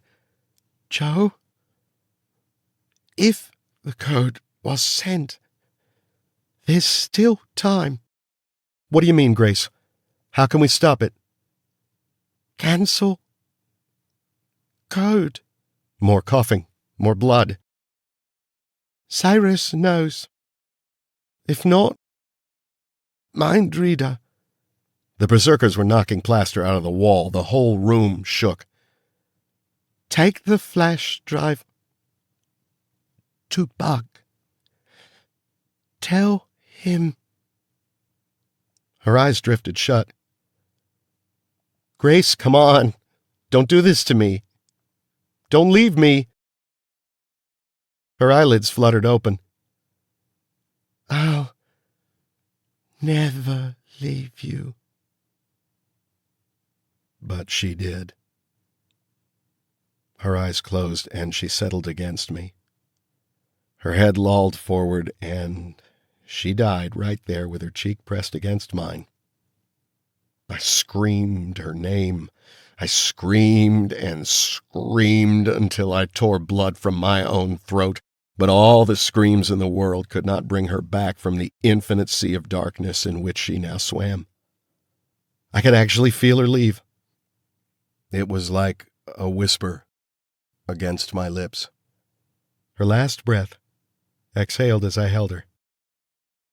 I pulled her against my chest and rocked her back and forth as one by one all of the lights that held back my personal darkness flickered and went out. Chapter 132. The Dragon Factory, Tuesday, August 31st, 3:08 a.m. Time remaining on the extinction clock, 32 hours, 52 minutes EST. I crouched in the dark. I was bleeding and something inside was broken. Maybe something inside my head, too. Grace lay in my arms, and yet she was gone. I was gone, too. Slowly, with infinite care and gentleness, I slid from the chair and laid her on the floor. I straightened her arms and legs, and I bent and kissed her forehead and eyes and her lips. For a long moment I knelt there with my head on her chest, praying that I could hear that noble and loving heart beat once more. But all I heard was silence, and the screaming madness that was boiling inside my own head. The door was barred, but the berserkers were going to get in, I knew that. I got to my feet. I had Grace's gun. I released the magazine and checked the rounds. I had 3 bullets left. 3 bullets. And a knife. The pounding on the door was like thunder. I knew the door wouldn't hold. They would get in. The code had been sent. I pulled the flash drive from the computer and put it in my pocket. Somewhere the extinction clock was ticking down. If I was still in this room when it hit 0, more people would die than perished during the Black Death and all of the pandemics put together. I thought I could stop them. Me, church, the DMS. Grace, we thought we could stop them. Now it was down to me or no one. I had to get that flash drive to Bug, and I prayed that he and Mindreader could read the codes on the drive and send whatever cancel signal could be sent. It might even be a fool's errand, but Grace had died to get us this far, and with her last breaths, she'd given me this task. If there was any kind of justice in the universe, then a sacrifice so bravely made could not, should not be in vain. It wasn't our fault we came into this so late. They chased us and messed with our heads and ran us around, and by the time we knew what we were up against, the clock had already nearly run its course. We tried. Over the last week, I'd left a trail of bodies behind me from Denver to Costa Rica to the Bahamas, and now Grace Cortland was dead. The pounding was louder. The door was buckling, the crossbar bending. It was only seconds before the lock or the hinges gave out, and then they'd come howling in here. Then it would be them against me. I was hurt. I was bleeding. I had 3 bullets and a knife. I got to my feet and faced the door, my gun in my left hand, the knife in my right. I smiled a killer's smile. Let them come. Chapter 133. In Hell. Tuesday, August 31st, 3:09 a.m. Time remaining on the extinction clock, 32 hours, 51 minutes EST. When the door burst open, there were 5 of them. I used 3 bullets and killed 3 of them. Headshots. I would like to think that some force steadied my hand. I don't know. But I killed the first 3 through the door. When the 4th one climbed over the bodies, I met him with a knife to the throat. I stabbed him 12 times. I was screaming. He was screaming too, trying to back away. I crawled out after him and killed him. The last of the berserkers came at me and hit me. I felt my cheekbone break. I felt teeth buckle in their sockets. I don't know what kept me on my feet. I don't know what put the power in my arm to slash him across the throat over and over again. I blacked out for a while, and when I could think again, I was covered in blood, and the berserker was ruined. I staggered across the office to the desk and then shambled around it. Cyrus Jacoby lay on the floor. He was bleeding from several gunshot wounds. All were serious. None were fatal. That was a shame. For him. He looked up at me, at my face, into my eyes, and he saw something that tore a scream from him. Maybe it was in that moment that he recognized the implacable, heartless, relentless monster that his victims had always seen in him. Maybe he realized that he was tethered to life by only one slender thread. He knew the cancel code.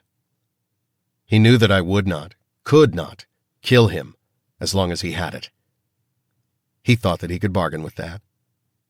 He should have looked deeper into my eyes. I stood over him covered in blood, some of which was Grace's, and I showed him my knife. I never had to ask him for the code. In the end, he gave it willingly, but not easily.